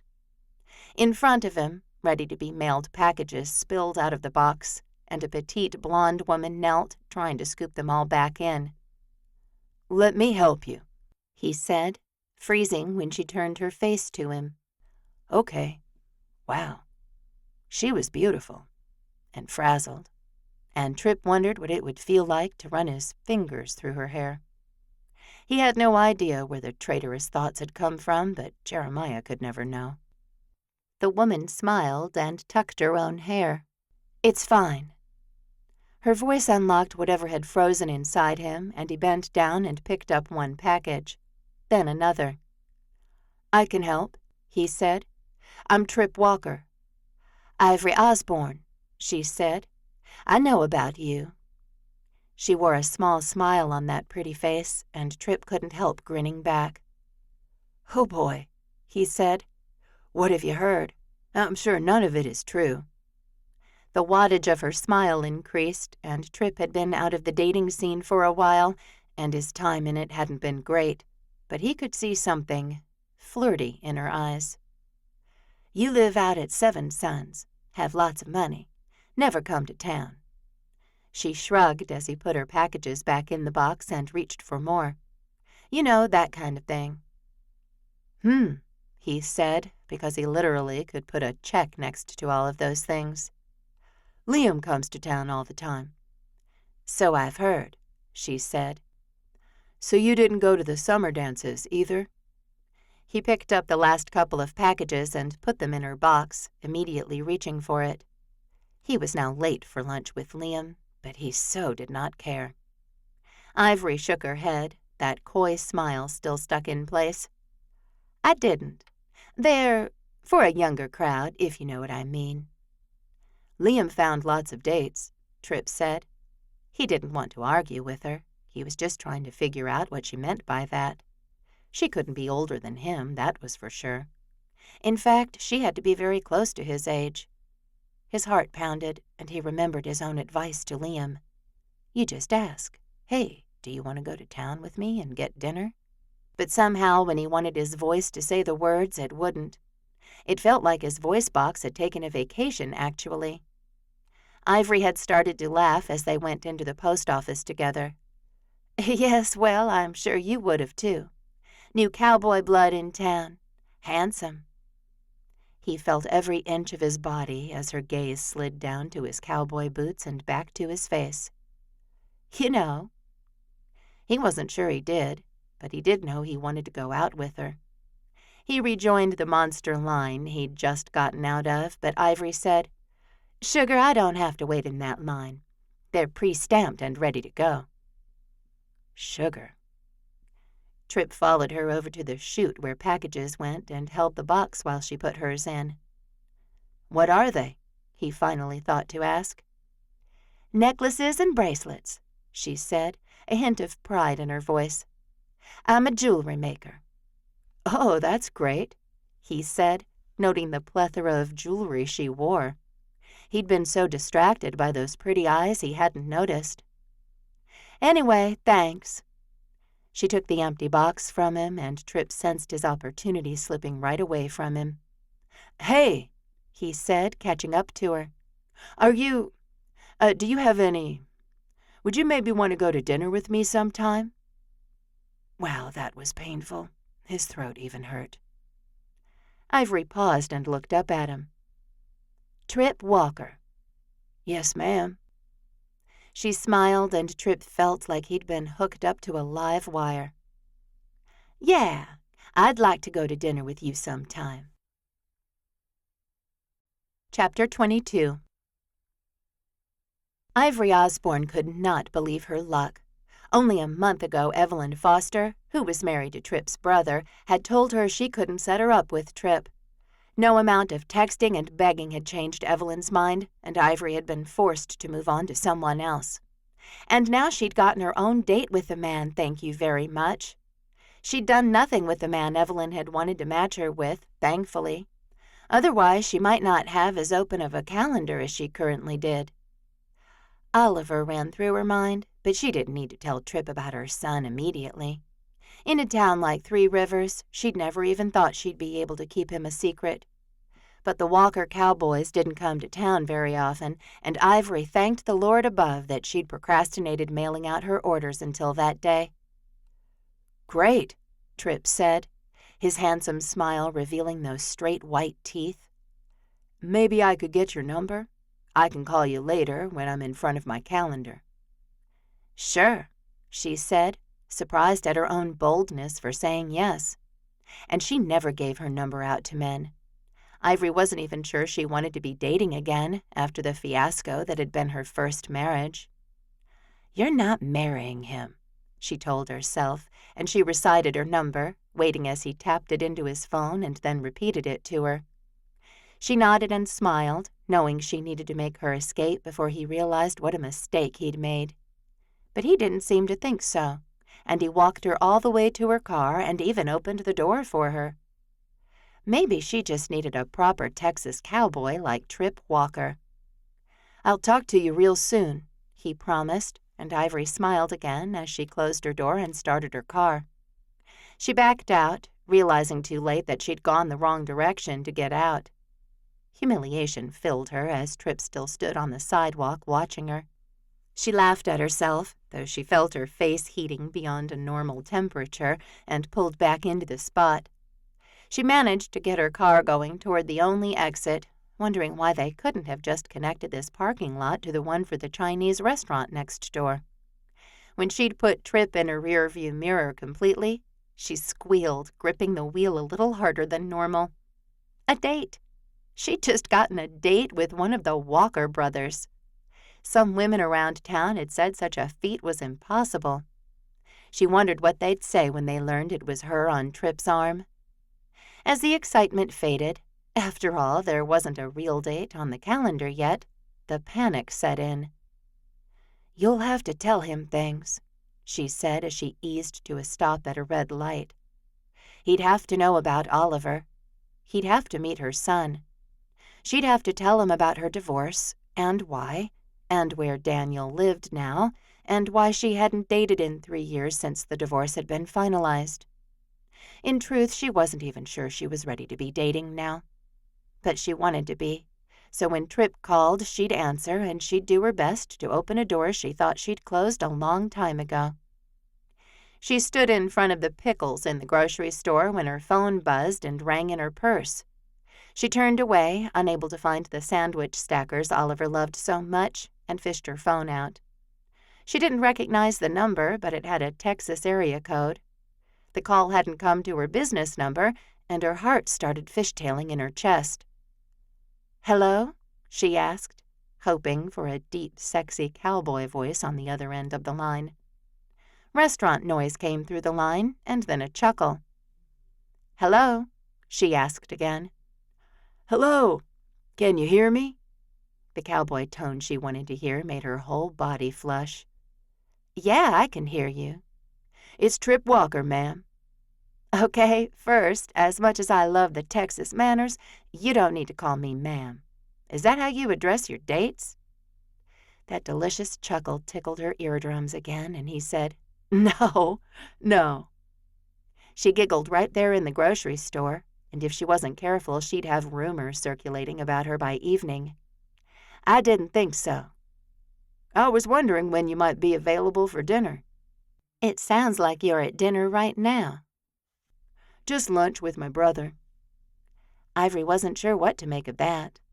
Tripp obviously wasn't going to keep their date a secret. "Do you make it a habit to eat out twice in one day?" Her mind raced through what she had to do that evening. Thursday. Oliver had nothing on his schedule, but she would need a babysitter. "What about tomorrow?" Tripp asked. "Tomorrow's Friday," she said. "That's right." Date night. Ivory swallowed. "Tomorrow would be great."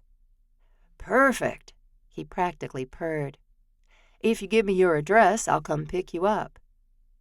Ivory thought fast, images of her ratty house moving through her mind. And if Kate couldn't take Oliver, Ivory would have to get a babysitter to be with him at the house. "I'll meet you somewhere," she said.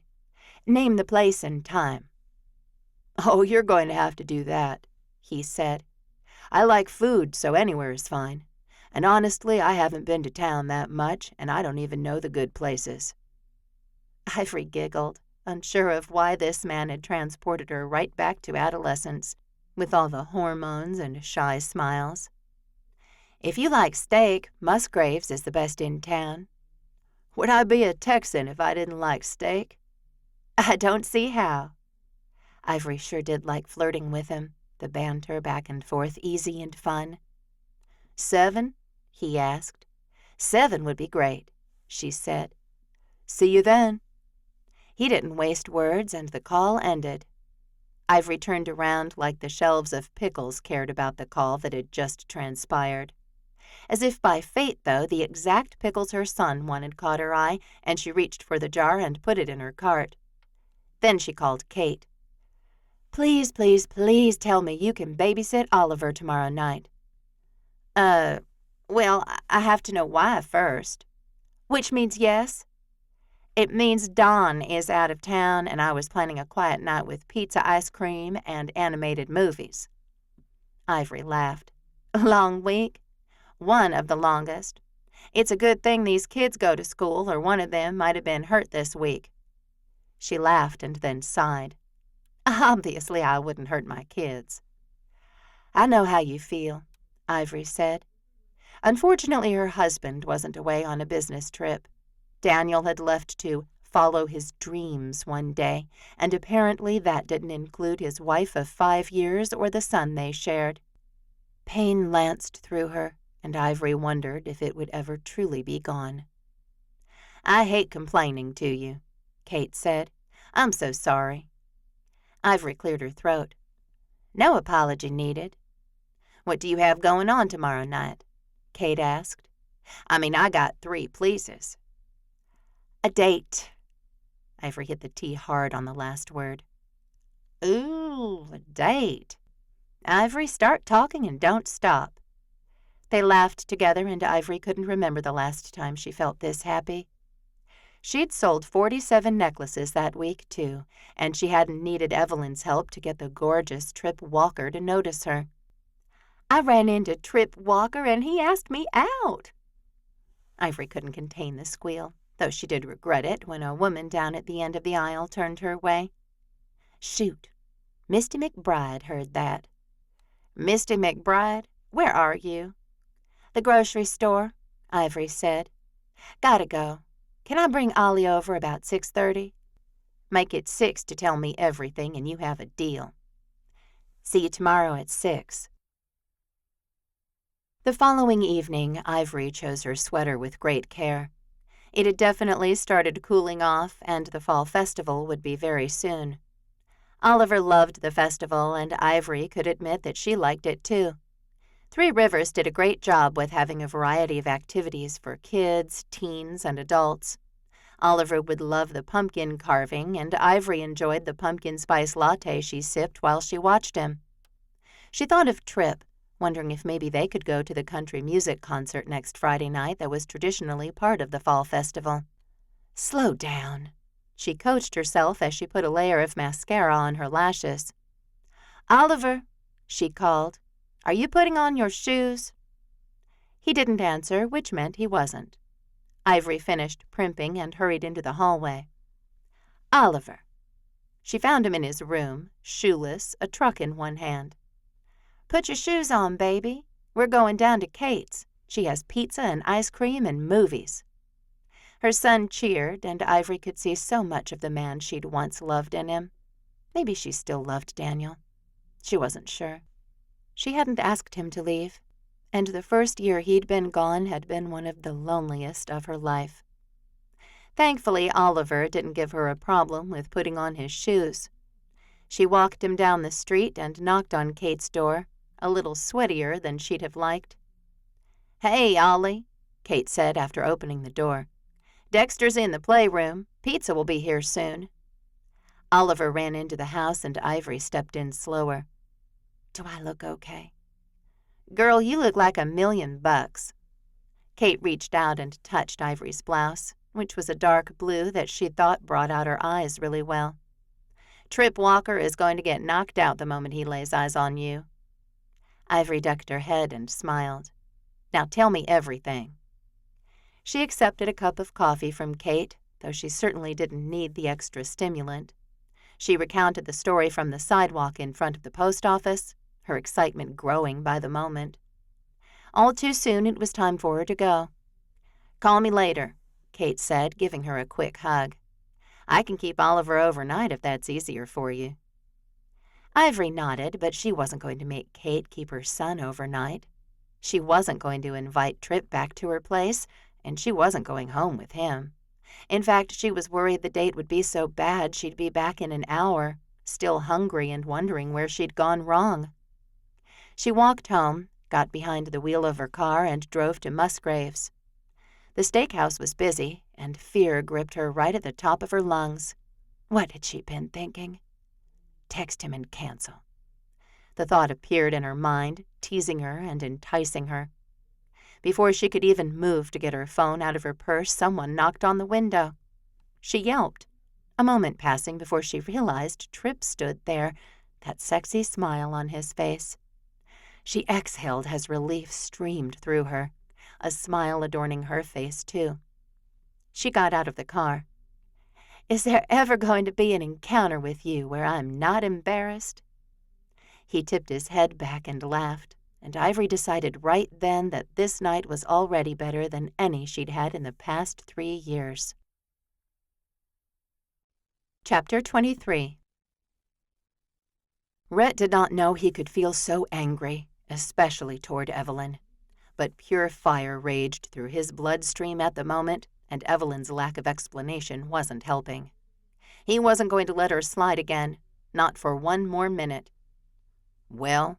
he asked. I didn't, she said. She wanted me to, but I didn't. Well, he's going out with her.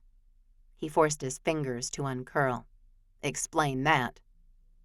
Maybe you should ask Tripp about that, she said. I did, he said. He said they met at the post office. Evie, the post office. That has you written all over it. Why? Tripp didn't even know where the post office was. Liam had to draw him a map on a paper towel. Andy happens to run into one of your clients, who dropped her boxes all over the parking lot. He gave a high-pitched, girly laugh that clearly wasn't happy. I can't believe you'd do this. He turned and stormed out of the shed, leaving himself to wonder when he'd learned how to say her nickname with so much malice. Half of him wanted her to follow him, and the other half wanted her to stay inside the safety of Simone's shed, because he felt as unpredictable as that blasted tornado that had brought him face to face with the beautiful Evelyn Foster all those months ago. He didn't like his life much anymore. He hated sleeping upstairs while his wife curled up in the bed they'd shared many times. He hated sneaking out of the house before seeing her so he wouldn't ask her the questions he needed answered. He hated that he wasn't strong enough to confront her and make her talk to him. But he'd learned one thing over the last month: patience. And more patience. He'd asked God to help him so many times, and every time his answer had been, wait a little longer. So he'd been waiting. He wasn't sure how much longer he could hang on. He swung up into the truck and slammed the door behind him. He had the truck started and in gear when Evelyn came running up to his window. "Rhett," she said, her chest heaving. "Wait." Wait. He couldn't. Not anymore. I'm done waiting for you, Evelyn, he said. Please move away from my truck. He stared straight out of the windshield, his frustration with her too great for him to focus on her. "No," she said. "I didn't set up Tripp and Ivory." She paused as if he'd just accept her at her word and get out of the truck. Maybe kiss her and everything would be magically better. "You can be mad at me about other stuff if you want to," she said, "but not this. I did not do this." She sounded firm and genuine. Maybe she hadn't set up Tripp and Ivory, but he couldn't ask Tripp, and he didn't have Ivory's number. He just needed Evelyn to leave him alone. Sadness filled him, as he'd never wanted to be with anyone but Evelyn. I need some space to think. His fingers curled and uncurled around the wheel. Please, can you back up? She sighed and stepped back. "You're coming home tonight, aren't you?" He looked right at her, her light brown eyes filled with tears. Had she been praying as much as he had? Had the Lord been telling her anything at all? I don't know, Evelyn, he said. I guess we'll see tonight. He eased away from her when he wanted to spray dirt and gravel behind his wheels as he got as far from her as he could get, as quickly as he could. He looked in the rear-view mirror when he reached the turn, and Evelyn still stood in the path in front of the shed where her sister worked. Rhett had been inside several times, as he often brought lunch out to Simone for Callie. All of the Foster sisters were extremely talented, and they would do anything to make ends meet. He'd seen that firsthand, and he admired all of them on many levels. Evelyn, he said, shaking his head angrily. Could Ivory had spilled her boxes on her own? At the exact moment Tripp happened to be there? No, that was Evelyn. It had to be. There was no way that meeting had been by chance. He reached the lane that led down to Seven Sons. Looking that direction, he didn't feel like that was where he should be. No, the White House on Quail Creek Road was his home now. His heart hurt, but it continued to beat steadily. He wanted to go home. So he did. Evelyn didn't return to the house until almost dark, and by then Rhett was already upstairs in his bedroom. He'd ordered dinner, hoping she'd be the one who came home for dinner, but she hadn't. He heard the door close, and he looked up from his case notes. He usually spread them across the kitchen table and asked Evelyn for her help in seeing things he couldn't while they ate or talked or sipped their morning coffee. Since he'd marched into her office a month ago, things between them had been strained. But they'd been civil. They'd spoken, and he'd even kissed her lots of times. But he'd moved out of the bedroom, and the one up here on the second floor felt so small. She did not come upstairs to talk to him, and Rhett laid there, his mind churning. "Lord?" he asked, and this time there was no prompting to wait. He got up and headed for the door. He could be brave again. 60 seconds, he told himself. In 60 seconds he'd be downstairs, and the conversation would be started.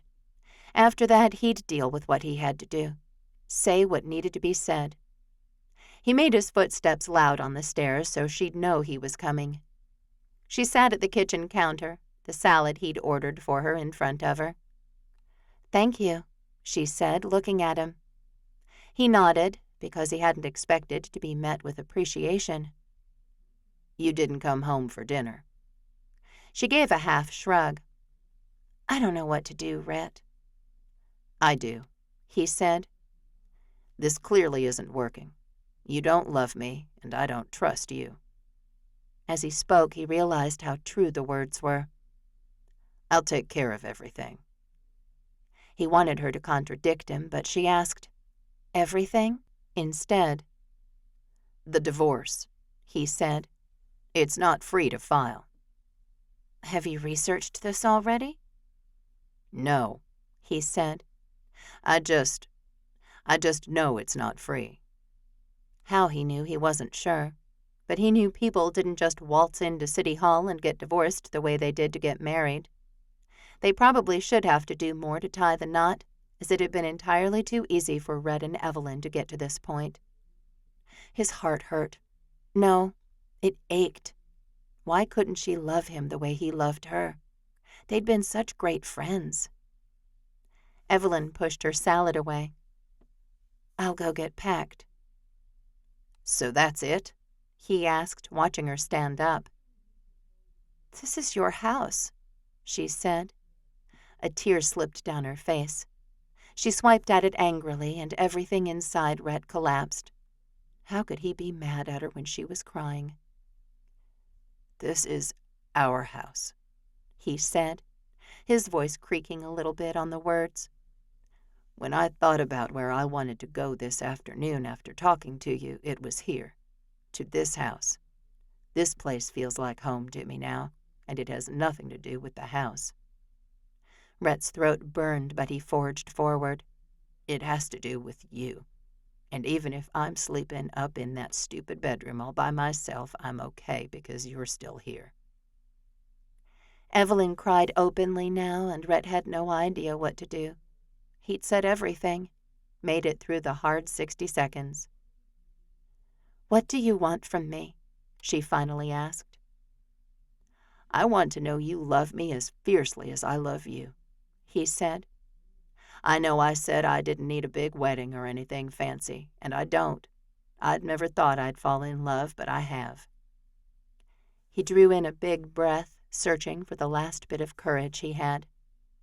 "And I deserve to be loved by my wife, so if you don't love me, just say it." She had to say something one way or the other. Rhett couldn't wait any longer, and he'd once again spoken true. He did deserve to be loved. She had to learn to talk to him about hard things. Maybe he had to learn more patience. He didn't know. Standing there in the kitchen he loved, facing off with his wife, who still wouldn't say anything, Rhett felt like he'd gotten his answer. "You don't have to move out," he said. "The house is yours. Stay here. I know you love those big trees out back." He did too, but he turned away before he said something he'd regret. "Rhett," she said after him, but he didn't stop, and he didn't go back. He also couldn't stay in the house with her there, so he swiped his keys from the dresser upstairs and headed right back down to his truck. His brothers would ask tons of questions, and Rhett would have to admit to all of them that his marriage had been a farce. Fake. Make-believe. His breath hitched in his chest as he backed out of the driveway and headed down the road. But this was the right thing to do. He couldn't keep living in a loveless marriage. He'd told Evelyn that months ago when they'd talked about a platonic relationship. That wasn't what he wanted with her, and he didn't believe she wanted that either. Instead of turning right to go back to the ranch road, he went left and continued into town. He pulled up into the first hotel he came to, hoping they'd have a room on this lonely Wednesday night. The next day he filed for divorce, signing his name to the petition that would open the case with a heavy heart. Evelyn would get notified legally, so he didn't pull out his phone and text her. He wanted to hear her voice, wanted to taste her lips as he kissed her goodnight, wanted to have her be his soft place to fall when he had a bad day or just needed someone who loved him no matter what. "She doesn't love you at all," he told himself as he left the courthouse. He wasn't sure where to go or what to do that day. He'd always been welcome at the Shining Star, but he was sure that would change if it hadn't already. His phone chimed several times at once, almost like he hadn't had service inside the courthouse. He'd gotten a couple of messages from Tripp, one from Callie, and 3 from Evelyn. He tapped on Tripp's first. "News is out, bro. Callie just told Liam that your marriage to Evelyn was fake. True or not true?" Rhett's heart seized and then started hammering. Of course Tripp had asked if it was true or not. He was a good brother, and Rhett didn't want to lie to him.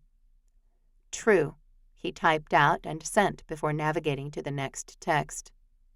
Callie had asked if he'd be at the ranch that day. "Do I need to be?"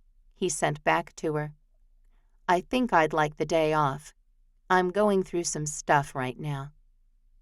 No sooner had he sent the message did his phone ring and Callie's name sat on the screen. Feeling guilty, he didn't answer it. If she was telling Liam things about Rhett's marriage, then Evelyn had to be at the ranch, which meant Rhett would not be going there today. He opened Evelyn's messages next. The first said, "You stayed at a hotel?" The second, "You might as well have announced to the whole town that we're splitting up." The third, "Where are you right now? Why won't my calls go through?" With every word he read, his anger grew. By the end, it foamed into great peaks of fury. She didn't care about him, not even a little bit. No, "How are you? Are you okay? Where did you go last night?" No, those texts showed that all Evelyn cared about, all she'd ever cared about, was her matchmaking business. "I filed for divorce," he sent back to her, intending to get behind the wheel of his truck and just drive until he ran out of gas. Throw his phone out the window and buy a new one when he could. Before he could even make it to his truck, his phone rang. It was Tripp. Sighing, Rhett swiped on the call and waited for his brother to start demanding what in the world Rhett had been thinking. Instead, Tripp said, "Come back to the ranch, Rhett. We're here for you." Chapter 24. Evelyn sat in her car outside the church, the October wind trying to get through the glass. 1 day had passed since her argument with Rhett. Well, it really hadn't been an argument. He'd done most of the talking, and he'd said really awesome things. "Why can't I be like him?" she asked the building. Of course it didn't answer. No one had been talking to Evelyn much. Callie was angry with her for letting Rhett walk out. Simone didn't know what to say. Rhett had never looked so hurt nor sounded so angry via texting as he had the last 24 hours.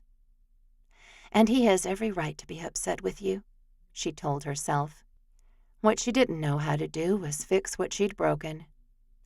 She hadn't lost any clients, yet, but she'd heard from Nancy Stopper that Rhett had stayed at the roadside inn last night, which meant all the gossip mills in town were running. After all, Nancy Stopper didn't care about Evelyn. She may have been her mother's friend decades ago, and sure, she brought a fruitcake every Christmas.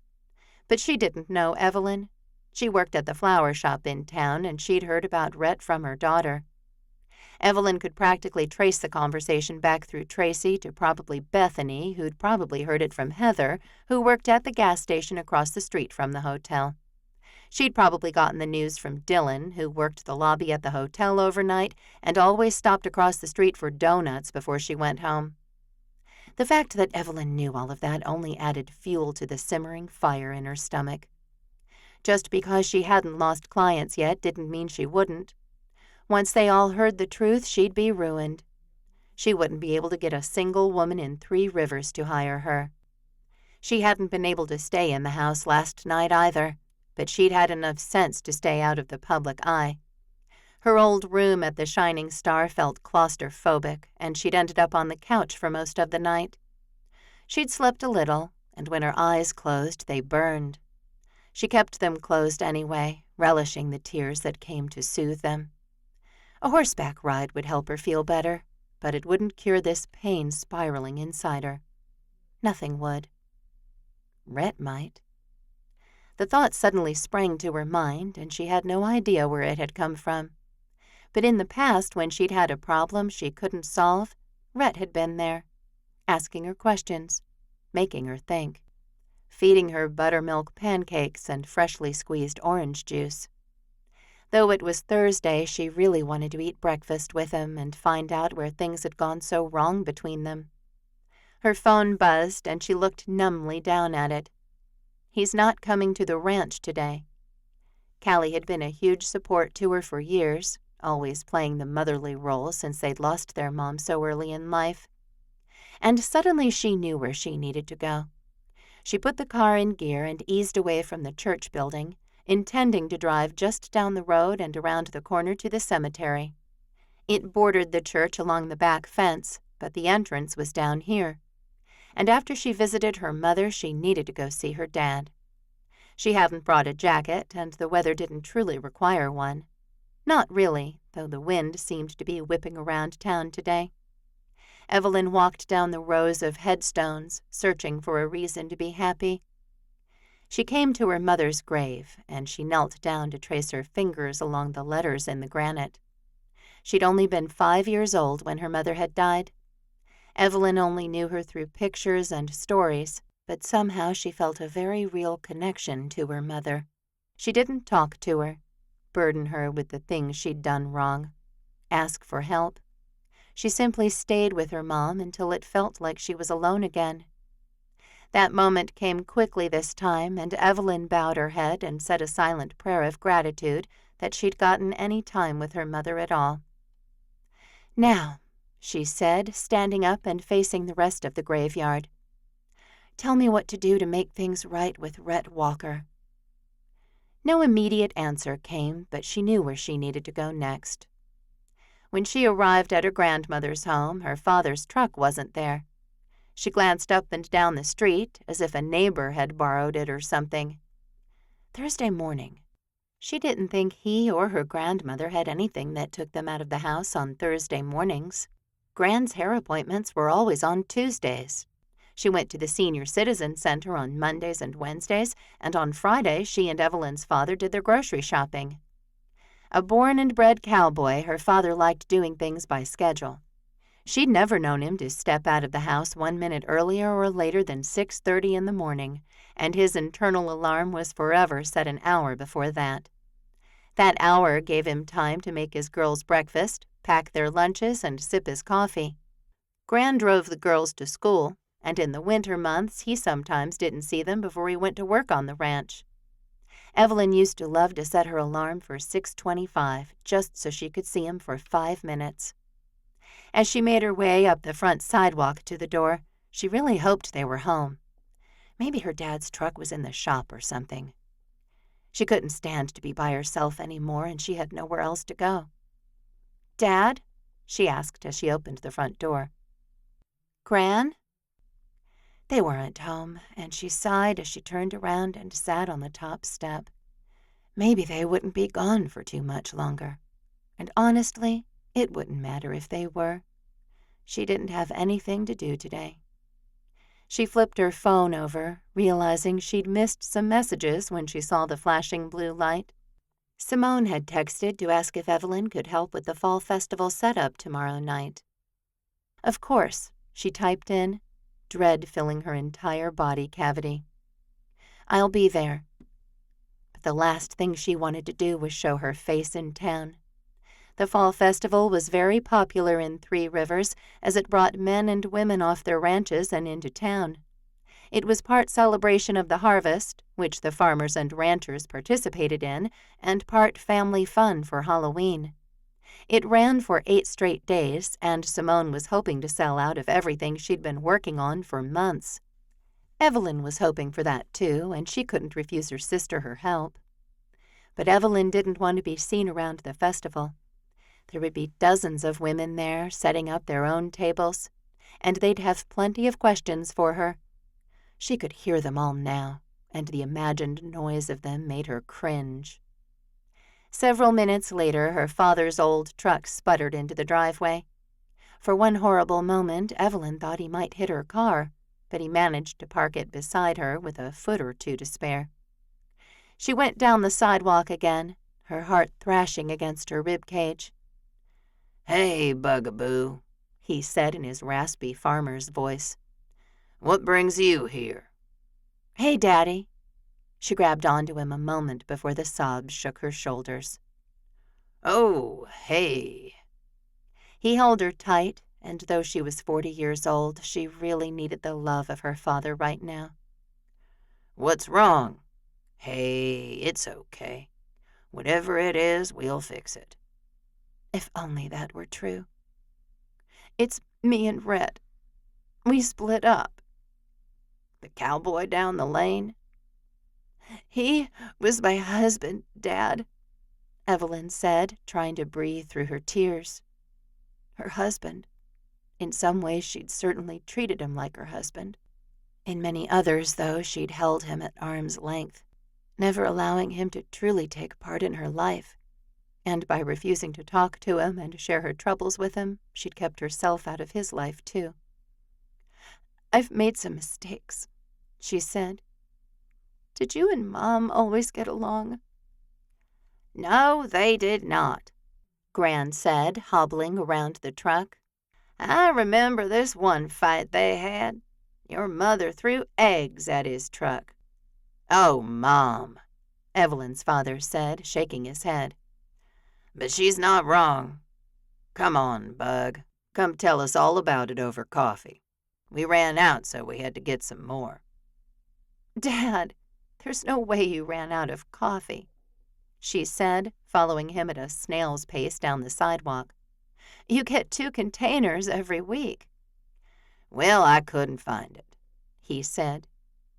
The moment they were in the kitchen, Evelyn started opening cupboards. Most of them were overflowing with dishes or bags of pretzels. Sure enough, in the 4th one she opened, she spied the coffee right next to the sugar and the flavorings her grandmother had discovered. Right here, Dad. "That's empty," he said. Evelyn opened it, and sure enough, it was empty. Then why do you still have it? She threw it in the trash, noticing how full that was, too. Looking around, Evelyn quickly became overwhelmed with the state of things inside this house. When's the last time you threw anything away? Neither her father nor her grandmother answered, and Evelyn started cleaning up the trash. Empty grocery sacks and bread twist ties, empty bottles of water and old mail. It all went in the garbage, and she emptied it into the big black container by the carport. The house didn't smell, but the amount of stuff her father and her grandmother owned could make anyone stop and stare. Literally every surface held something, whether it be a knick-knack or a picture frame or a stack of books. Each item held a memory, though, and Evelyn did like that. She picked up a picture of her mother and father, obviously taken on their wedding day. Her mother looked so much like Callie it was almost freaky. Evelyn had gotten the rounder face, the lighter eyes, more of her father's jaw. Simone was an equal mix of the 2 of them, and Evelyn could pick out the parts from each parent for each sibling. "Coffee, Bug?" her dad asked, and Evelyn replaced the picture on the side table. Yes, please. Tell us what happened with Rhett, Gran said. You two always looked so happy at church. With a jolt, Evelyn realized she'd spent so much of her time with Rhett pretending. First, she'd pretended not to like him at all. Then she'd pretended they were just friends. Then they'd had an entire pretend marriage. And she pretended to be so joyously happy whenever they went out in public together. It was time to stop hiding and face the truth. Time to stop pretending. "I'm bad at communicating," she said. "So that's made things hard." That would be your dad's fault, Gran said. He was never good at telling you girls how he felt. They know how I feel, her dad shot back at his mother. But I will take some of the blame for that. He gave Evelyn a kind smile. You just need to channel some of me, dear. Gran patted her hand. There's nothing you've done that you can't undo. Evelyn thought of the fake I do. Pretty sure that could be undone, and in fact, Rhett had told her he'd filed for divorce that morning. So Gran was wrong about that. "Can you go back to not being in love?" she asked. She wasn't even sure she had fallen in love with Rhett, but with the way her misery pulsed around her, she was starting to think she had. Love was like a thief in the night. It could sneak up on a person when they weren't even awake, making them say and do irrational things. Or in her case, keep everything bottled up tight. "Oh, sure," her grandmother said, waving her hand. "That's the easy part." She continued talking, but Evelyn watched her dad shake his head. He waited until his mother stopped speaking, and then he said, "No, Evelyn. Once you fall in love with someone, there's no going back. You'll always love them, at least on some level. That's why married couples can forgive each other." "What if I've done something Rhett can't forgive?" "Apologize," he said. "Make it right." "Make it right," she echoed, wondering if she could really just say, "I'm sorry," and everything would magically be okay. She didn't think so, and she knew she needed to look inward before she could go to Rhett. "Please help him wait for me a little longer," she prayed. "And please help me figure out what's wrong with me so I can make that right first." Praying was the only recourse she had left, and she figured God had never given up on her yet. He surely wouldn't now. Chapter 25. Callie hefted another box out of the back of the bright red pickup truck, her back aching. But Simone couldn't set up her table for the fall festival alone, and Callie had always gone to help. She wished she'd called Liam, because surely the man could schlep boxes and still look like a Western wear supermodel. She'd managed to become friendlier with the man, though he still showed zero interest in spending time with her outside of his garden or off their respective ranches. But she sure would like to see him lifting boxes. Her thoughts went down a road where he wasn't wearing a shirt while he flexed, and embarrassment heated her face. Banishing all fantasies of the handsome Liam Walker from her mind, Callie managed to get all the boxes in from the truck.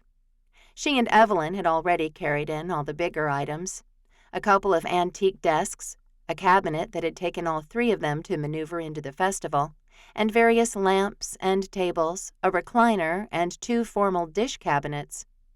Everything was beautifully painted and embellished, and Callie stood back and admired her sister's work. "Did we bring the sign?" Simone asked, opening a box. "Oh, yes, here it is." She pulled out a long banner. "Evie, help me with this. Cal, can you start putting the price tags on everything?" Simone looked around, but she wasn't the only one setting up. In fact, today was only for setup, and everyone had selling space in various arrays of disorganization. Callie stepped over to a box down on the farthest end of the table, which bore a blue sticker. She knew that meant everything on this table was the same price, and she better make sure she got the right items in the right spot. She'd helped Simone set up for enough events to have a slight clue about how to position the hand-printed coasters or the antique radios Simone had tinkered with for half a day before finding the faulty wire and fixing it. "This doesn't look like blue tag stuff," she said, drawing Simone's attention. "No, that's red," Simone said. "Was that in the blue box?" "Yes." Callie watched panic roll across her youngest sister's face. "The coasters, maybe. The radio, no." "If I have to go through this stuff item by item—" Simone sounded one breath away from exploding, and her face reddened. She yanked a set of tea towels out of the box. "These are blue." Another item, this one a vase Callie had watched Simone throw on the spinning wheel in her shop. "This is a green item." A sigh leaked out of her mouth. "Okay, Callie." She put the vase down and stepped back. "Hey, it's okay," Callie said. "We have all day, and we're here to help."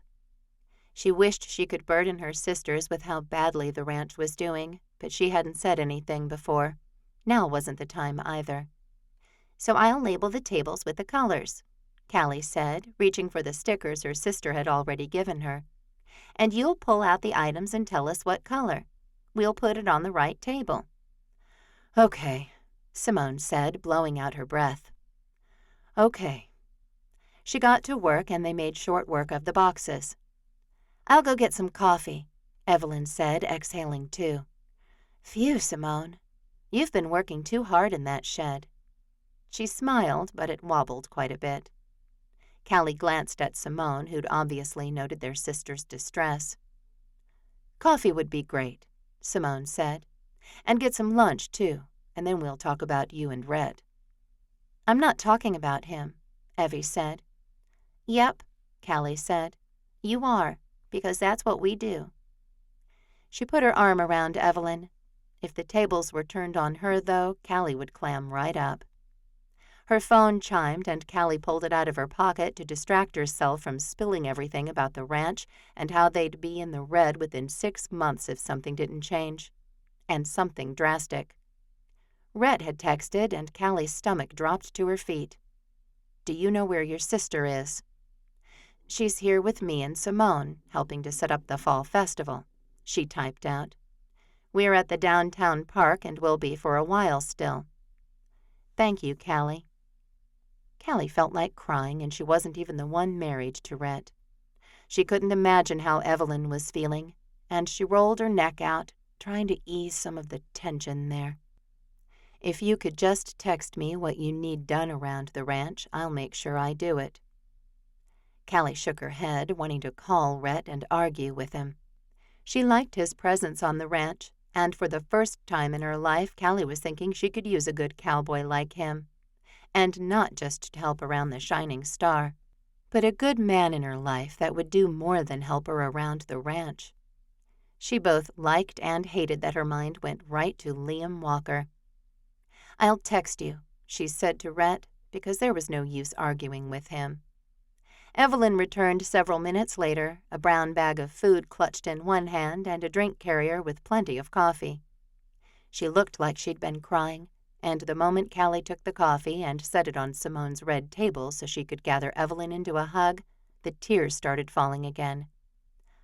"Honey, it's okay," Callie said, echoing something her mother had said to her years and years and years ago.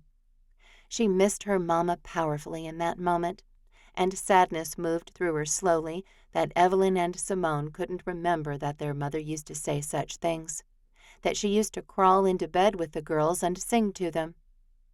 "It's not okay," Evelyn said. "I just got served with divorce papers." Callie had no idea what to say. To say she was surprised was an understatement. "You sure seem to like him, Evie," Simone said. "What's keeping you from being with him?" "Me," Evelyn said. "I am. I'm the problem." Callie identified with this more than she'd like to admit, and she didn't know what to do to help Evelyn or Rhett. She knew him well enough to know he'd be hurting too. "Okay." Evelyn stepped back and wiped her face, sniffling. "I'm okay, and I'm starving. Let's eat." "What did you get?" Simone asked. "All the carbs," Evelyn said. "Soup and bread balls, and everything pumpkin at the coffee shop that they had." "Bless you," Simone said, opening the bag and pulling out a pumpkin muffin with maple frosting on top. I hope I survive this festival. You will, Callie said. And Evelyn will fix things with Rhett and everything will go back to normal. She smiled around at her sisters and nodded, as if what she said would certainly come to pass just because she wanted it to. But she knew that hardly ever happened, and she also knew the next best thing to do was pray. So she did that.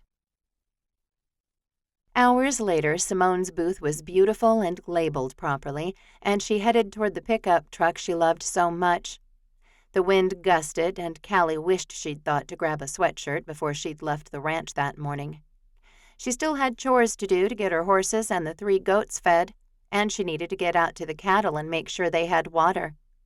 Behind the wheel, Callie found she didn't want to make the drive alone, do the chores alone, pull something frozen out of the freezer and eat it alone. Feeling slightly crazed and definitely exhausted and overwhelmed, she pulled out her phone and called Liam. His line rang a couple of times before he said, "Hey, Cal," as if he didn't have a care in the world. "Liam," she said. Her courage failed her completely and she stared out the windshield. "Callie?" "I'm starving," she said. "And I have a ton of chores to do, and I was wondering if you could come help me get those done and if you'd like to stay for dinner." She pressed her eyes closed and held her breath. She was much too old to feel this nervous about talking to a man, but the fact remained that she was nervous. So nervous. "Depends," he said, his voice full of a tease. "On what?" "On what I can buy you for dinner." Everything tight inside Callie released. "You choose," she said. "I'm in town and can pick something up." "Okay. I'm calling for pizza right now, and slice of pie is fast, like lightning fast." "I'll head over there now," Callie said. "I'll go start with the goats." "You don't." "I'll see you in a bit," Liam said over her, ending the call a moment later. Callie felt lighter than she had in months, and she made the quick drive to the pizza parlor. Liam had ordered 3 pizzas. Really? She wondered aloud as she took the food back to the truck, and she made the drive back to the ranch. She pulled into the driveway and parked beside Liam's beautiful truck, smiling at it as if she'd be kissing the man before he left there that night. But that wouldn't happen, and she knew it. Her stomach growled, and she carried the pizzas up the front steps and into the house. She'd just set the food on the counter, and she'd just reached for her phone when Liam walked in the back door. "Hey," he said. "Liam." Callie dropped her phone and leaned into the countertop. She didn't want to cry in front of him, but the tears were brimming in her eyes and she wasn't sure she could control them. He said nothing as he strode toward her and gathered her into his arms. "Hey, it's okay, sweetheart," he said, and Callie melted into his embrace. "What's going on?" "Just glad you're here," she said, sniffling. And she was. So glad to not be alone in this huge house with loads of work to do before she could go to bed. Chapter 26. Liam had dreamt of this moment when he could hold Callie Foster in his arms. Of course she wasn't crying, and he didn't smell like horses, but the fantasy was almost complete. She was beautiful and soft, and she smelled exactly the way he'd imagined she would, like oranges and roses and everything sweet Liam liked. Several moments later she stepped back. "Sorry," she said quietly, tucking her hair behind her ear. 3 pizzas, Liam? How many people did you think you were feeding?" She gave him a look that made him think maybe she liked him. Could she like him? Liam's heart filled with hope, and the only thing keeping him from floating right off the face of the planet was a woman named Lori Jennings, his girlfriend. He'd text her and break things off right now if he had any chance of being with Callie. Any chance. Any at all. "Well, I'm famished," he said, coming back to the moment. "And Simone will be at the fall festival all week, and you'll need something to eat." I can't eat the same thing for every meal. Then I'll come help you finish it, he said, and I can bring you something different any time you want. Too obvious, he told himself, pulling back on his thoughts and emotions. And if you need help around the ranch. I don't, Callie said. Rhett is already helping, and You need help here, Callie, he said, knowing he was stepping over the line. It was an invisible one, but he somehow knew right where it was. He and Callie had become better friends since Rhett had married Evelyn. And you have a job, she said, flipping open the pizza box. As soon as Rhett comes back, I'll be fine. Okay, Liam said, closing the door on the argument. He didn't want to fight with her. He didn't want to put himself in her life where she didn't want him. He picked up a piece of the wild mushroom pizza and put it on one of the plates she'd gotten out. I got the horses fed and watered. Goats, too. I can go out to the pastures with you after we eat. Thank you, Liam. She opened another box, and this one was the margarita pizza he loved. Oh, that one's going to be my breakfast, he said, putting a lighter note in his voice that would make things between them less awkward. What's this last one? She asked. Your favorite, he said, which was also probably too obvious. She glanced at him, and he nodded toward it. Go on. You know you want to find out. It better have meat on it, cowboy, she said, because neither of these do, and that's just wrong. Liam chuckled as she opened the last box, which was an all-meat pizza with pan crust. Callie's face lit up, and she turned back to Liam. She threw herself into his arms again and said, Thank you, Liam. Any time, sweetheart, he said, wondering if she knew he wanted her to be his real sweetheart when he said that. But he'd been calling her, and everyone in 3 Rivers, that since the day he arrived, so she probably hadn't read anything into it. How does Simone's booth look? He asked, and Callie started talking. Every so often he'd asked her something else. How many cattle do you have? Or what do you want for lunch tomorrow? Or if you could get a pet, what would it be?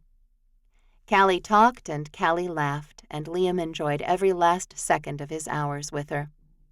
They did get the cattle fed, and he'd ignored every text from his brothers, though they'd agreed to a game night to keep Rhett occupied and hopefully smiling. When he finally made the half-mile drive from the Shining Star back to Seven Suns, he knew he'd have to explain to everyone why he'd disappeared for the evening. He hadn't even told Tripp before grabbing his keys and running out of the homestead. He sat in the dark cab of his truck and texted Lori, because he couldn't keep seeing her when he had feelings for Callie. He'd been hoping someone in town, someone at one of the summer dances, would make his heart thump the way she did. Then maybe he could stop looking next door and start living a more normal life. But he didn't like Lori half as much as he liked Callie, and it wasn't fair to her to keep going out with her when he wasn't very interested. Okay, Lori said. That was all. Liam's heart flopped, though he was glad he hadn't hurt Lori. That wasn't his goal. The front door opened and Tripp came out onto the porch. Hey, he yelled, and Liam got out of the truck. What are you doing out here? He came down the front steps. Where have you been? Jeremiah's losing his mind. I'm fine, Liam said. Why does Jeremiah care? I'm a grown man. And Rhett may or may not have tracked your phone. Tripp grinned at Liam. We knew you were next door. How's Callie? Wipe that stupid smile off your face, Liam said, walking past his twin. Nothing happened. Right, Tripp said, falling into step beside Liam. No, really, Liam said. But I did break up with Lori. Of course, Tripp said. Liam paused at the bottom of the steps. Look, I didn't tell everyone when Ivory broke up with you, and I'd appreciate some discretion here. Tripp nodded, his eyes turning serious. Yeah, sure, bro. But maybe you should answer your texts and calls if you want that. Nothing happened, and I wouldn't lie to you. Okay, Tripp said, not a hint of sarcasm in his voice. We couldn't even sweeten up Jeremiah because no one has the skills with sugar that you do, and we couldn't get in touch with you. I shouldn't have ignored my phone, Liam said. I'll own that. He climbed the steps. Is it too late to make caramel corn?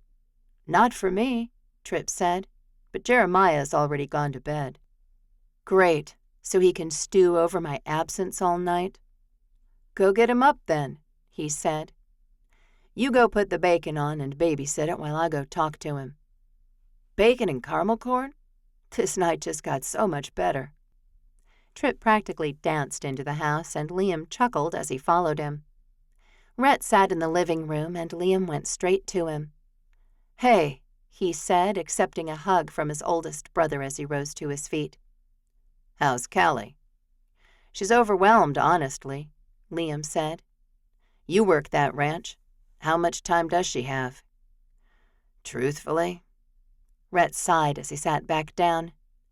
Not long. 8 months. A year. Liam exhaled loudly. Sorry I wasn't here tonight. I had to choose, and she seemed like she needed me more than you. Liam looked at his brother. But you don't look great either. I'm not great, Rhett said. But get this. I explained everything to Jeremiah, and he said it sounded like I'd done the right thing. He smiled, and it was as joyful as Liam had ever seen. Wow, he laughed, filling the house with sound. Jeremiah appeared at the end of the hall, a stormy look on his face. Liam leapt to his feet. Hey, Tripp is starting the bacon for the bacon and caramel corn. I can smell it, Jeremiah said. How's Callie? She's okay, Liam said. You would know. She talks to you. She does, Jeremiah said. But tonight she called you. And I chose to go. You shouldn't ignore your phone, Jeremiah said. No one knew where you were. We live out in the country. I'm sorry, Liam said. It won't happen again. He turned back to Rhett. And I heard Rhett told the whole story. He did. Don't you feel stupid for being such a jerk? Liam asked, a laugh exploding out of his mouth a moment later. Yeah, Jeremiah said. I already apologized. He did, Rhett said, chuckling. We're good. And I'm making Jeremiah's favorite treat, Liam said. So it's a good night all around. He looked at the brothers he'd come to this ranch with, and a sense of gratitude overcame him. I love you guys, he said. Love you too, Rhett said, and Tripp yelled it from the kitchen. Liam looked at Jeremiah, where a smile twitched against his lips. I love you, which is why I almost called the cops. Jeremiah nodded toward the kitchen. I want that with extra caramel. Deal, Liam said. Now, he took a big breath. What do we decide to do about Rhett's situation? Rhett has no situation, Rhett said. He's going to eat some of this delicious popcorn and go to bed. Nothing from Evelyn? Liam looked between Rhett and Jeremiah. I just don't get it. You guys have always been so perfect for each other. Of course, Liam thought he and Callie were perfect for each other, too. He doesn't want to hear that, Jeremiah said, and I don't blame him. He nudged Liam toward the kitchen. Go on now. All right. Liam glanced around the room. So let's talk about Christmas. I know we're going to Grand Cayman, but I still want to decorate here. Who else is in? Me, Tripp said, and Jeremiah just shook his head. Rhett? Liam asked. I'm up in the air, he said. And I haven't even told Mama I'm coming to Grand Cayman. Are you? Tripp asked. I don't know, he said, and Liam could practically hear the wheels in his brother's head turning. If he had any chance of spending the holidays with Evelyn, he'd choose that over the tropical vacation to Grand Cayman to see their parents. Liam would do the same for Callie, and he had no idea if that made him pathetic or romantic. So he just went into the kitchen and put a bag of popcorn in the microwave. Chapter 27. A week passed, and then 2.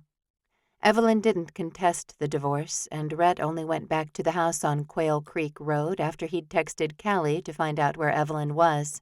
She'd been helping Simone set up tables at the fall festival, and he'd run to their house to pack his essentials. Everything else he left in the house. He didn't need more couches or a bed at Seven Sons, just his clothes. Somewhere to stay without tension and awkwardness.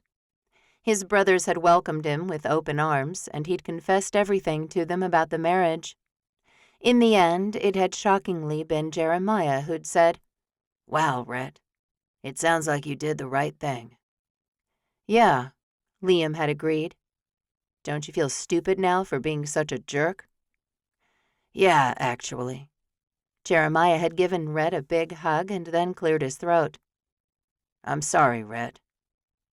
And those words had fixed things between him and his brother. He'd typed them out a dozen times for Evelyn, but he couldn't get himself to send the message. He knew she was back on her family's ranch, too, and he was dying to know how things were going for her. Had her clients all bailed on her? What would she and her sisters do without her income? He'd visited the idea of giving them a bunch of money, but he knew he'd be doing it just to ease his conscience. Callie wouldn't take it anyway. She might be willing to let him work for her for free, but she wasn't going to take his money outright. He'd never committed to his mother about going to Grand Cayman for the holidays, and she was hounding him daily now. He finally relented and said, "Yes, Mom, I'll be there." "With Evelyn?"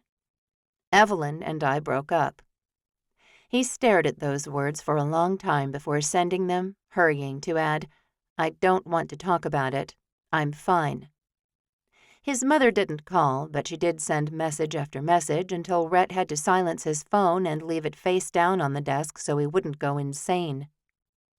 Fall finally arrived in 3 Rivers, and Rhett found himself starting a new routine. He'd been through a fresh start half a dozen times since coming to this new town and Seven Sons Ranch. When he'd first come, he'd started each day with damage assessment, and he spent the day working through task after task. He had so much to do he sometimes forgot to eat. His brothers had arrived, and with the extra muscles and manpower, they'd gotten their ranch back to operational within a decent amount of time. His routine had shifted then, as each of the brothers settled into their role on the ranch. Jeremiah shouldered the bulk of ranch management, dealing with their permanent hired help and day-to-day operations on the ranch. Tripp and Liam did chores around the ranch, but they both still worked in the tech industry part-time. Rhett had taken to making sure everything around the property was in good repair and putting up new gates and decorations. He'd helped the Foster sisters next door the most. He'd had his breakfasts with Evelyn. He was basically the public relations director for the Walker family. Then he'd married Evelyn, and everything in his life had changed. A sigh came from his mouth as he made his new morning drive into town for his breakfast and coffee. This new routine got him up and out of the homestead, away from Tripp's glances and Jeremiah's whisperings with Liam. He wasn't satisfied with replacing seeing Evelyn in their kitchen with breakfast at the pancake house, but honestly, he didn't have anything else. "Morning, Sandy," he said when it was his turn at the hostess booth. She owned the pancake house, but she still worked right out front with the customers. "Rhett," she smiled. "Back again?" "It's my new thing," he said, following her to a booth in the corner. He'd specifically requested somewhere he could stay out of the way and stay as long as he wanted. The pancake house seemed busy no matter what day of the week it was, which was fine by Rhett. But he wanted to nurse his coffee and maybe order another pastry while he psyched himself up to go back to the ranch. He was still working at the Shining Star, and he liked to go over later in the day. That way he had less of a chance of running into any of the Foster sisters. Callie had been kind, and she texted him the things she wanted him to look at or work on each week. He texted her back when he finished. He didn't go into the farmhouse for lunch anymore, and he hadn't seen Simone in days and days. "Well, I know a lot of women have started making it their thing, too," Sandy smiled as she handed him the menu he didn't need. What? She leaned down as she poured his coffee, the delicious steam rising up to meet his nose. Come on, Rhett. You Walker men are like the lottery. No one quite knows how to win you, but everyone wants to try. She looked right and left while Rhett tried to figure out what was going on. Since you started coming in every morning, I'm serving at least a dozen more women, too. She straightened, that smile still stuck in place. You're good for business. Now, if you could get that Jeremiah off the ranch, you'd be a rock star. She left then, and Rhett glanced around, too. There were definitely groups of women in the pancake house. His divorce wasn't even final, and he felt sick to his stomach. He wasn't interested in anyone else, and he ducked his head and started doctoring up his coffee with cream and sugar. A waitress came over and said, Same thing, hon? Yes, ma'am. He handed her the menu, and she smiled before walking away. He stayed as long as he wanted, eating the Western omelet he loved with salsa and a hefty side of bacon. He didn't glance around again, and as he prepared to leave, a text came in from his brother Wyatt. He's retiring. He picked up the phone and swiped to get the full message from his middle brother. Well, technically Liam was the middle brother, as he was born 7 minutes behind Tripp. But as far as brothers went, Wyatt started the younger ones. He'd been riding the rodeo circuit for almost 2 decades, and his text said he was hanging up his spurs in December. Wondering if you have room at 7 Sons, the end of his text said. Of course. Rhett sent the message without checking with anyone else. The brothers all got along decently well, and Wyatt had never caused a problem for anyone. And there was plenty of room at the homestead. Have you told anyone else? Been talking to Jeremiah, Wyatt said. He said to ask you. It's your ranch. Rhett scoffed at his phone. He may have put down the money for the ranch, but it was as much Jeremiah's as his at this point. He probably should talk to the brothers about that, so everyone knew he wasn't the king of 7 Sons. They could make decisions together. We'd love to have you, Rhett sent. He pulled out his wallet and threw some money on the table before getting up and leaving the pancake house with a tip of his hat to Sandy. Heard about you and Evelyn, Wyatt said next, and Rhett almost tripped over his own feet. Sorry about that. Rhett paused and looked up into the stormy sky. He was sorry about it too, but he'd said everything he needed to. He'd thrown the ball into Evelyn's court a dozen times. She had to decide what to do with it, and he knew that could take months if she ever did anything with it at all. A sense of peace came over him, and he closed his eyes as he tilted his face toward the sky. It began to rain, and he normally didn't like the feel of raindrops on his skin. But today he let them wash him clean, and he thanked the Lord for the peace and comfort, even if it only lasted for that moment. Family meeting, he said later that night. His thumb throbbed from where he'd sliced it on a piece of fencing. It had bled like a stuck pig, and he had gone into the farmhouse to get some help. He wasn't squeamish when it came to blood, but 7 Sons had been too far for him to reasonably go. Callie had been in the kitchen, and she'd taken one look at him and scampered off to get salve and Band-Aids. She'd fixed him right up, and it sure had been nice to have a female presence in his life again. She'd asked about Evelyn, too, and Rhett had simply shaken his head. He didn't want to talk about her with anyone, least of all one of her sisters. What's this about? Jeremiah asked, finally sitting down on the couch. He looked exhausted, and Rhett reminded himself to tell Jeremiah what a good job he did around the ranch. It's about the ranch, Rhett said. We all work here. You the most, Jeremiah. And just because I bought it doesn't make it mine. Tripp looked at Liam and back at Rhett. That's exactly what it means. Well, I don't want it to be mine. He exhaled, not sure how to explain his feelings to his brothers. It was the same feeling he had about the white house on Quail Creek Road. "This is our ranch," he said. "We live here and work it together. Everyone has their part. In fact, I do the least around this ranch." "Yeah," Liam said. "If we went on how much work someone does, you'd own the shining star." Rhett sucked in a breath, his heart suddenly racing. Something must have shown on his face because Jeremiah leaned over and smacked Liam's chest. "Shut up, bro." He looked back at Rhett. "So what do you want to do?" "I don't know. I just don't think Wyatt should have to ask for my permission to come live here after he retires. It's 7 Sons Ranch. It's for all of us." He wanted it to be a safe place for him, for his brothers.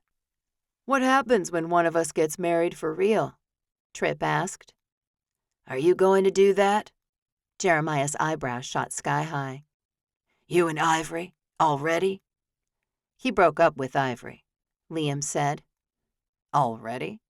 Rhett asked at the same time Tripp said, "Hey, we lasted longer than you and whoever you were with last time. That was so short I can't even remember her name." "Lori," Liam said coolly as Jeremiah started laughing. The family meeting had degraded quickly, but Rhett couldn't help smiling. He sat down on the hearth and listened to his brothers bicker, feeling like maybe he did belong here with them. "Guys," he finally said, and they quieted down.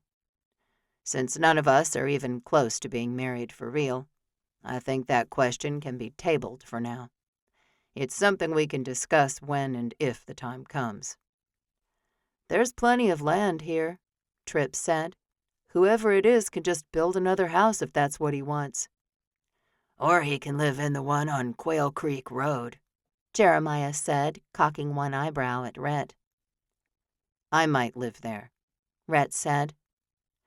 "When I feel—" He didn't know how to finish the sentence. Each brother across from him wore a look of sympathy on his face, and Rhett actually appreciated it. "You'll go back," Jeremiah said. "You love that house, and you and Evelyn will raise your family there." Rhett shook his head. "Yeah, I don't think so." You don't think you'll get back together? Jeremiah seemed genuinely surprised. No, Rhett said. I don't think so. He took a deep breath and surveyed his brothers again. Okay, let's talk about Thanksgiving. We've celebrated in the past with the Foster sisters, but I think it's obvious I don't want to do that this year. Thoughts? Ideas? Will they be hurt if we don't invite them?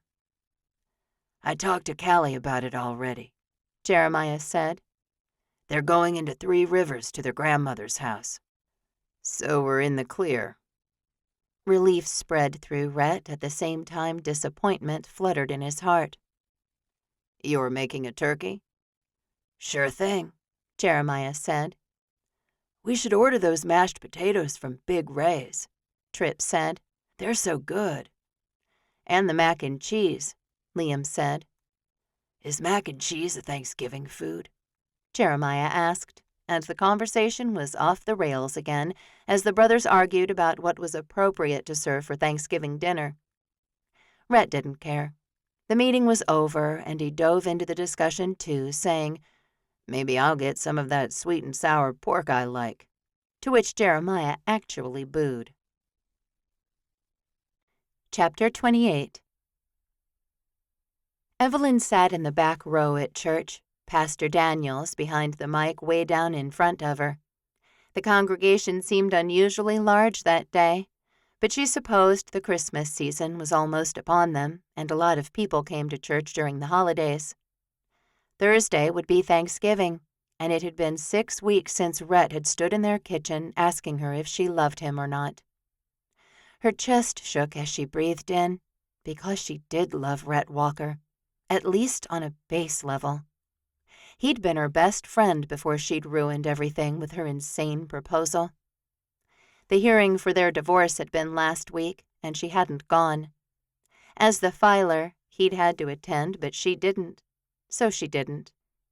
She couldn't contest the marriage because if she was going to make things right with Rhett, she'd want to marry him the way she'd been dreaming about since she was a little girl, with flowers everywhere, and all of their family there, and her father walking her down the aisle. She'd been spending more and more time with her father and grandmother. It got her out of the farmhouse, which gave Rhett clearance to come work on the ranch the way Callie needed him to. She had 2 clients left, but everyone else had either moved on or given up on her. She didn't blame them, and once she was finished with Fiona and Eliza, Evelyn was going to get a regular job. One where she didn't have to make phone calls to the pancake house or get texts from the butcher as to which cowboy was where. She wouldn't have to make one-sheets and match women to the cowboy they wanted. She could sell shoes or help people deposit their paychecks or restock the oranges when they got low at the grocery store. Something.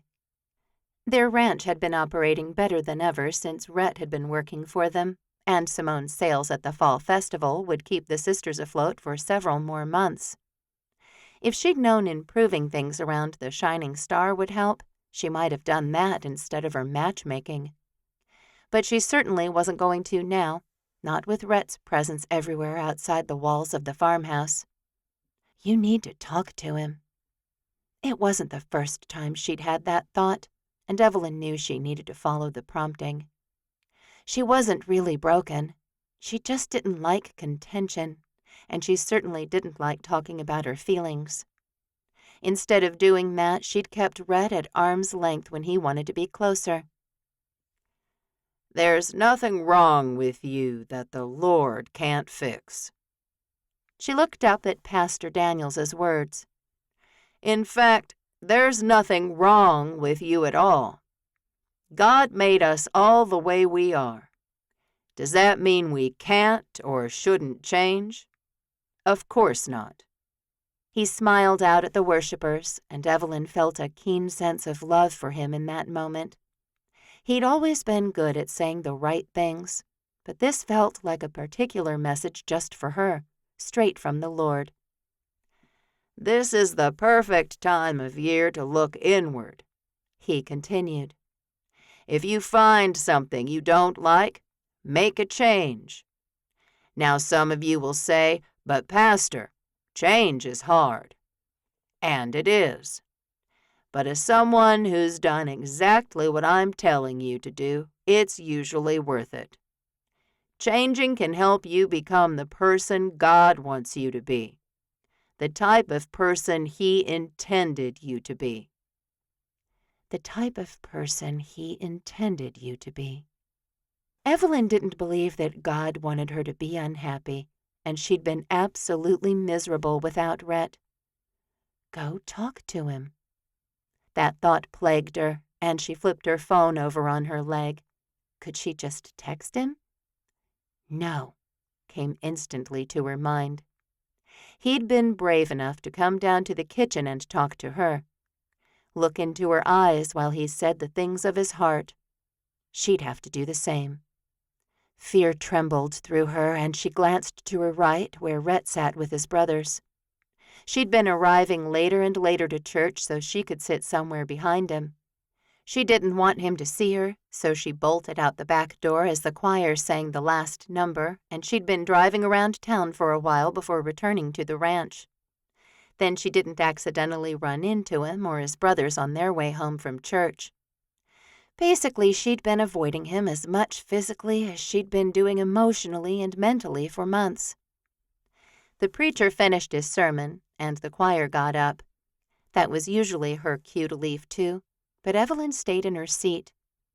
Her fingers started to shake, and her teeth chattered, though it wasn't cold in the chapel at all. She was just horribly scared of talking to Rhett, of having a difficult conversation, of any confrontation at all. He did it, she told herself again and then again. He'd fought for them. It had been her who'd ruined everything, who'd been unable to say what needed to be said, who'd asked him for so much and not provided anything in return. The song ended, and the closing prayer did, too, and still Evelyn sat in the back row. Rhett would walk right past her to leave, and she stood up.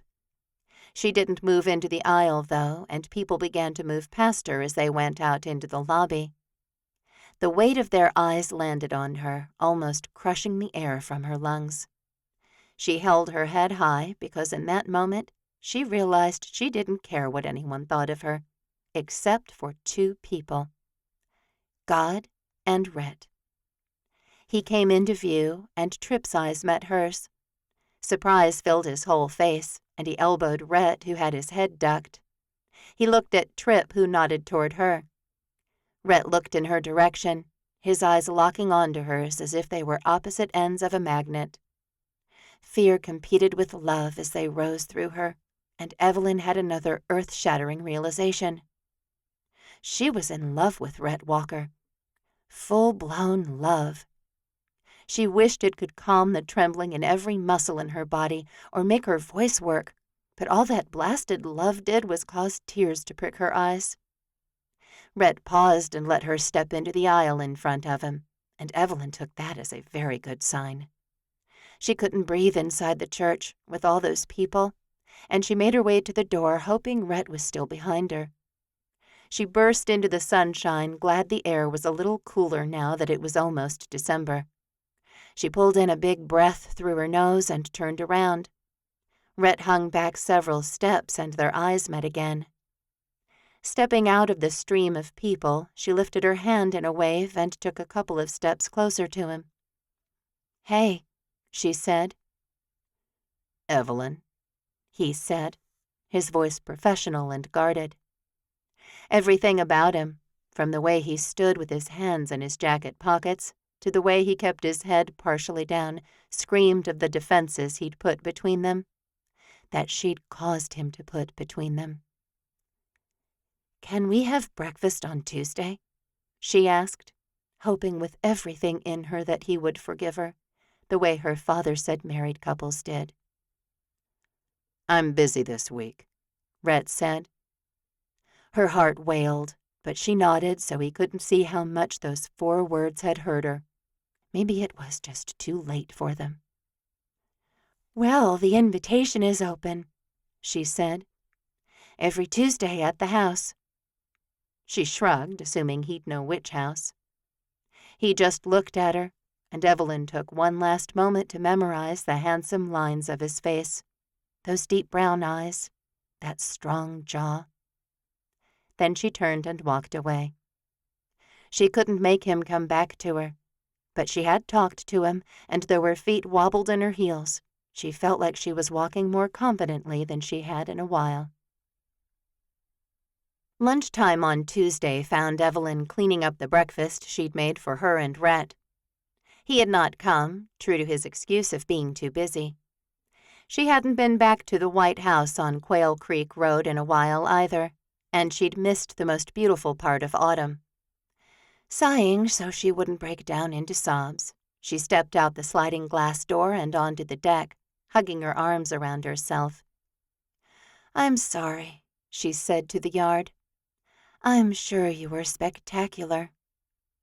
In the distance, a dog barked, and she thought of Penny and how much she missed that silly dog. This country lane was so peaceful and so beautiful, and Evelyn moved over to the outdoor couch where she'd worked several times when she'd lived here. She didn't mean to begin crying, but the tears tracked down her face anyway. "What else can I do?" she asked the landscape before her. She'd invited Rhett to breakfast, and he'd once boasted that he'd never missed a single Tuesday breakfast. Maybe he hadn't planned to start a relationship with her through those breakfasts, but he had. He was the only person she wanted to be with, and everything radiated with pain now that she was alone. Life wasn't easy, and she didn't want to live it alone anymore. She'd always had her sisters, and she did now too. But she also now knew that while sisters were important and amazing, they could not replace the tender touch of a man. They couldn't replicate the way Rhett had looked at her just before kissing her. They didn't possess his strength or laugh with her the way he did. She wasn't sure if Rhett ever came to this house, but she didn't think he did. It has an unused feeling to it, and she hated that. He'd said she could live in it, and she wanted it to vibrate with life again. Of course, she didn't have much to offer the house, but as she quieted and her tears subsided, she decided she could at least decorate it for Christmas. Over the course of the next week, she spent money she didn't really have and several hours browsing the shops and stores in Three Rivers for the perfect holiday decorations. A star for the front door, of course. A tree that would stand in the window in her office, shining its light out to the street and anyone who would pass by. Stockings over the fireplace, one for her, one for Rhett, one for Penny. She kept everything in the boxes and bags in her car, wanting to have everything ready before she began. Another Tuesday came, and Evelyn sat in her car in the driveway at the house, waiting for Rhett. She didn't go inside, and she hadn't cooked anything at home.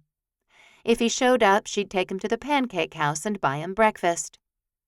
Her heart skipped a beat, and it felt like the Lord himself had flipped on a light switch. The pancake house. Hadn't she gotten a text about Rhett eating breakfast at the pancake house? Weeks ago, from one of her former clients. Jillian or maybe Trixie. She couldn't remember who because she hadn't answered the group text. But she'd definitely read that her soon-to-be ex-husband now ate breakfast every morning at the pancake house. She'd been disgusted to see the women of this town making groups to go on certain days so they could see him, maybe catch his eye. They really did need her help, and she was sure they'd included her on the text by accident. It still burned, and she couldn't stomach the thought of Rhett eating breakfast with anyone but her. Ever. So go eat with him. She flipped the car into reverse and backed out of the driveway. She didn't want to cause a scene, but she'd spoken to him at church. She could try again. In fact, she'd keep trying until he forgave her. He loved her. And hadn't her father said a person didn't fall out of love? Once you fall in love with someone, there's no going back. You'll always love them, at least on some level. The parking lot didn't seem terribly full by the time Evelyn pulled into the pancake house. She scanned for Rhett's giant truck, but she didn't see it. But she was going to see this through, so she marched over to the front door and went inside. Sandy Jorgensen stood at the hostess stand, but her hand stilled in reaching for a menu when she met Evelyn's eyes. "Evelyn," she said. "Hey." Evelyn tried to smile, but it felt a little stretched and didn't last long. She scanned the part of the pancake house she could see. "Have you seen Rhett this morning?" "Of course," Sandy said, blinking rapidly. "He left about 20 minutes ago, muttering to himself." Muttering? Evelyn focused on Sandy again. She was a nice woman, and she'd made all of her dreams come true by marrying a handsome helicopter pilot and buying the pancake house pretty much simultaneously. "I have to say that was a new development. He usually just sits in his booth for a couple of hours, reading on his phone and sipping his coffee." Sandy hooked her thumb over her shoulder. "Do you want to sit in his booth?" Evelyn's heart bumped harder, and she nodded. "Yes," she said. "I would like that." She had no idea what sitting in a booth in a noisy pancake house would do for her, but she followed Sandy anyway, praying for God to send her an idea for what she could do next to get Rhett back into her life. Talking to him hadn't worked as well as she'd hoped. What else could she try? Chapter 29.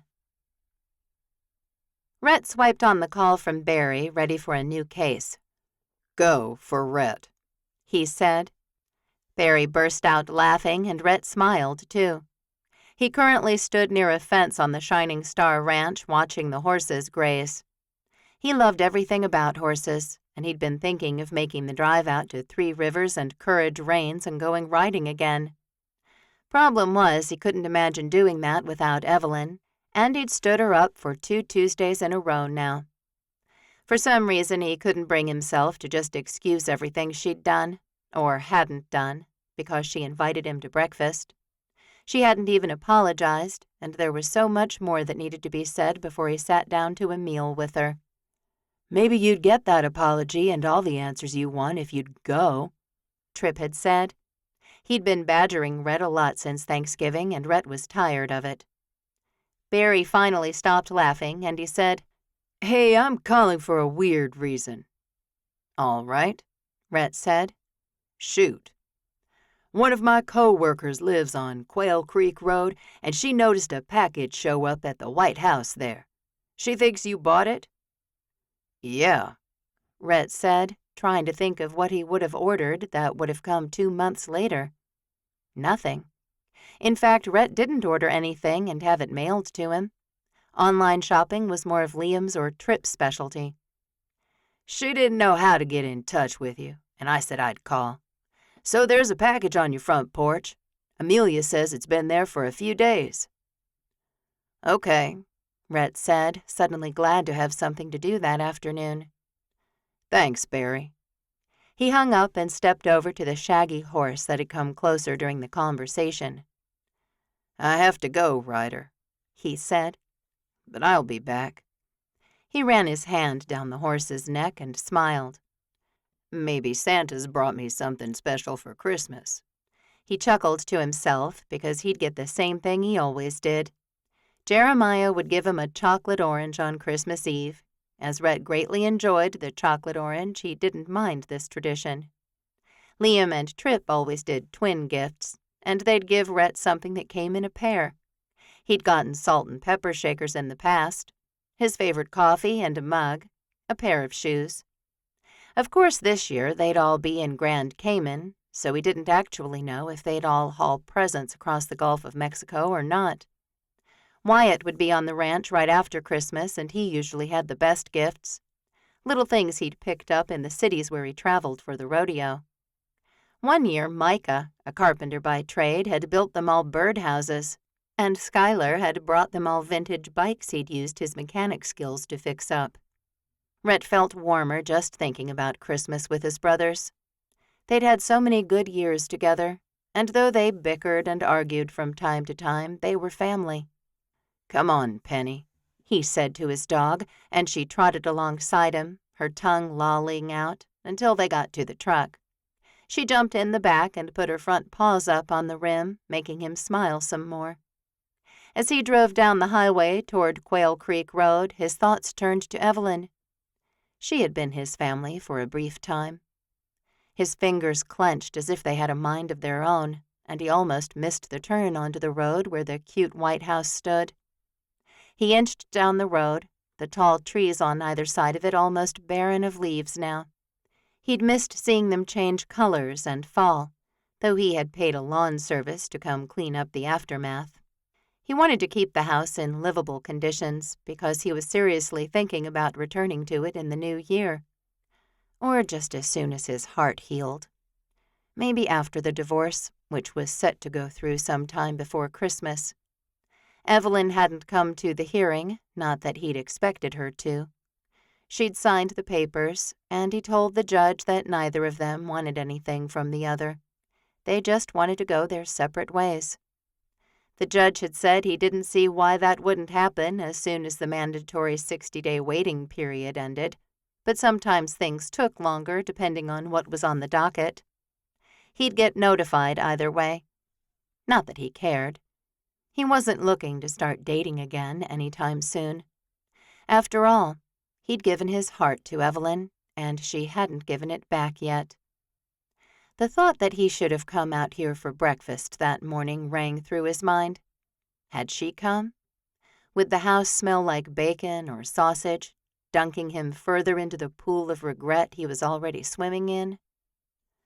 "You're not going inside," he told himself as he turned into the driveway. It certainly didn't look like anyone lived here, and he got out of the truck to collect the package. The box wasn't that big, but it weighed quite a bit. The address label had Evelyn Foster on it, and the words burned his retinas. She hadn't even changed her name when they'd gotten married. He should have seen all these red flags from the beginning. Planted those in his heart so he wouldn't have fallen for her. He'd done so much wrong in this relationship, but most of all, he missed his best friend. Normally, he'd still have Evelyn to talk to, run things by, solve problems with. Not anymore. His eyes caught on the words Knife of the Month Club and the next thing he knew, he was opening her package. Sure, it might be a federal crime to open mail that wasn't his, but he didn't care. Inside, he found a box with 4 pocket knives in it, thus the weight, as well as a welcome letter with his name on it. He'd be getting a new box every month with a new tactical or pocket knife in it. She'd bought him pocket knives, probably for Christmas. His chest squeezed, and then squeezed tighter. He'd told her one time, exactly one time, how much he loved his pocket knife, how useful it was out on the ranch, how he wished he had a whole collection of them. She'd giggled in his arms before admitting she loved the internet more than anything.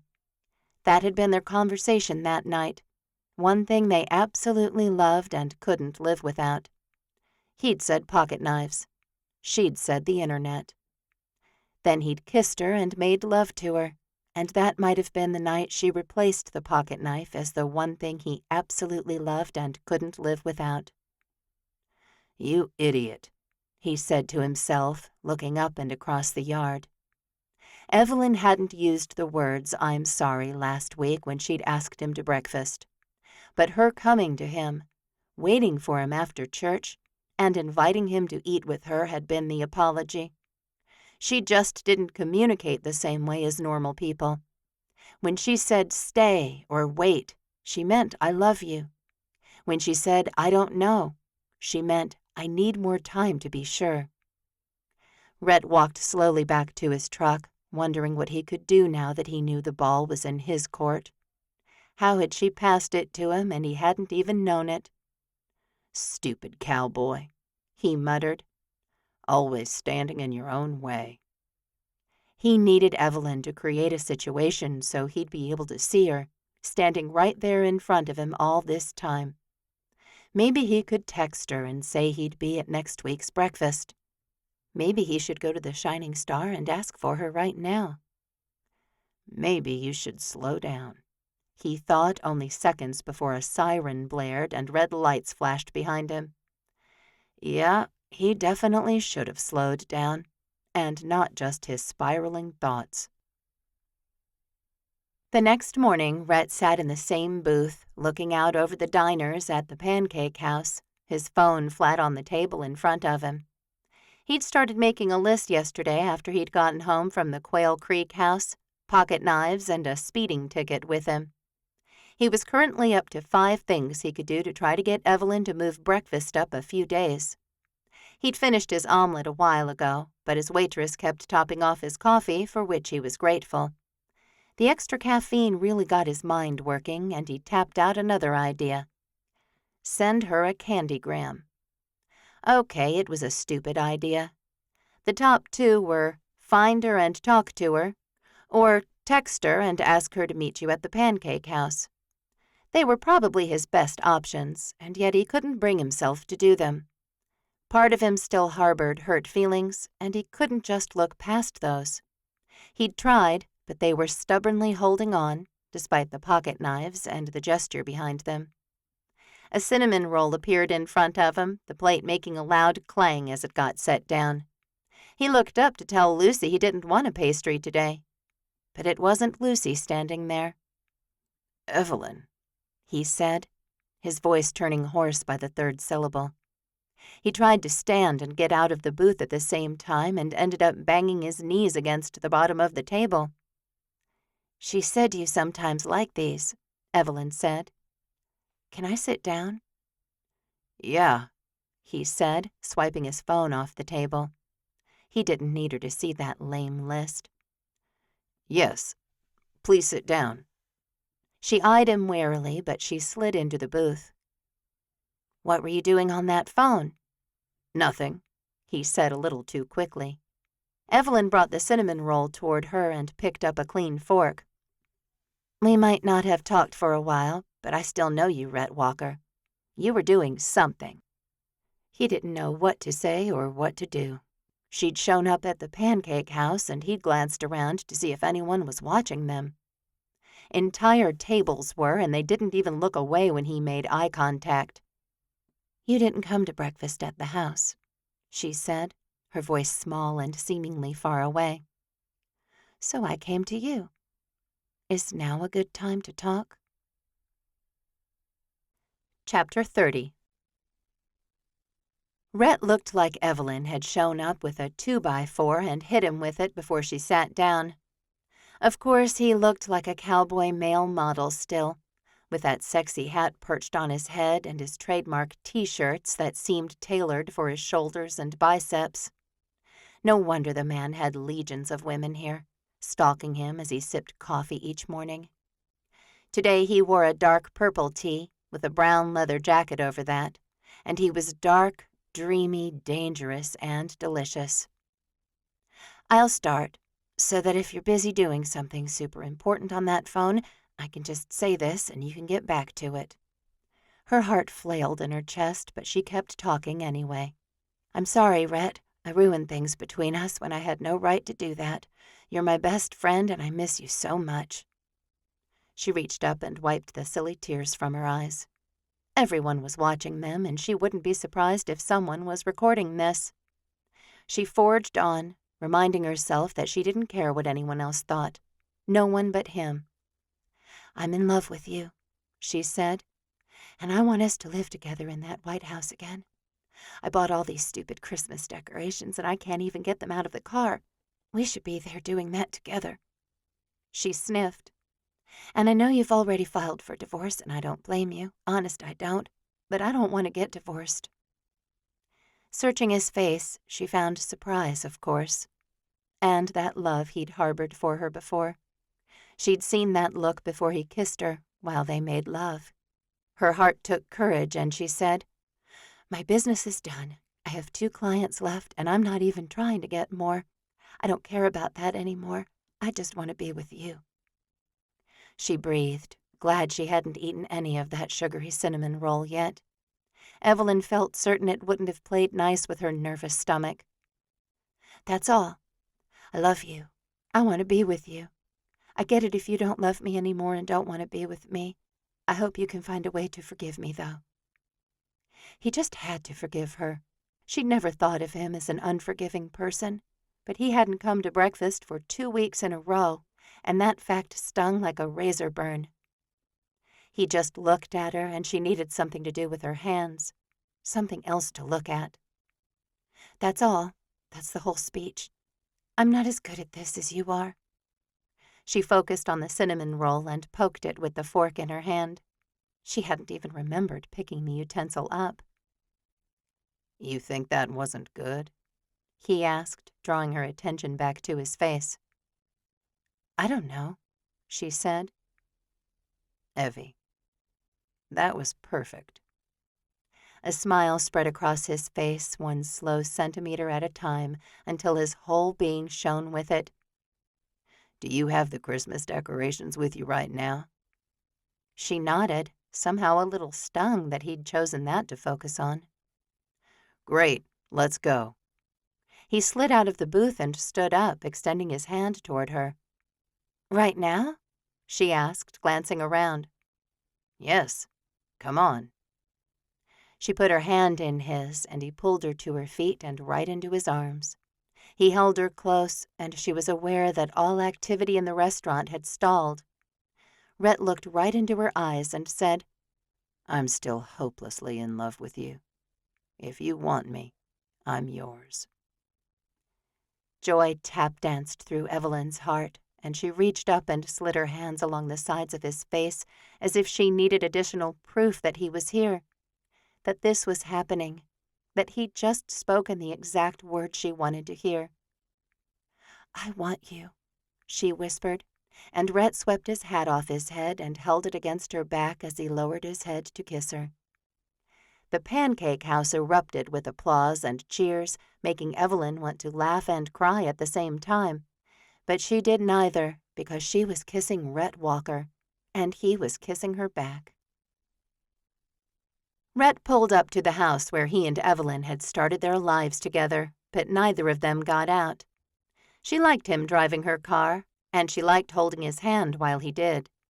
She liked that they hadn't had to talk during the whole drive from the diner, and she liked that he wanted to be here with her, doing this.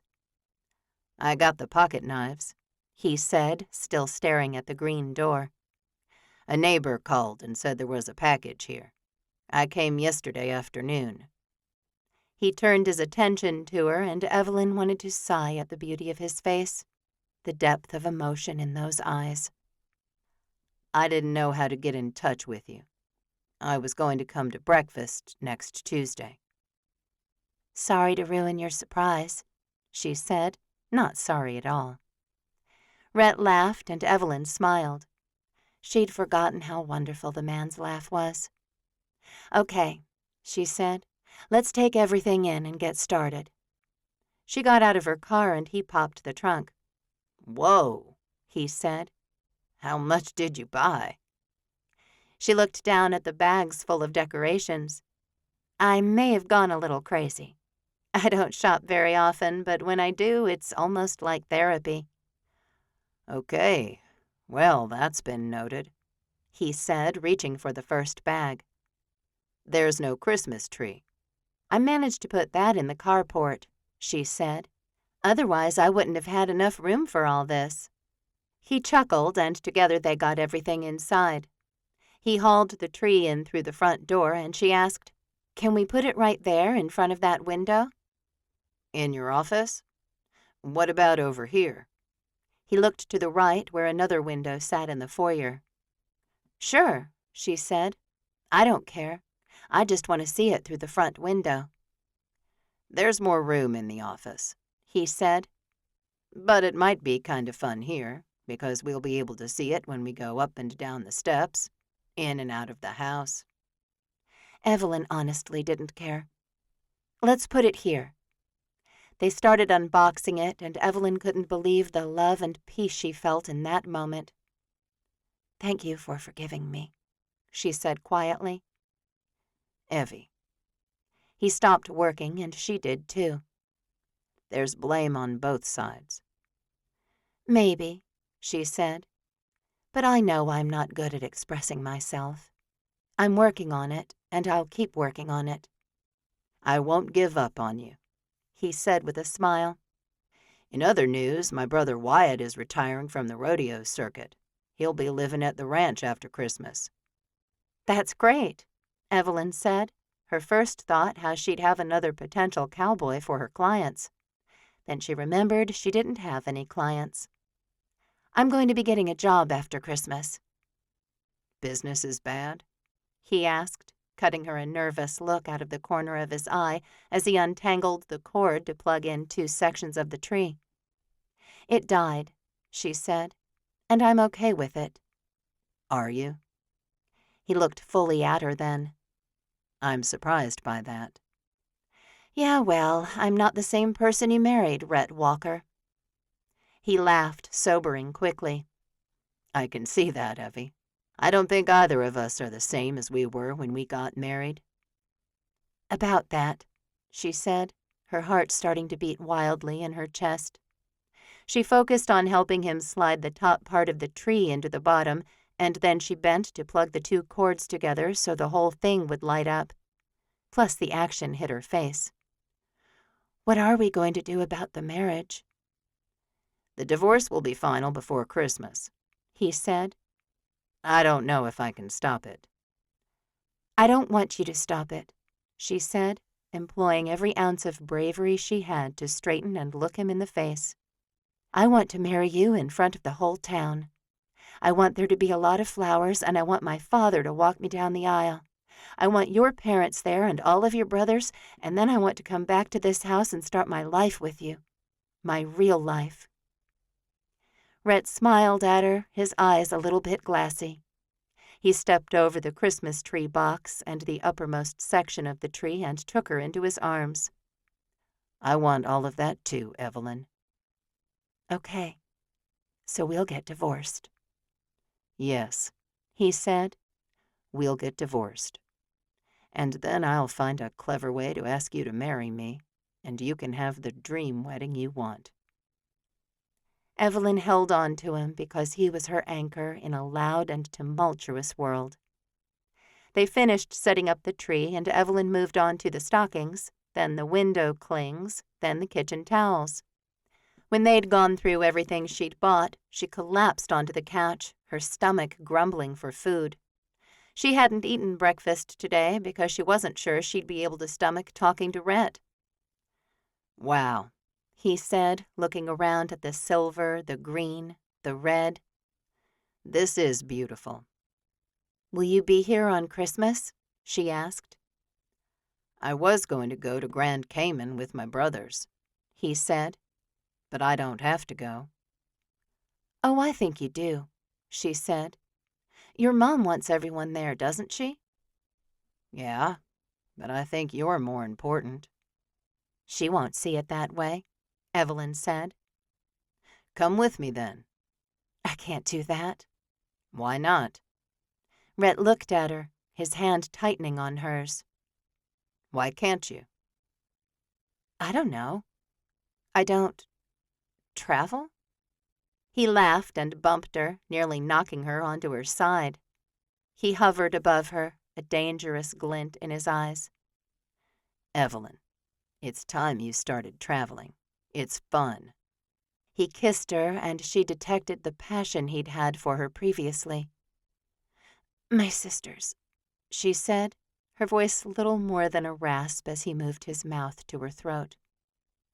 "They can celebrate Christmas without you for 1 year," he said, his lips lighting a fire along her skin. The holiday was still a couple of weeks away. "I don't have a passport." "Oh, now that is a problem." Rhett sat up and pulled her up, too, though she sure had been enjoying the kissing. "I'll talk to my mother, see how important it is that I go." "Fair enough," she said. "We'll have lots of Christmases together." "I hope so, sweetheart," he said, gazing at her. "I sure do love you." "And I love you."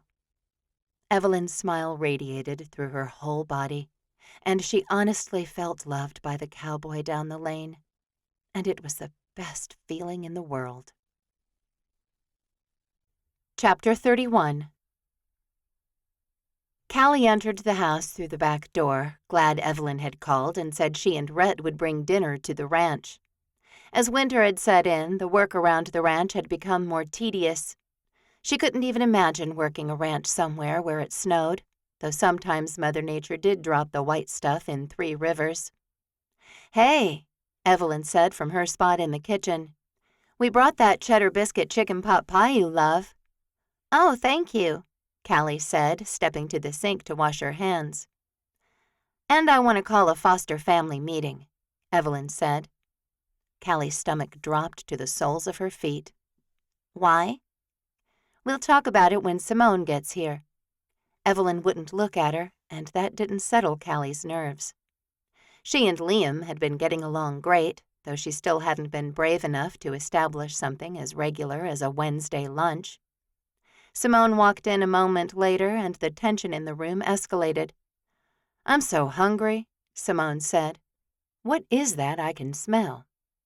"Chicken pot pie," Rhett said. "Oh, it's a good thing you're already married to my sister," Simone said, "or I'd snatch you up myself." Everyone laughed, and Callie managed to join in. For some reason, she felt like she was about to be ambushed, and she wasn't sure about what. Her feelings for Liam? What would Evelyn say? Had Liam said anything to Rhett? More thoughts flew through her head. She hadn't paid Rhett for months for the work around the ranch. He didn't need the money, and she didn't have it to give to him. Could he possibly ask her for it? That makes no sense, she told herself. Not much did at the moment. Rhett getting plates out of her cabinets, Evelyn laughing as she stirred the sweet tea, Simone leaning over the aluminum foil container as if she were smelling the roses. "Can we do the meeting before we eat?" Callie asked. She may have yelled it because Rhett, Evelyn, and Simone all froze. Callie leaned against the counter behind her and looked at them. "Callie," Rhett said in his rolling, smooth voice. "I've been working here at your ranch for a few months now, and I sure do like it. I'm doing the best I can." "I appreciate your help," Callie said, lifting her chin. Where was he going with this? He exchanged a glance with Evelyn, who nodded. I can't help but notice certain things that need improvement, and I'd like to offer to help with those things. Callie blinked at him. You're already working for free. Yes, He said slowly. which I'm happy to do, honestly. I love you girls. He reached for Evelyn's hand and squeezed it.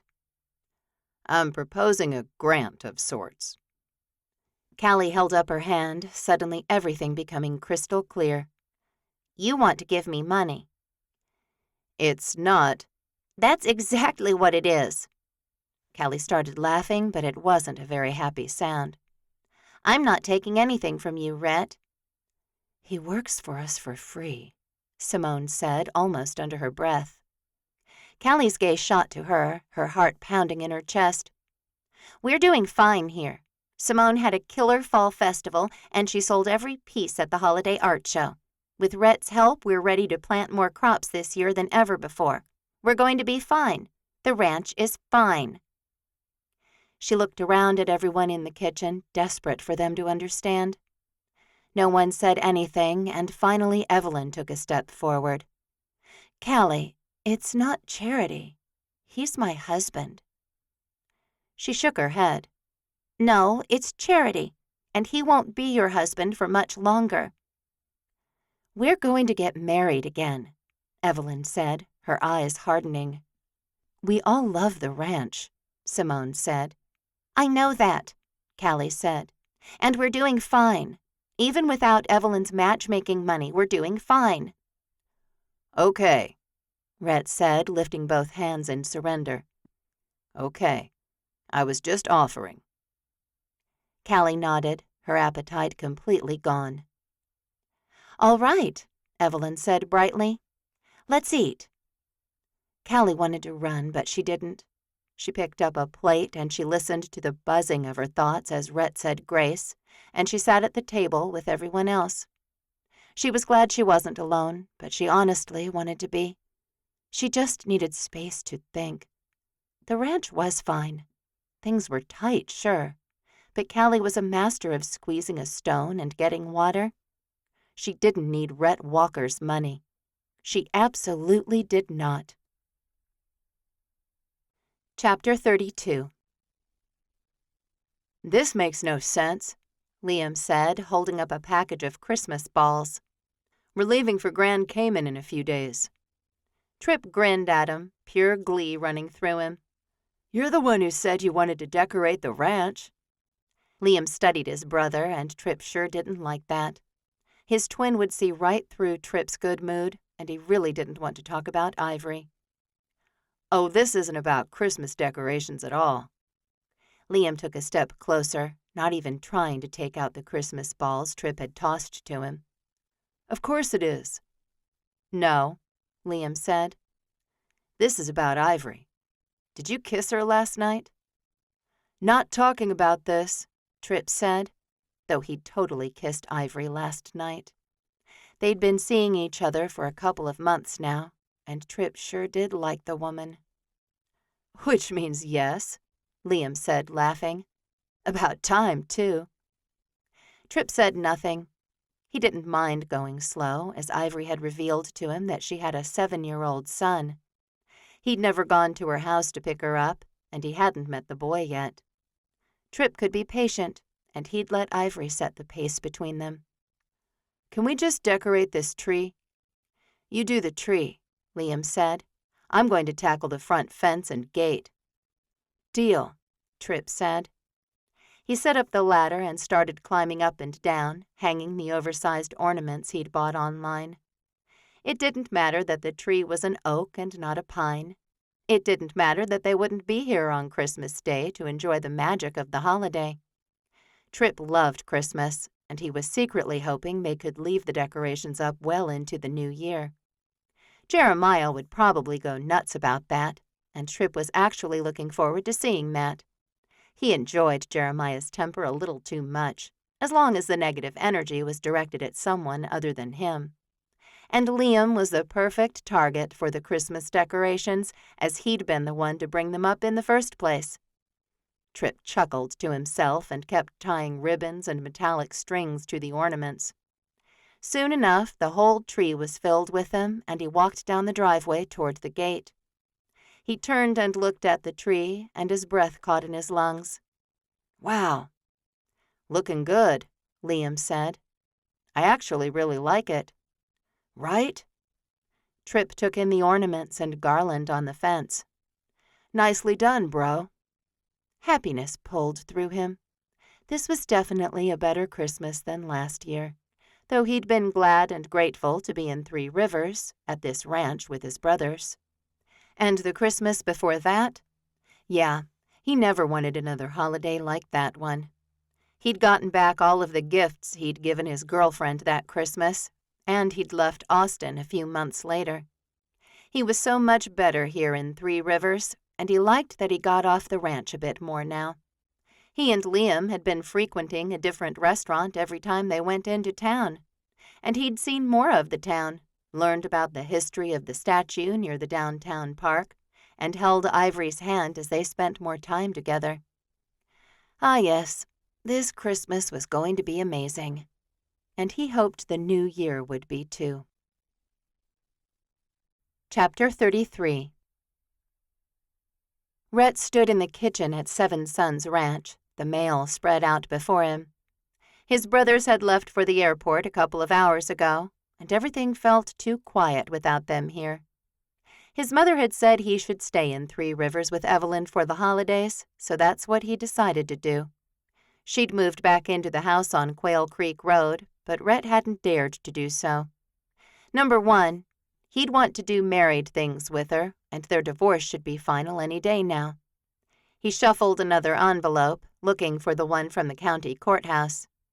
Christmas was in 4 days, and it had been 67 days since he'd filed. Without any assets, children, or anything to contest, it should be done. Number two, he liked going to visit her there. Get to know more about her. See her run a house and talk about what she wanted to do with the front yard in the spring. They'd talked about children, and they were on the same page there. Evelyn would be 40 years old in March, and she wanted to get pregnant as soon as possible. All of her beloved wildflowers would be on display in May, and she'd already set a date for their real wedding. He did need to find a ring and ask her to marry him. He moved another envelope, and there it was, the one he'd been looking for and waiting for. With slightly shaking hands, he ripped open the envelope and pulled the single sheet of paper out. Their divorce was final. The marriage was no more. Over. Done. Relief poured through him, along with a measure of disappointment. It made no sense, but Rhett knew most feelings didn't. He picked up his phone and texted Evelyn. "It's done." He wasn't sure how she would respond, and he watched to see when she'd read his message. A few seconds passed, and then it marked the text as read. A moment later, her response came in. "Okay. When are you going to propose?" He laughed, but there was no one around to hear it. Joy filled him, and he started tapping again. "When are you free to go ring shopping?" "Right now, cowboy. I just finished with my last client. I'll be there in 15 minutes. Rhett looked up and out the glass doors that led outside. He walked out there, pausing at the table on the deck where he and Evelyn had eaten so many Tuesday breakfasts together. They'd been eating breakfast together every morning at the pancake house, and the only one not happy about it was Sandy. The hordes of women that had been coming to watch Rhett eat pancakes and sip coffee had dwindled, and she teased Evelyn about being bad for business. When he pulled into the driveway, Evelyn rose from the porch swing and walked toward him. "I feel kind of stupid," she said as she got in. "Why's that, love?" "Making you buy me a ring, do a fancy proposal." She seemed a little grumpy, and Rhett took a long look at her. "Sweetheart," he said, "what else am I supposed to do with my time and money?" She looked at him, startled. You're not joking." Of course I'm joking. He laughed as he put the truck in reverse and backed out. But Evie, I don't think God led me to Three Rivers, right next door to your ranch, for no reason. He knew I needed to be there. He knew you needed me there. "Callie won't take your money," she said. I know, he said. but we'll be married in 5 months, and then what? She'll refuse a gift from a family member? "I don't know what she'll do." And you don't have to work until May either, he said. I don't care about the money. "I know," she said, looking out the window. God blessed me with the money so I could use it for good things, he said. And you're a good thing. The Shining Star Ranch is a good thing. He reached over and took her hand in his. Could we maybe try talking to Callie again? "If you want to repeat that nightmare, go ahead." Evelyn shook her head. "I'm afraid she's more stubborn than I am." Rhett chuckled and brought her knuckles to his lips. I don't think that's possible, baby. "Ha ha," she said. "Very funny." Rhett grinned and put both hands on the wheel. Okay, is there a ring store in Three Rivers? "They're called jewelry stores, and yes, there are 3. Rhett tried not to laugh. He really did. But the fact that she knew there were exactly 3 tickled his funny bone. Thankfully, she laughed with him, and then she directed him to the one she wanted to try first. As she peered down into cases and tried on different settings, he couldn't help but stew over the Shining Star Ranch. He and Evelyn had called a foster family meeting, and he'd proposed the idea of giving them a grant. Callie had seen right through that, and the meeting had not gone well. She would not take a dime from him, and she hadn't given him any work to do for a week afterward either. Not very many people knew about the zeros in Rhett's bank account, and he wanted to keep it that way. But the Fosters knew, and he wanted to help them. He didn't want Evelyn to work if she didn't want to.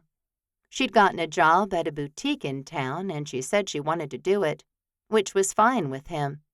But he didn't want money to be a concern for any of them. Not anymore. He firmly believed God had blessed him with the money to take care of people he loved, and he loved Callie and Simone as sisters. "What do you think?"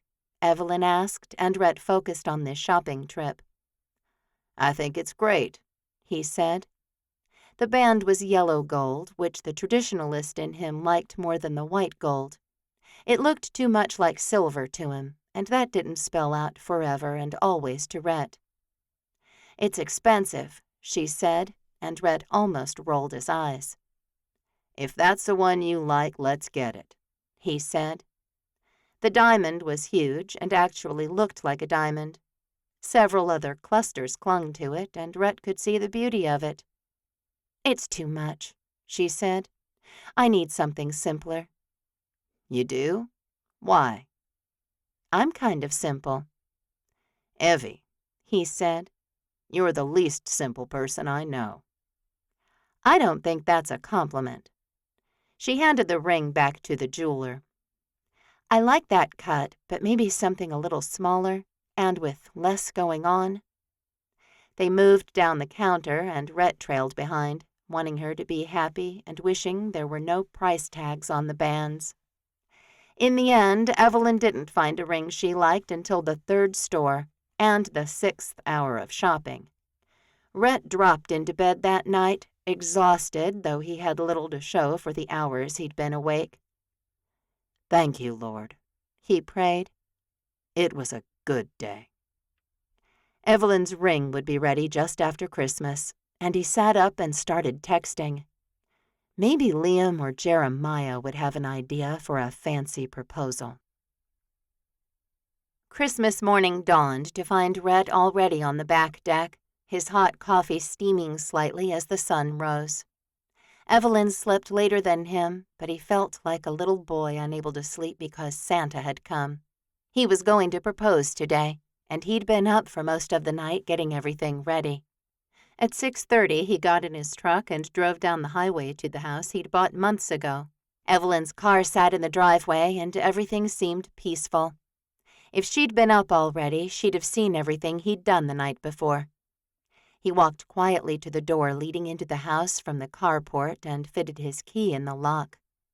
Inside, the furnace hummed, and the scent of Evelyn's rosy perfume hung subtly in the air. The poinsettia petals he'd scattered all over the floor were still intact. The ring box still sat on the counter. His propped-up card still waited behind it. A smile touched his face, and in the next moment he heard something bump in the house. Several more seconds passed, and then the door creaked open. Footsteps came down the hall. Evelyn appeared, rumpled from bed and oh so beautiful. "Merry Christmas, gorgeous," he said, and she gasped. Her hand went to her throat as she drank in what he'd done last night. He'd put flowers all over the floor, leaving a path that led right to the kitchen counter, to the ring box, to him. "I'm in love with you," he said as she started walking toward him again. "And I want to share every Christmas right here with you, in our house." He picked up the ring box. "I made a sign in case you woke up before I got here." He smiled at it, his heart beating crazy fast in his chest. He wasn't sure why he was nervous. He'd married this woman before. But there had been no ring, no engagement, no preparations. "Evelyn Foster, will you marry me?" He cracked the lid on the ring box to show her the ring she'd picked out, every second like torture. "This is great," she said, her voice choked. Her eyes met his, and they were filled with tears. "I love you, Rhett. Of course I'll marry you."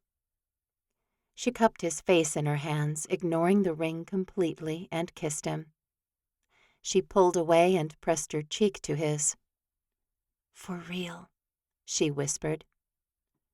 "For always," Rhett promised. Chapter 34. Evelyn turned in a slow circle, looking at the back of her wedding dress.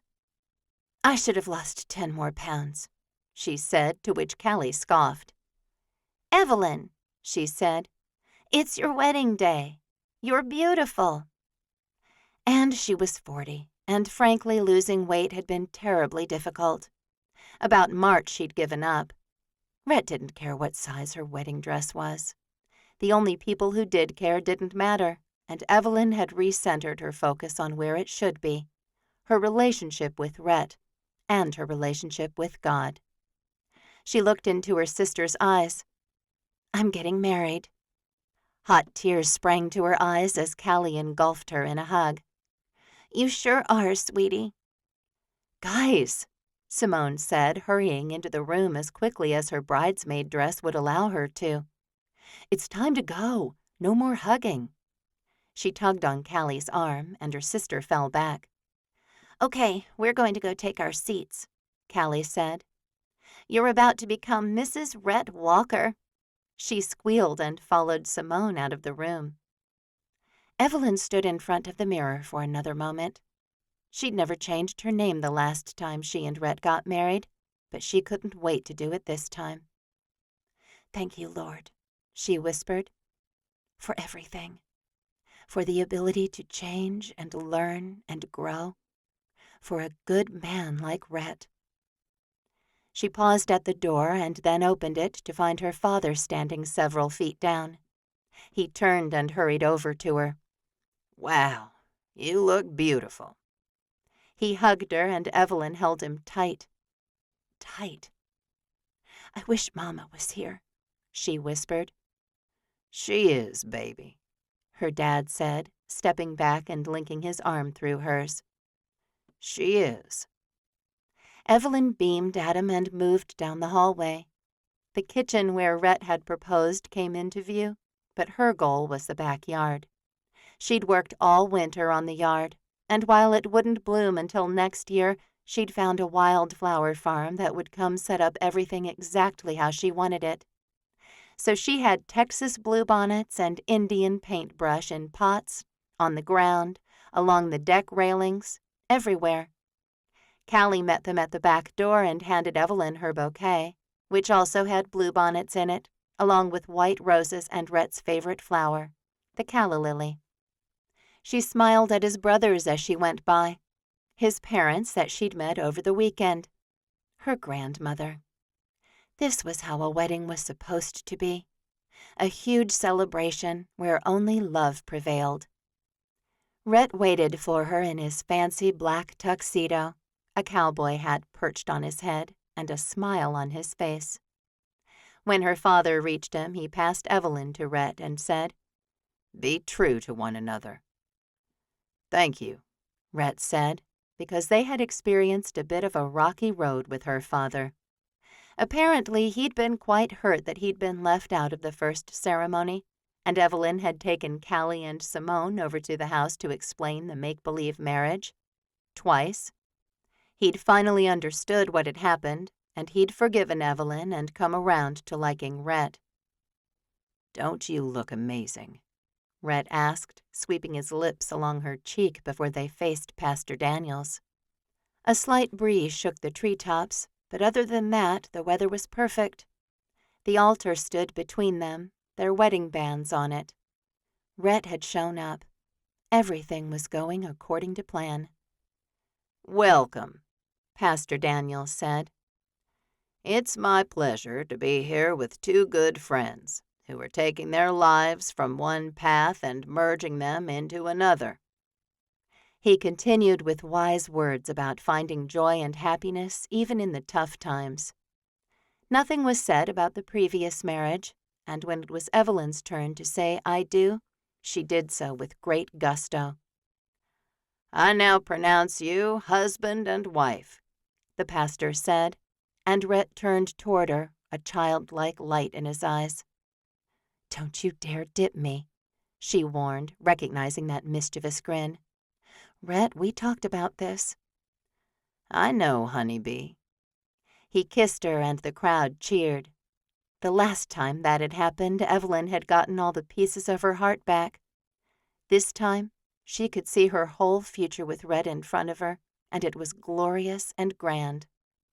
Until Rhett dipped her, whispering, "I'm sorry, I couldn't resist," and then pressed a sloppy kiss to her lips as he laughed. This has been Rhett's Make-Believe Marriage, Christmas Brides for Billionaire Brothers, Seven Sons Ranch in Three Rivers Romance, Book 1. Written by Liz Isaacson. Narrated by Terry Clark Linden, member SAG-AFTRA. Copyright 2019 to present by Elena Johnson. Production copyright by Elena Johnson.